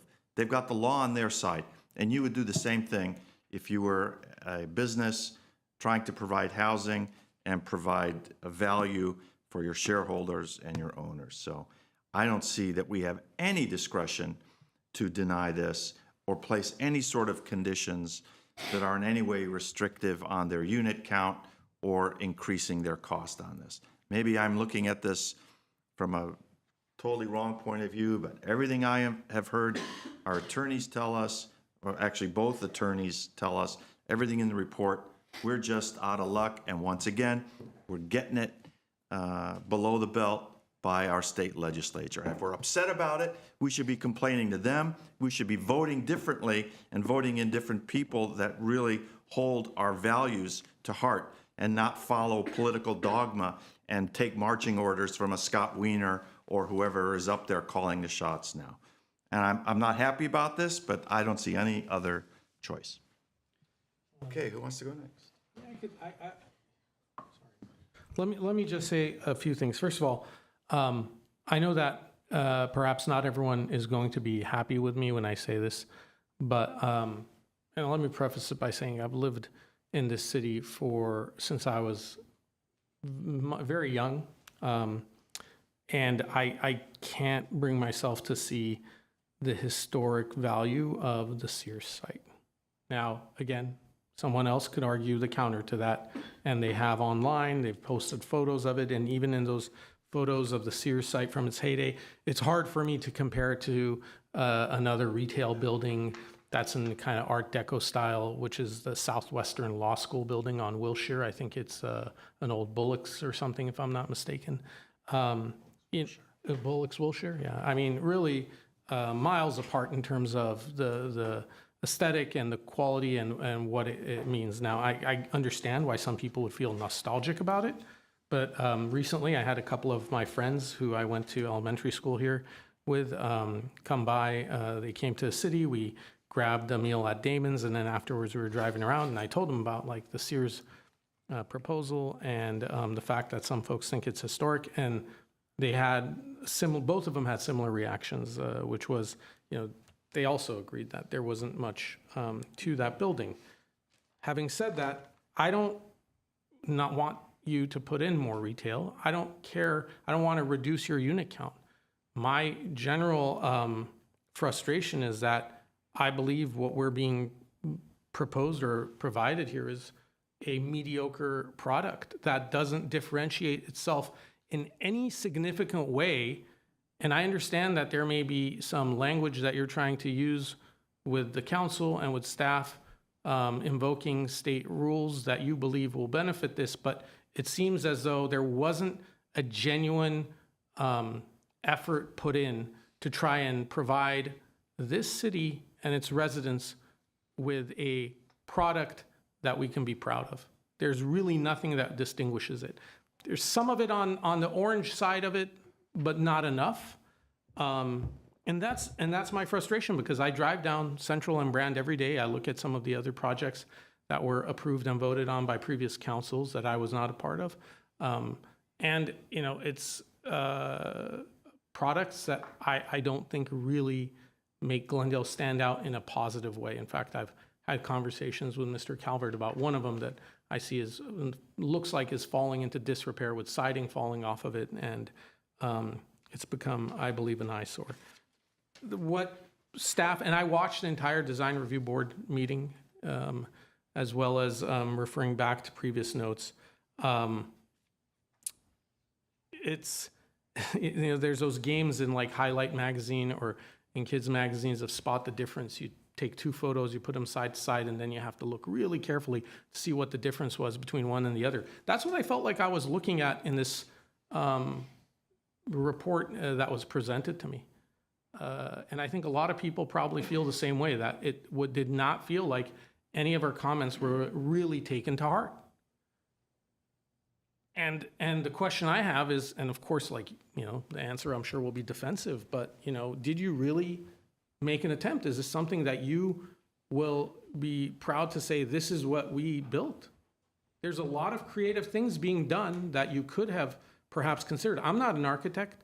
I'm not a designer, but, you know, I know good design when I see it. So that's I don't have a question. I don't think those are rhetorical questions, if anything. So I for those reasons alone, it's hard for me to approve or vote and support this. Again, don't put in retail. Add more units if you have to. But make it look like something that will be pleasing for people to look at, and that people who will have to live there or will choose to live there will be proud to say, this is my home, not just a box where I'm paying rent. Thank you. I should say it. I'm closing the public hearing. Councilmember Asaturian. So I'll say that I was very disheartened to see the report initially, and even more so during your presentation. When I was thinking back through the project site visit we had in North Hollywood and the conversations we had during that time, and when you came for stage one, I really felt like we were meeting with partners that cared about what they were bringing to the city. I remember your dog park that is open for public use in your North Hollywood location, the stores and amenities that are available. I recognize that the laws don't allow for those things for us to talk about today. I'm not interested in reducing. I don't mind if you build more. I don't know if it's maybe you redesign your lobby. That, you know, I know that drives me nuts to see the one at Altana, because it's a giant lobby that could have been used if it was designed differently for public space. Some of my comments during the stage one included looking at creating a pass-through, because you are talking about long giant blocks, and it was an opportunity for us to connect Central to Brand. We talked about the usable public spaces, and what it feels like what you've done is you've taken a very narrow strip, added some tables, and what looked like a ping pong table. Ms. Brooks, I would love nothing more for people to dance and have a good time on our streets. One of the things I've raised with staff before, and I guess at this point I might end up making it an item, is for all of these public spaces to actually have signage, and for us to do a public outreach campaign for people to know that they can use that, because a lot of the corporate offices have beautiful spaces. I think it's not clear to people that they can use those spaces. But what you've designed here, I have an issue with the design of this project. I have an issue with the lack of public spaces that are available. We talked about an open and green space. The way that you've structured that and the way that you've designed that is what I have a problem with. If you lumped that together and it felt bigger, I would be okay with that. Part of the stairs where you showed in your video, or if you go back, I made comments specifically around that area as well about the design of that and having that be something that is more accessible to the public, and I don't see that. And, you know, I think Mr. Kasakian actually put it perfectly that, you know, I have to like stare and figure out where it is that you made the change. And I will say that your comments and your attorney's comments earlier felt like a bully developer that came in trying to take over our city. And that really, really sucks as somebody that came into this process feeling like we were partners in this. And so I think we need the housing. I want the housing. If you think it's better, you know the market better. If it's better for us to have studios and one bedrooms and all of that, sure. But I've seen your other properties. You guys showcased what you're capable of doing, and I don't feel like we're getting a good product here. And it's not your best work, and it really sucks. And I'm not posturing on this. This is genuine and from the heart. I was hoping that this conversation and this presentation would be very different. I don't think that asking for certain things to be redesigned, I think one of your comments was, your attorney's comments was, you cannot last minute bring up things in order to change the project. This is not last minute. How long has it been? When was the last time this was here? When we made these comments, it's not last minute. You just decided to ignore us. So I want the housing. You know, I would be even, I think initially it was like 682, sure. And, you know, if Mr. Mohill was still here, must be really nice for you to have a home you probably paid $10,000 or $20,000 for, you know, whenever you bought that. Our young generation definitely needs housing. And as someone that actually lives in an apartment building, I also recognize what it means to have amenities around that I spoke about at an earlier item. So I'm happy to, you know, this is supposed to be design review items. I'm happy to comment on the design review, and my comments are still what I wanted a year ago. It's specific to the design of this project. So I'm not seeing any of the design elements that I requested about a year ago. That were my points.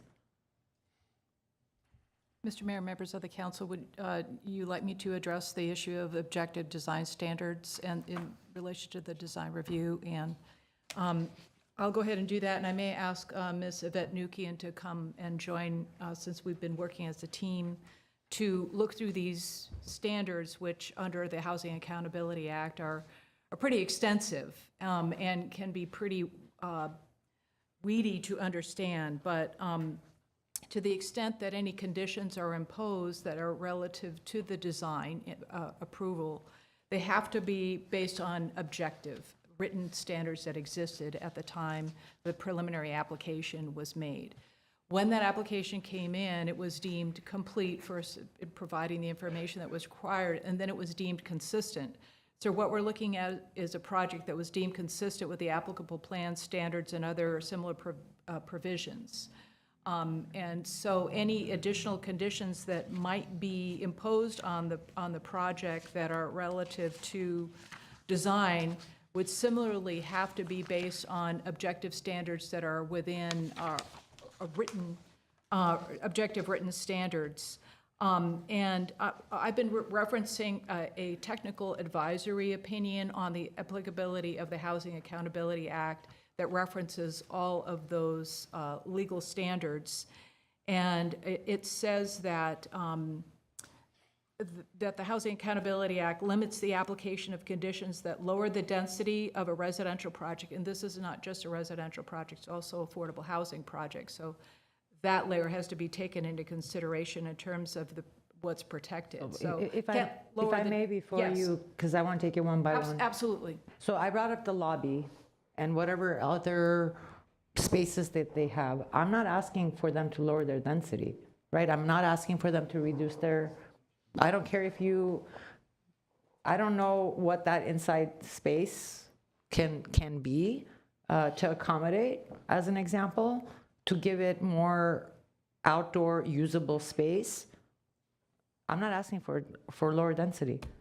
How does that Or apply? There's another component to it. It's not just the lowering of the density, but it would also be an substantial adverse impact on the viability or affordability of providing those units unless specific findings are made supported by preponderance of the evidence in the record. And what that means is that there are articulable objective standards that you can't, that are are in existence now that you can rely upon to impose as a requirement of them to make adjustments of the project as it exists right now as proposed.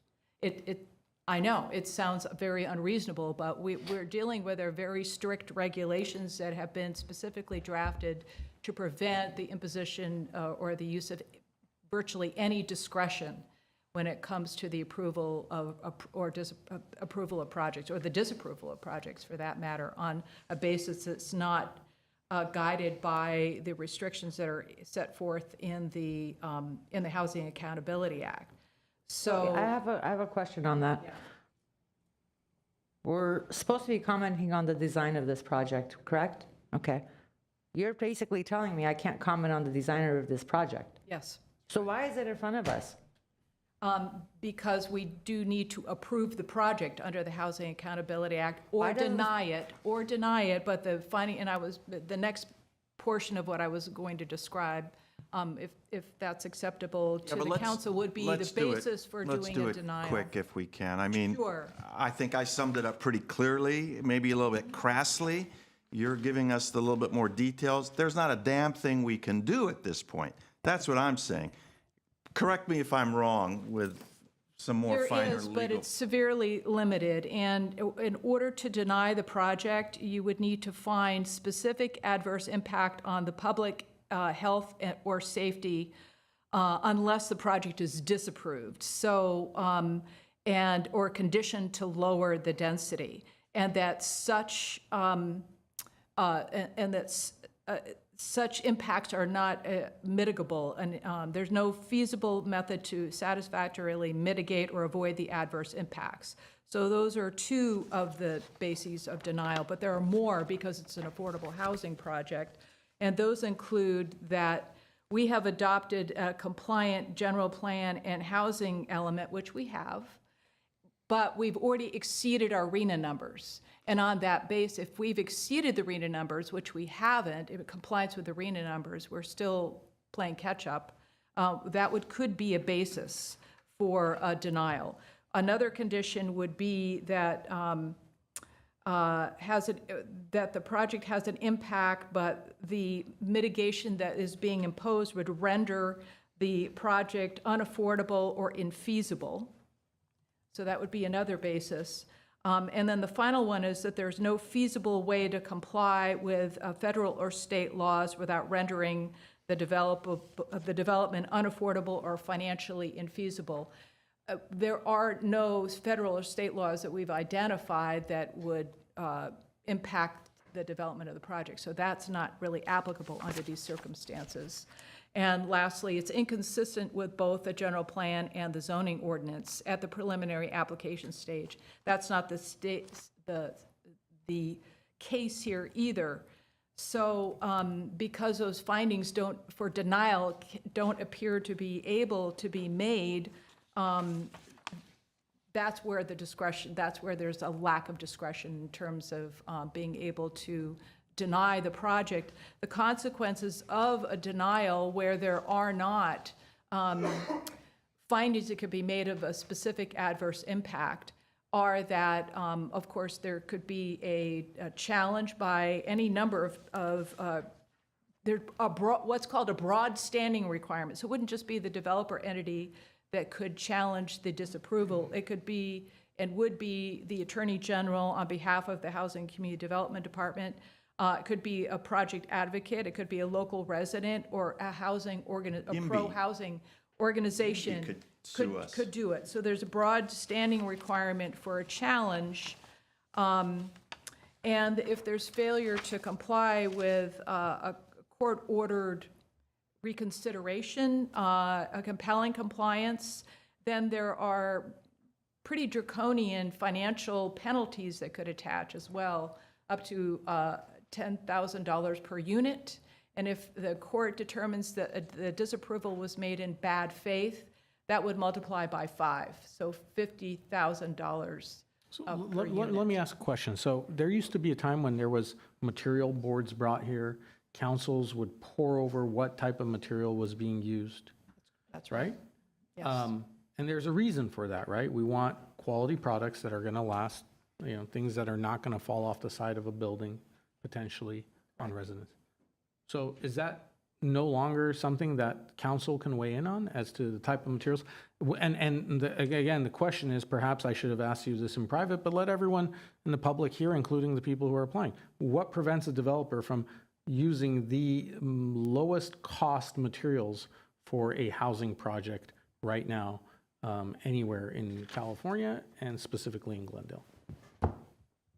They wouldn't be precluded unless the city adopted, or whatever the jurisdiction is that's approving the project, has objective design standards, and it's also governed by the California Building Code. Mayor, council members, we do need to interject on some of this here.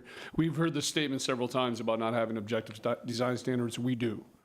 We came in 2019 and updated the downtown specific plan. If you recall, we had a lot of kind of loose statements that were in there. We put measurements on those. We put percentages on those. In fact, some of them, Councilmember Kisaki, relate to materials so that we would limit how much stucco, I'll put air quotes around that because it's not really stucco, could be used in a building. Things like modulation in the facade walls, the height, kind of marquee corner features, things like that. But the challenge that we had, and we had that discussion back in 2019 when we adopted those objective design standards, was that there was still the issue of the concession and waivers that could allow people to skirt them. In fact, if you recall, the very first product that came out of that DSP, that revised DSP, actually was worked on by Mr. Grant himself, the hotel over there on Central, which was widely supported by City Council, and they followed those objective design standards. The issue there was it wasn't a housing development, though, that they couldn't use concessions and waivers the way they're being used now. And there was only so much in terms of those objective design standards you could forecast on those things and how much you could actually limit. So in all actuality, there was, to go back to some of the earlier comments and points, there was no objective standards that we could have adopted because they were already in place. There's just other state rules and regulations that allow them to go around them to a certain extent, a certain number of them. I'd like to move forward on this. I think it's clear what sort of discretion we have. Unfortunately, we're all sad about it, but squirming and looking at it sideways and upside down isn't going to change anything. Mr. Brotman, I haven't let you. Yeah, I do want to make my comments, and they're going to be similar. I mean, I feel incredibly torn because, like my colleagues, I do believe we need more housing. I reject the notion that we have enough housing here, and our vacancy rates are low in an unhealthy way. And it's not just me saying that, even the Glendale Association of Realtors has done the analysis and concluded the same thing. Although they call it a favorable condition, I would call it an unfavorable condition. But that's the fact. We do need more housing. And I agree, Councilmember Asatrian's comment, I was going to make the same thing. I find it very rich that somebody who lives in a nice house in a single-family neighborhood comes and says we don't need more housing. So we do, and and this is the right place for this kind of density. This is where we want it. So I feel that way. At the same time, not every project is a good project, and I think this one really should have been a lot better when it came to us. And I am incredibly disappointed with the development team here. They disregarded virtually every important request that this council made. We asked, we already talked about the subsurface of the Art Deco structure, so I won't go through that again. We asked for quality retail that would help activate that street. We got a teeny tiny little bone that doesn't really, in my opinion, do anything. So we do have a situation here where we're going to have, hundreds of residents daily getting in their car, going somewhere to get their groceries. Yes, they could walk a mile. They could take a bus. But here's the development team provisioning more, about 18% more parking than the code requires. So obviously they think there are going to be a lot of cars there and a lot of people using their cars. So based on that, this is going to increase traffic. It's going to increase VMT pollution. It's going to take us away from our environmental goals. The infill is great. I like the infill housing, but it's got to come with the things that are going to make it work. And I don't think this does. Then there's the park issue. I feel like one of the DRP members talked about bait and switch. I feel like we got all excited about this idea that we were going to have a park. I never, I understand it was never going to be donated to us, but the team was actually going to build it out. And we were talking about, like, should it have this? Should it have that? We got excited, right? That was dangled in front of us. And the community heard that. And then it just disappeared. So I just see a pattern of disdain for the needs of this community. And I understand all the things, Councilman Mayor Najarian, that you're saying, about this being by right and that, we don't have the law on our side. And I understand all that. We can't force them to do these things, but we can ask that they do these things. And I really would ask you guys that, is this the reputation you want to leave in Glendale? And not, all of you, everyone in the ecosystem, the lenders, the consultants, everybody that's involved, is this what you want to be remembered for in Glendale? Something that the community is going to despise. And I wouldn't want to, and Mayor Najarian, you said we would do the same. I don't think I would, because I would think of my long-term reputation, and I wouldn't want this to be on me. Which is why it's very difficult to support it now, because I don't want this to be part of my legacy.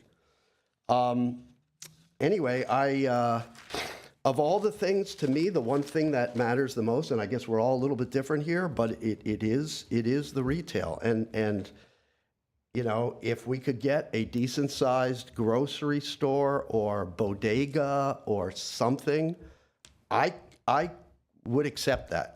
And I would kind of close my eyes to the rest of it. But the way it is now, I just can't bring myself to supporting this. Okay.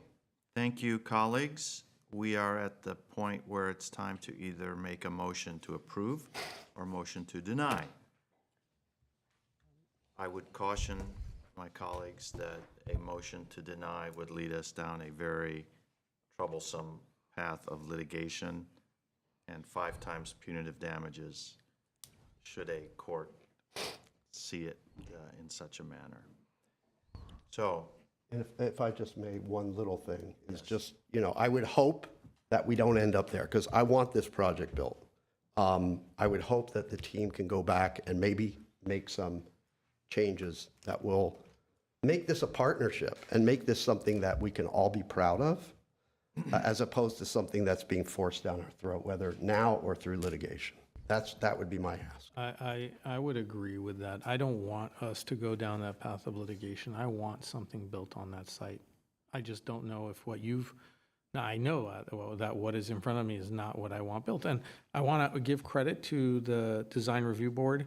I know a couple of weeks back when we had the Whitehaven appeal in front of us, I mentioned that we don't have an architect on there, and I apologize to Mr. Art Simonian, wherever you are. I had forgotten that you're on there. I know that you are a licensed architect and a good one.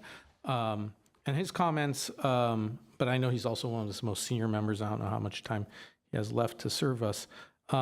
But he made some good comments about how, when there was a discussion here and including what he is seeing, there isn't that synergy or that flow to a potential proposed park site.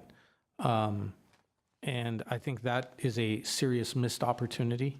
And if it's something that we are going to work on together in earnest, that has to be a consideration, right? In terms of the open space that your future residents will use and what the city needs in that area. For that reason and others that I stated, I can't bring myself to support this, and I understand your concerns, Mayor, but, because, I hope that there's a different way forward. I just don't know if voting for this to go through, because last time, I believe council did so with the understanding that there was going to be honest consideration of the comments that were made and something provided to us that was so different than what was presented the first time. Well, I would just caution my colleagues that I think to deny this would be an extremely erroneous move. However, we all have our own opinions. Let's have a motion. Wait, and before we ask, so what happens if we end up in a 2-2 tie? Because there is a time frame within which a decision needs to be made, and a 2-2 tie is a carryover, it would be an effective denial of the project or disapproval of the project, because the approval has to occur within a set period of time. That's 30 days from the completion of the tribal consultation, and that's today. I would also caution that besides the other penalties that could occur if there's a failure to comply within certain timeframes, there's also the exposure to the decertification of the housing element and the ability of developers to take advantage of the builder's remedy, if that's the case. Sorry, and explain that.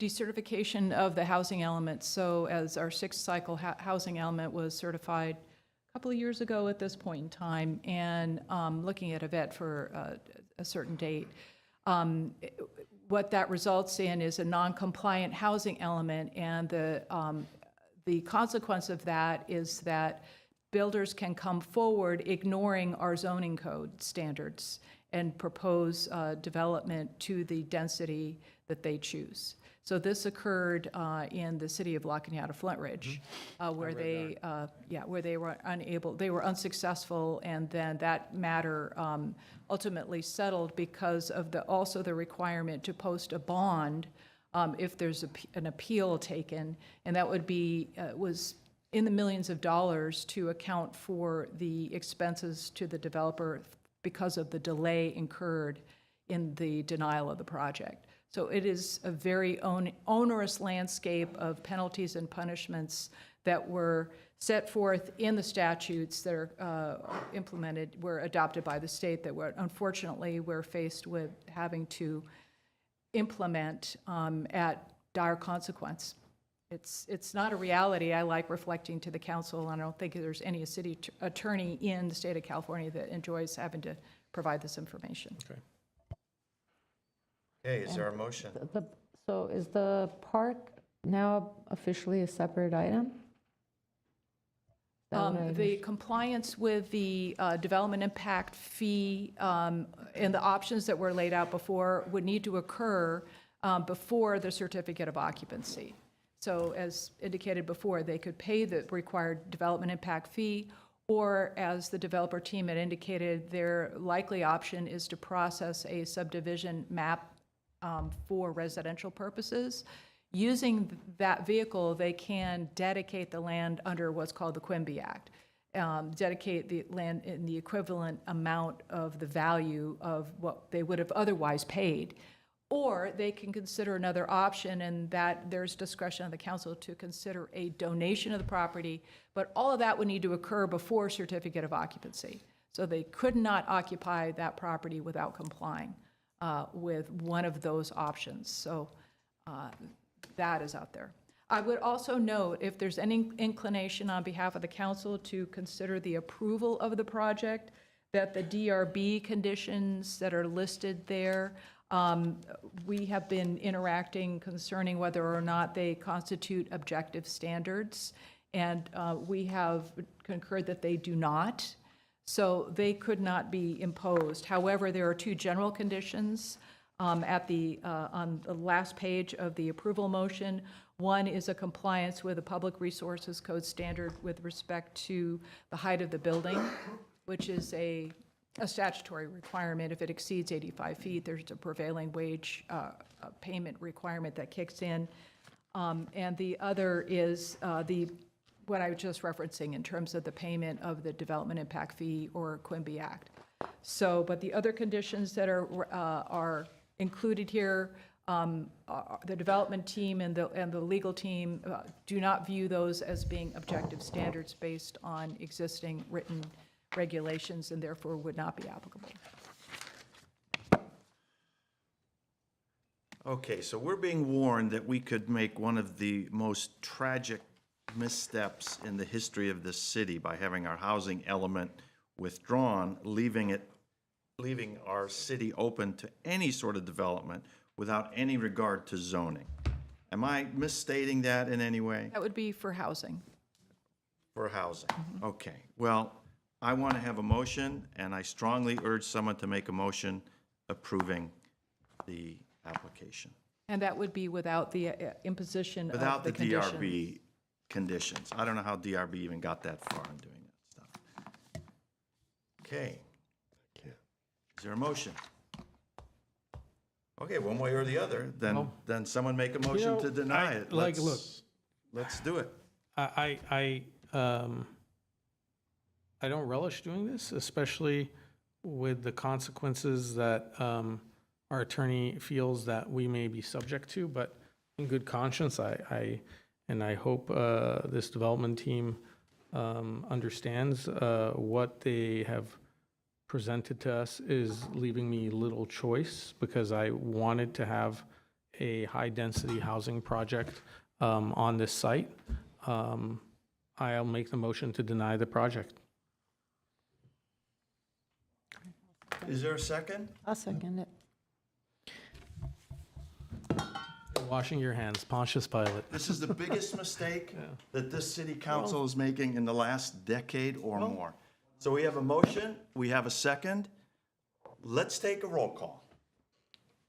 Council members Asadrian, Yes. Brotman, Yes. Garpetian, Kasakian, Yes. Mayor Najarian. No.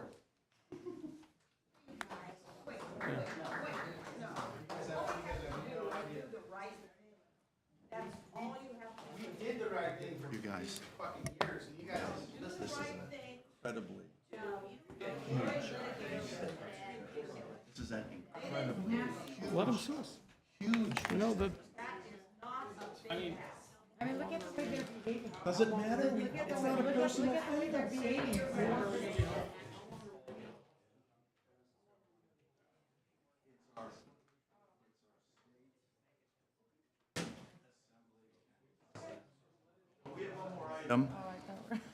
We have one more item. We have item, would you read the next item, please? Yes, item B is Public Works regarding conditional vacation of a portion of the first alley easterly of Central Avenue, southerly of California Avenue, westerly of Orange Street, alley 239 for the proposed 236 North Central Avenue project, vacation case number 192V. 1, resolution ordering the vacation. 2, resolution adopting plan number 12-247. Okay. And Mr. Galanian, where are we then? Is this even relevant at this point? No, sir. This was directly related to the previous item. Okay.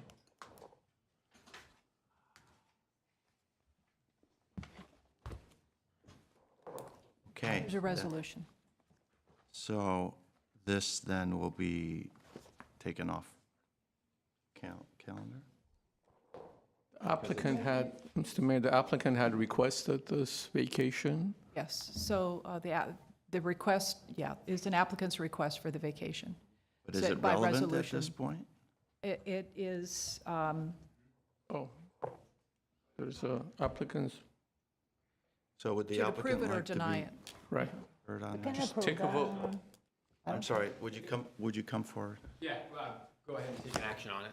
You'd- It's relevant to the overall components of the still project relevant. and will be relevant to litigation, so.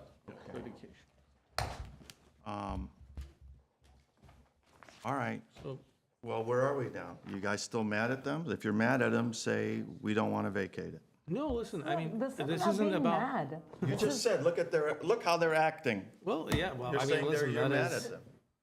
that is a whole I nother can be issue. upset at a project the way that the project is designed and still work with somebody, Mr. Najarian. I don't think So, we're working Okay, with- well, They'll hear it in, okay, sure. I mean, We'll be that's ready their for- decision. for depositions, folks. I guess that's how it'll start. Okay. What does council want to do on this? Would you have We any need to take, questions? we need to take action whether Do you need a approve or report on deny. this? Mayor Najarian, I think We we have a might have a speaker? public comment on this item. No, it's fine. I'm just going to ask into the record to take an action on the item. There Okay. are two resolutions for consideration. Frame One, this for us, would one you? ordering the vacation and the other adopting the vacation plan number 12-247. And the request for the vacation is in relation to a proposed development that would include a podium that would span over what is that alley and relocate that alley to an east-west location instead of north-south. And it would be for purposes of serving the proposed project. I don't have an issue with And this is a Mr. public Mayor? hearing, so I'm going to open the public Correct. hearing. Mr. Brotman. Yeah, I just have a question. Because I don't have a problem with the vacating the alley, because I do still want to see this project go forward, and I think that that vacation will be needed. So is that inconsistent? I don't see why it would be. Well, let's ask our assistant city attorney, is it inconsistent to approve the alley vacation under given the situation we're facing? The requested purpose for the alley vacation is to serve this project, and that is why the adjustment in the alley was requested. The vacation of the component of the north-south component of it, turn that into an east-west dogleg component, and that was based on the need of this particular project. So the alley serves those adjoining uses, and there would be no need to adjust the alley if those adjoining uses were not being changed as a consequence of an approved project. So that's just the factual. I have no idea what you're saying. Can you say that in? If you didn't approve the project that requires the alley a vacation to serve it, then you don't have a need to vacate the alley. So we didn't approve the project. Correct. So you're saying there is no need to do that? But That's I'm sure correct. it'll be dealt with in the legal action anyway. That'll be probably an included issue in that. So, Correct.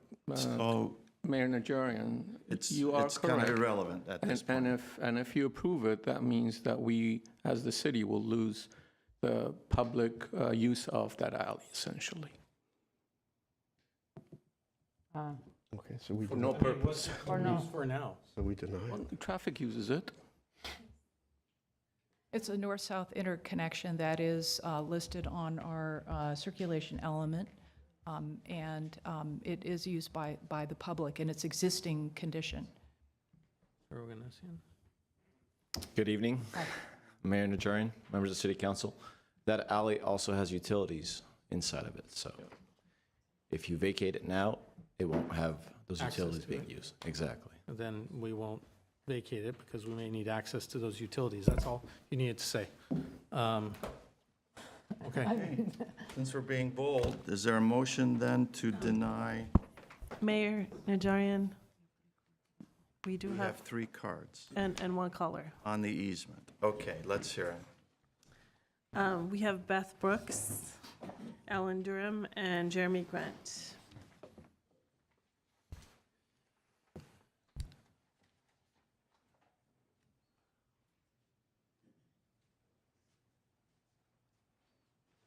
Wow.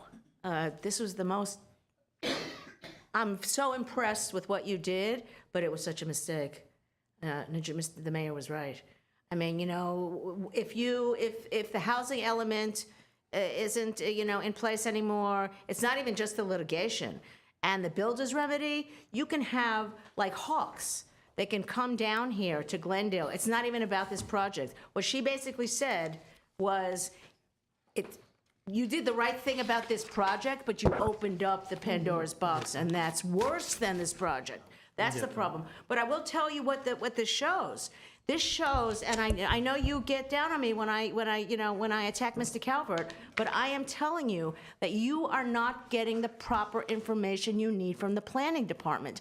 And when the lawyer explains things to you, I don't understand what she's saying. It's like you're asking a question and we need this stuff in plain English. You need to know that if we don't do this, this is what this happens. It shouldn't have gotten to here.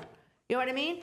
In front of you, in a packet, you should know that SB 79 does this, AB 130 does this. This is what happens here. It should all be in front of you, and you do not get the information you need to make the proper decisions. You don't get it. And I know, you don't like when I say things about him, but you are not getting the proper information, either because they don't know or they're not working in conjunction with the lawyers. But this is very serious. What happened tonight is probably, he's right, that this is the biggest mistake you've made because it's not about this project. You did the right thing about this. This is going to be some out of this world. This was, you opened up. Tomorrow, all hell's going to break loose. So had you known that, which you should have, not because as counsel you should know it, because you should get that information. You are being denied, you are denying them information. The planning department either runs under you, I don't know what the deal is, you like control everything, and you're just filtering whatever little bits of information you want to give them. But the city council makes those decisions, and you are failing them, and the planning department is failing them, and certainly Garcia, who's not here, is failing them, because you should have all this at your fingertips when you're making these decisions. And I'm not just talking about this decision, I'm talking about all these decisions. That you're just looking at the last page to see what staff recommends. They are not telling you what you need to know to make the right decisions, and that's why you made these decisions. You did the right thing morally, but you did the wrong thing. You did, oh wow. I'm proud of you. 3 of you, I'm proud of all of you, because I saw more balls here tonight than I've ever seen anywhere, or, whatever. You don't have balls, but you know what I mean. But you know what I'm saying. You guys were incredible rock stars, but this was do the right thing here. Next is Jeremy Grant. I guess he's not here. Chris Burt. So I figured I'd just take a minute, and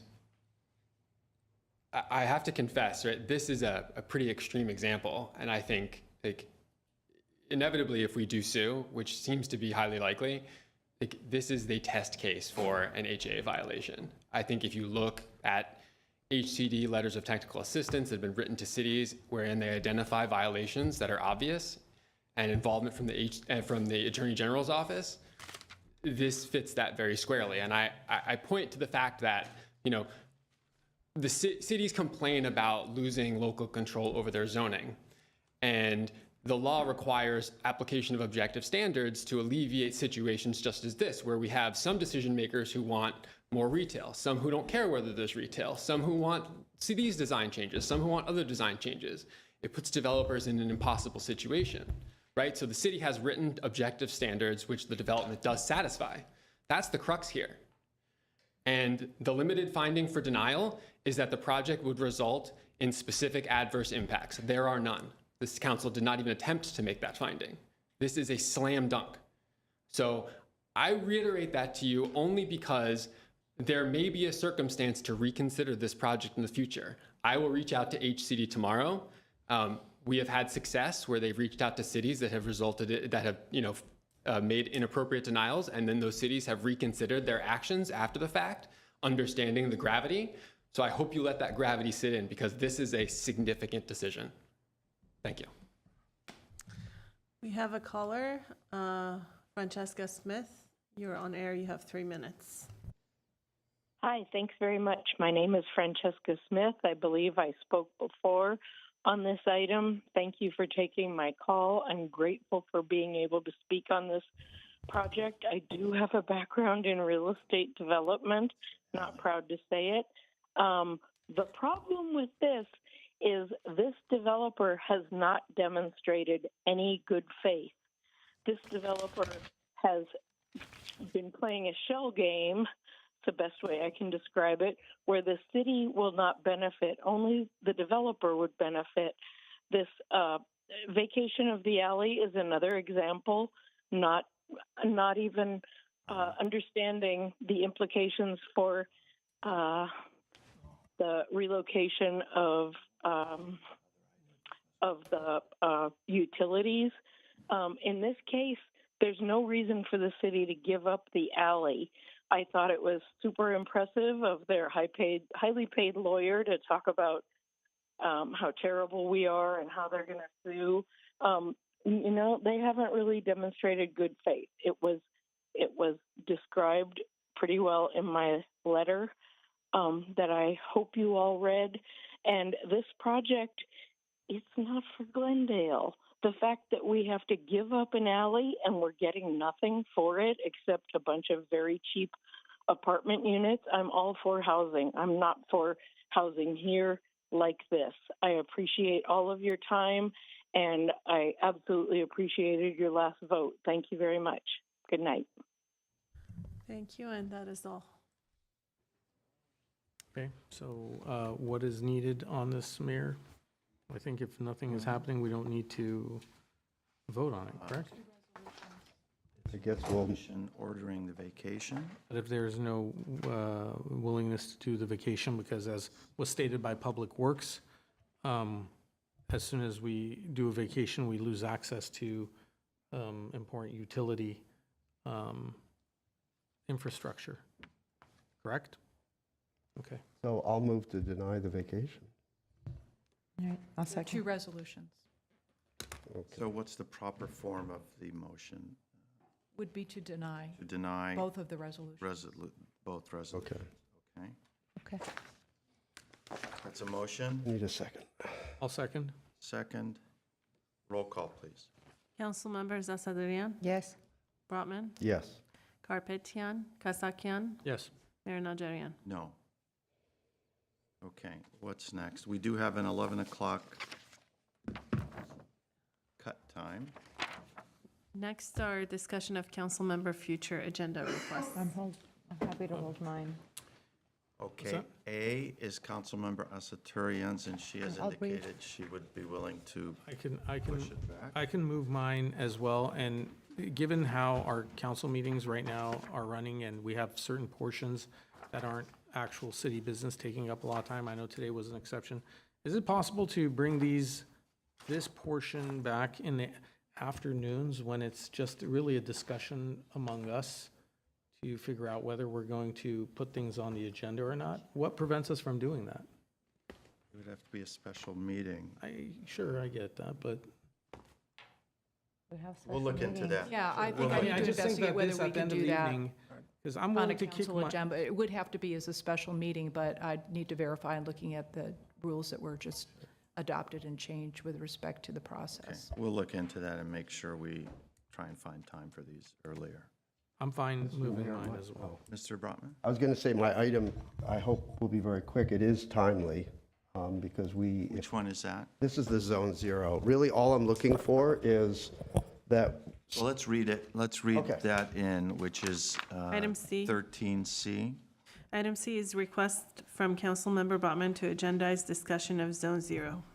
Okay, Mr. Brotman. yeah, very simply, I would just like us to have a discussion, updating us on some of the changes that have been made, because there have been some positive changes recommended by staff of the Board of Forestry, and look at these options, option 2 and option 4, which some of the callers, speakers earlier mentioned. These would give us greater discretion, would give our fire department greater discretion, and I would like to have council ultimately prepare a letter, and so that we can express our opinion to the Board of Forestry before they make a final determination. Is there a second? I would support that. I'll second that. Roll call. We do roll call, right? We take official roll. Yes, that's Roll call. correct. Council members Asadrian, Yes. Brotman, Yes. Garpetian, Kasakian, Yes. Mayor Najarian. Yes. Item D, Mr. Brotman, would you want to kick that out? Oh, The speeding in the neighborhoods? we can delay that for a week. Okay, and Mr. Kasakian? Is it possible, so I think I've explained the reasoning behind this. There are other cities that do have policies and guidelines in place for these types of services and businesses in the city. I think it warrants a discussion. We've heard from enough people in the public, we've all witnessed it ourselves, that I would like us to have a public conversation and perhaps arrive at some sort of reasonable decision as to how to regulate these. If there's no objections, I would like to ask one of my colleagues for a second. Yeah, I'll second that. Okay. Thanks. Roll call? Council members Asadrian, Yes. Brotman, Yes. Garpetian, Kasakian, Yes. Mayor Najarian. Yes.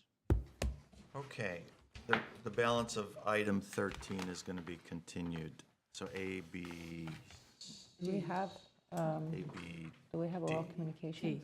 Yes, we do. Oral communications is not. Then do we have cards? Oral communication is next.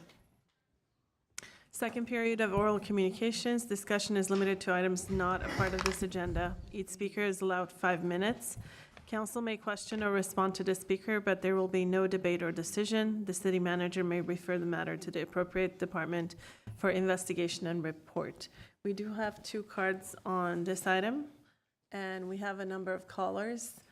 Our first speaker is Alan Durham. Following Alan Durham is Beth Brooks. You have 5 minutes. Thank you. Mayor Najarian, I'll leave it up to your judgment. I'd like to speak on something that was mentioned during the agenda item on the Central Avenue project, but wasn't central to it. And that would be, that would be What's up? objective design guidelines, but if you want to opine that I'm talking about an agenda item I already spoke on, that's up to you. I think we're beaten down at this point, so we're tired of saying no, at least I am, so go ahead, Mr. Durham. I just wanted to say, I'm not an expert on the downtown specific plan, but at the last regular council meeting, I emphasized the need, well, I questioned whatever happened to citywide objective design standards because of all these California state laws coming into effect. And I keep hearing references to objective design standards. And again, I don't know the exact date, but Paula Devine was on the council. Vilia Zimatidis came to council, gave a presentation on proposed objective design standards for Glendale. She also presented it to the Design Review Board around the same time. I attended both of those meetings. And my question at the last council meeting was, whatever happened to that? It's never come back to council. Now, Mr. Calvert tonight said, well, there are misstatements about that we don't have objective design standards. We do. Well, technically, there must be something. Maybe it's the DSP. But I got an email from Mr. Calvert last Thursday, I believe, which said, city staff has been really busy working on the land use element, the mobility element, and we just haven't had the time to finalize what we want to see as objective design standards. But we should be bringing it back to council in December or January. So given that email, I do not think it's appropriate for Mr. Calvert tonight to say, no, we do have objective design standards. Maybe in the downtown area, but certainly not citywide. And I just think, it's long overdue. And I don't know the technicalities of what Mr. Calvert was talking about, but I don't know why he would send me an email saying they're going to bring it back to council in December or January, if we already have those objective design standards. So I just wanted to make that clear. Thank you. You.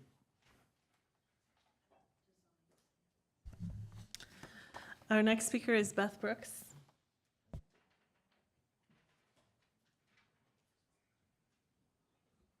I'm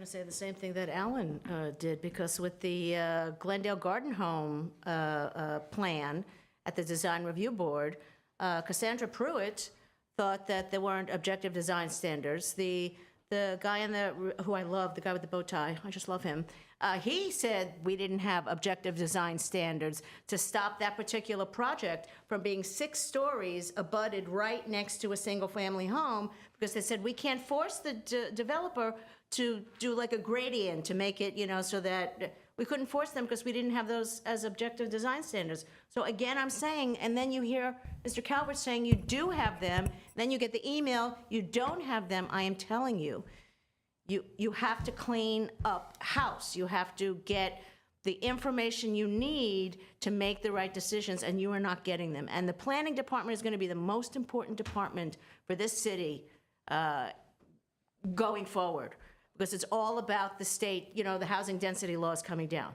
The legal department and the planning department is going to be everything. It's going to be all your future litigation. It's going to be, people in the neighborhoods going, oh my God, what are you doing to my neighborhood? You have to, make sure that you've got people who know how to communicate to you and who are giving you the proper information. And again, I will say, not just the objective design standards, because I'll also tell you this particular project for Sears, where I live close by, if you have 682 units and you've got 1,200 cars, pity the person in the ambulance or somebody calling the police. That's what I don't understand. With all of these projects, I'm following somebody on Nextdoor who is following developers. And if you follow the developers, they tell you how to get the loopholes. They tell you what to do. So the developer said the only way to save, this is what I'm saying. The housing development project has to have a specific adverse impact upon public health or safety, unless the project is disproved or approved at a lower density. As used in this paragraph, a specific adverse impact means a significant, quantifiable, direct, and unavoidable impact based on objective, meaning written, identified written public health or safety standards, policies, or conditions as they existed on the date the application was deemed complete. That's why the clock is ticking. Put things down, codify them, resolutions, or whatever you have to do, start writing them down. Because you weren't told to do this before, we are here now. And you should have been recommended to do that by the planning department and the legal department to save the city. I'm telling you, they dropped the ball on you. So how the Sears project got this far, design, schmine, what's the difference? All those cars? Are you kidding me? And then you also want to reduce lanes and put bike lanes, and you're adding, 1,000 more cars going up to Central. I live 6 blocks away. You think I don't want to be in an ambulance over there with this new development. I don't want to call the police and have the police say we'll be there in 45 minutes because we can't get through. They are not getting through. That's 1,200 cars and all this Amazon trucks. So you've got the people, not just who are the tenants, but then you've got all the people bringing their deliveries. And so that to me is a quantifiable, significant, direct impact on tenants and should have been fought based upon that alone. And I don't know what, I would love to see the correspondence between the fire department and the police department, because when I go to the design review boards, I see a little hemming and hawing. How is this okay, the Brody Group, taking down the Glendale Garden Homes? How is this okay when it's 144 units and maybe now there are 300 more cars? How did they sign off on 2 one-way, lanes? How did they do that? And the answer was, well, and I swear to God, you can watch it on the video. Well, there was a study, a report that, a fire safety and, an emergency, and the fire department didn't get back to us to say there was anything that they identified. It's like, what does that mean, didn't get back? Did they not get back to you? Did they say it was okay? Did they sign off on it? Like, what happened? I'm telling you, there's stuff going on that you don't know, that this all could be cleared up if you have the right people in position. And the last thing I will say is, I am not a nice person, so I will definitely be your lobbyist in second. You want to send a lobbyist? I will be your lobbyist. This will be my new geriatric job. You know what I mean? When I heard Mr. Mojo say that the lobbyist was so nice, I'm like, I'm not nice. I could do that. I could go and fight for Glendale, because I'll fight tooth and nail for Glendale, just like you did tonight. Thank you. We have a number of callers. Our first caller is... Ms. Abajian, before you move on, because I think that there's been several comments made here. Mr. Galanian, can you speak to the volume of work? I mean, just earlier tonight, staff was talking about how they've been working every weekend.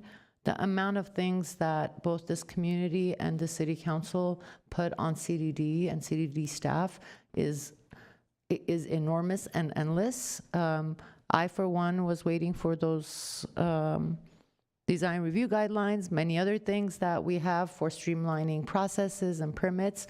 I have been sitting back, recognizing that the amount of things that are being brought forth and the things that are being put on the staff's plate is not manageable to the scale and to the expectations of this community. And I think it's very unfair for the community to continuously come back then to hit Mr. Calvert on each of these items when, you know, one thing's done and now let's move on to the next.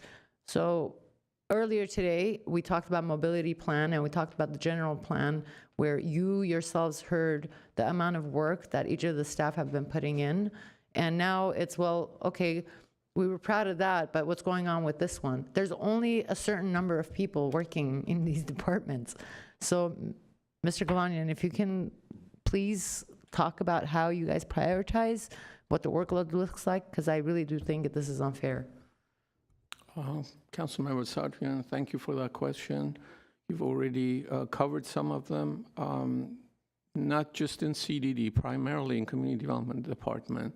They are one of our busiest departments. They have certain mandates to complete certain elements of the general plan within a very short time frame. We've been through a few of them. This evening you heard about the draft mobility plan. As far as the housing element was concerned, I believe, off the top of my head, the community meetings that they held add up to 60, 70.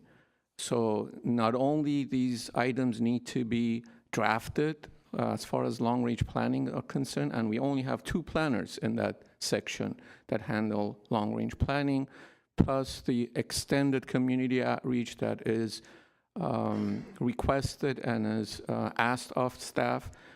Certainly, they have been working on and off on the citywide objective design standards, and in addition to that, there is a lot of code cleanup that's being done.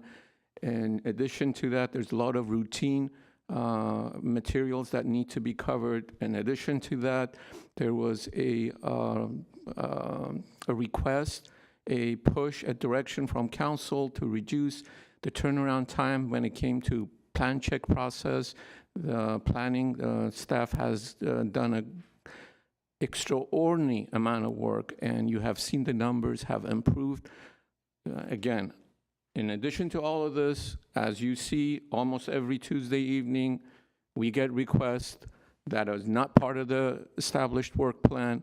Today, we had 5 new business items. These go on the docket, but they prioritize it based on what needs to be done, based on the timelines and the deadlines that they need to meet. Thank you. Next speaker, please. Next speaker is Mike B. Mike, you're on air. You have 5 minutes. Good evening, Mayor and council members. My name is Mike Borisov. I am a former sustainability ex officio student sustainability commissioner for the city of Glendale. I know a lot of you. Okay, let's go to the next one and swing back. Yeah, on hold. Next is an anonymous caller. You're on air. You have 5 minutes. Good evening, Mayor Najarian and City Council. I am a longtime Glendale resident and business owner. Week after week, I have listened to Mr. Mohill spew lies and misinformation about members of council, city employees, and the future of housing projects within the city. As a known pedophile, Mr. Mohill, you are unfit to comment on most items at City Council, especially closing or limiting public spaces like the library. Just because you do not like certain elected officials and city employees, because they do not share the same insane beliefs as you, it does not give you the right to spread lies and slander the names of these people that you simply do not like.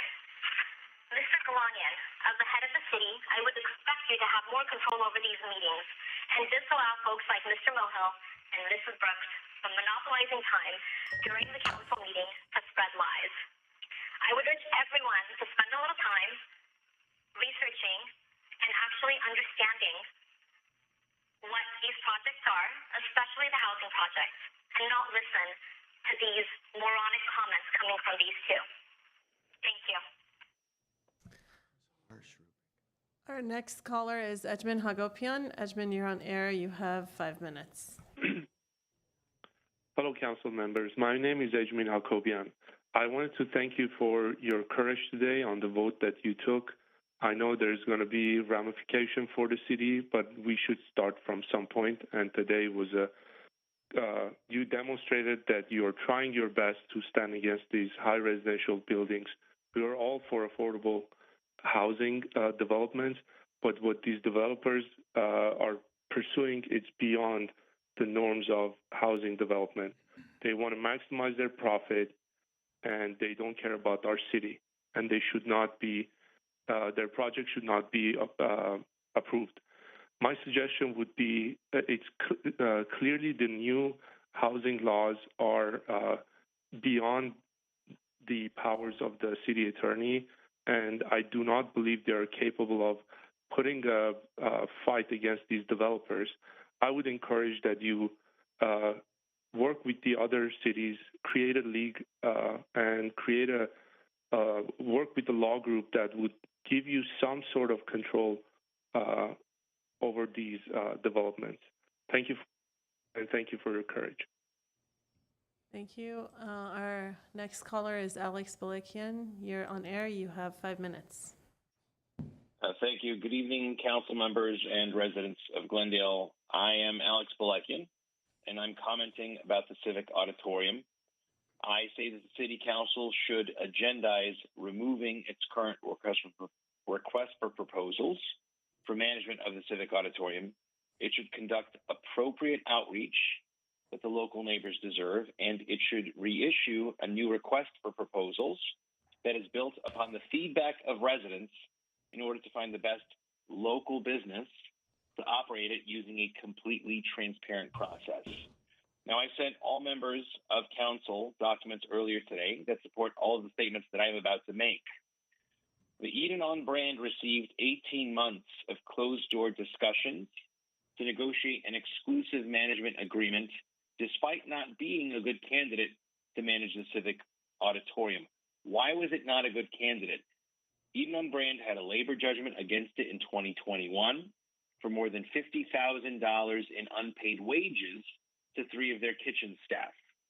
They had 2 separate judgments in 2025, totaling $60,000 in unpaid bills, $30,000 each to a meat supplier, and also their workers' compensation insurance carrier. This information was with internet search. Now, I can excuse the overworked city staff for not knowing about the 2025 judgments when the negotiations were occurring in 2024, but the labor judgments from 2021 were available and should have immediately disqualified this business owner from being in the running for representing all of us in our Civic Auditorium. Non-brand fit to represent our city by running our Civic Auditorium. So it leaves us with the impression that this business owner received special treatment because he donated nearly $5,000 to Elena Satrian's campaign. And after 18 months of closed-door negotiations fell through because of public scrutiny, city staff conducted, by their own admission, quote, limited outreach with the local neighbors.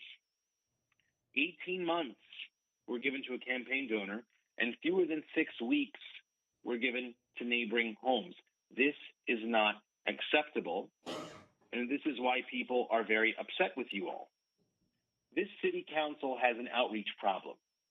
This was very clear from the 200 people who gathered at St. Gregory Church on Mountain Avenue to oppose the city-owned residential overlay after it was already proposed. It was clear from the uproar over the North Brand bike lanes after they were already installed. It was clear from your presentation of the mobility element today at a 3 p.m. meeting rather than during prime time during this meeting. People in Glendale don't seem to find out about what's coming down the pipeline until it's already there. And as Susan Wolfson said earlier today, the impression that we're all left with is that the avoidance of adequate outreach is intentional on your part.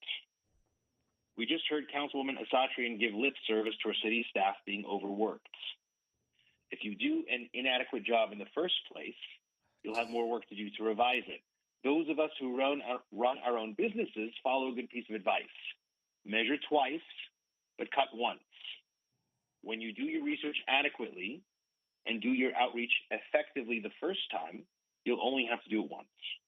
So I'll tell you again, agendize pausing the current RFP, get the feedback from the neighbors in the Royal and Ross Point districts, reissue a new RFP that has neighborhood buy-in, and finally, remember who you are here to represent, and that is us. Thank you. Good night. I want to correct the speaker. He referred to the entity seeking a management of the Civic Auditorium as Eden on Brand. I believe the correct name is Events on Brand.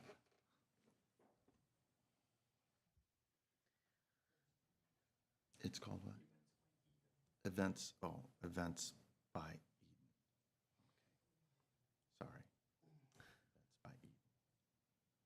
Yes. We have a final caller where we'll try Mike Borisov again. Mike, you're on air. You have 5 minutes. Thank you so much. My call probably dropped from the system. Good evening, Mayor and council members. My name is Mike Borisov. Many of you know me. I'm the former Student Sustainability Commissioner for the City of Glendale. You've seen my face around City Hall. I'm a former UC San Diego graduate with a bachelor's degree in public policy and urban studies and planning. I'm also the youngest student to ever be elected to serve on the University City Planning Board back when I was living in San Diego. So I'm going to make my comments in context of that. I love the city of Glendale. I lived here my whole life until I moved to university. I just moved back recently. It's extremely hard to find housing. So believe me when I say from a place of love in my heart, what City Council has done tonight was extremely upsetting. I'm going to give some context. We are currently in the 6th cycle RHNA from the state of California. What that means, what is RHNA? It is a regional housing needs allocation process.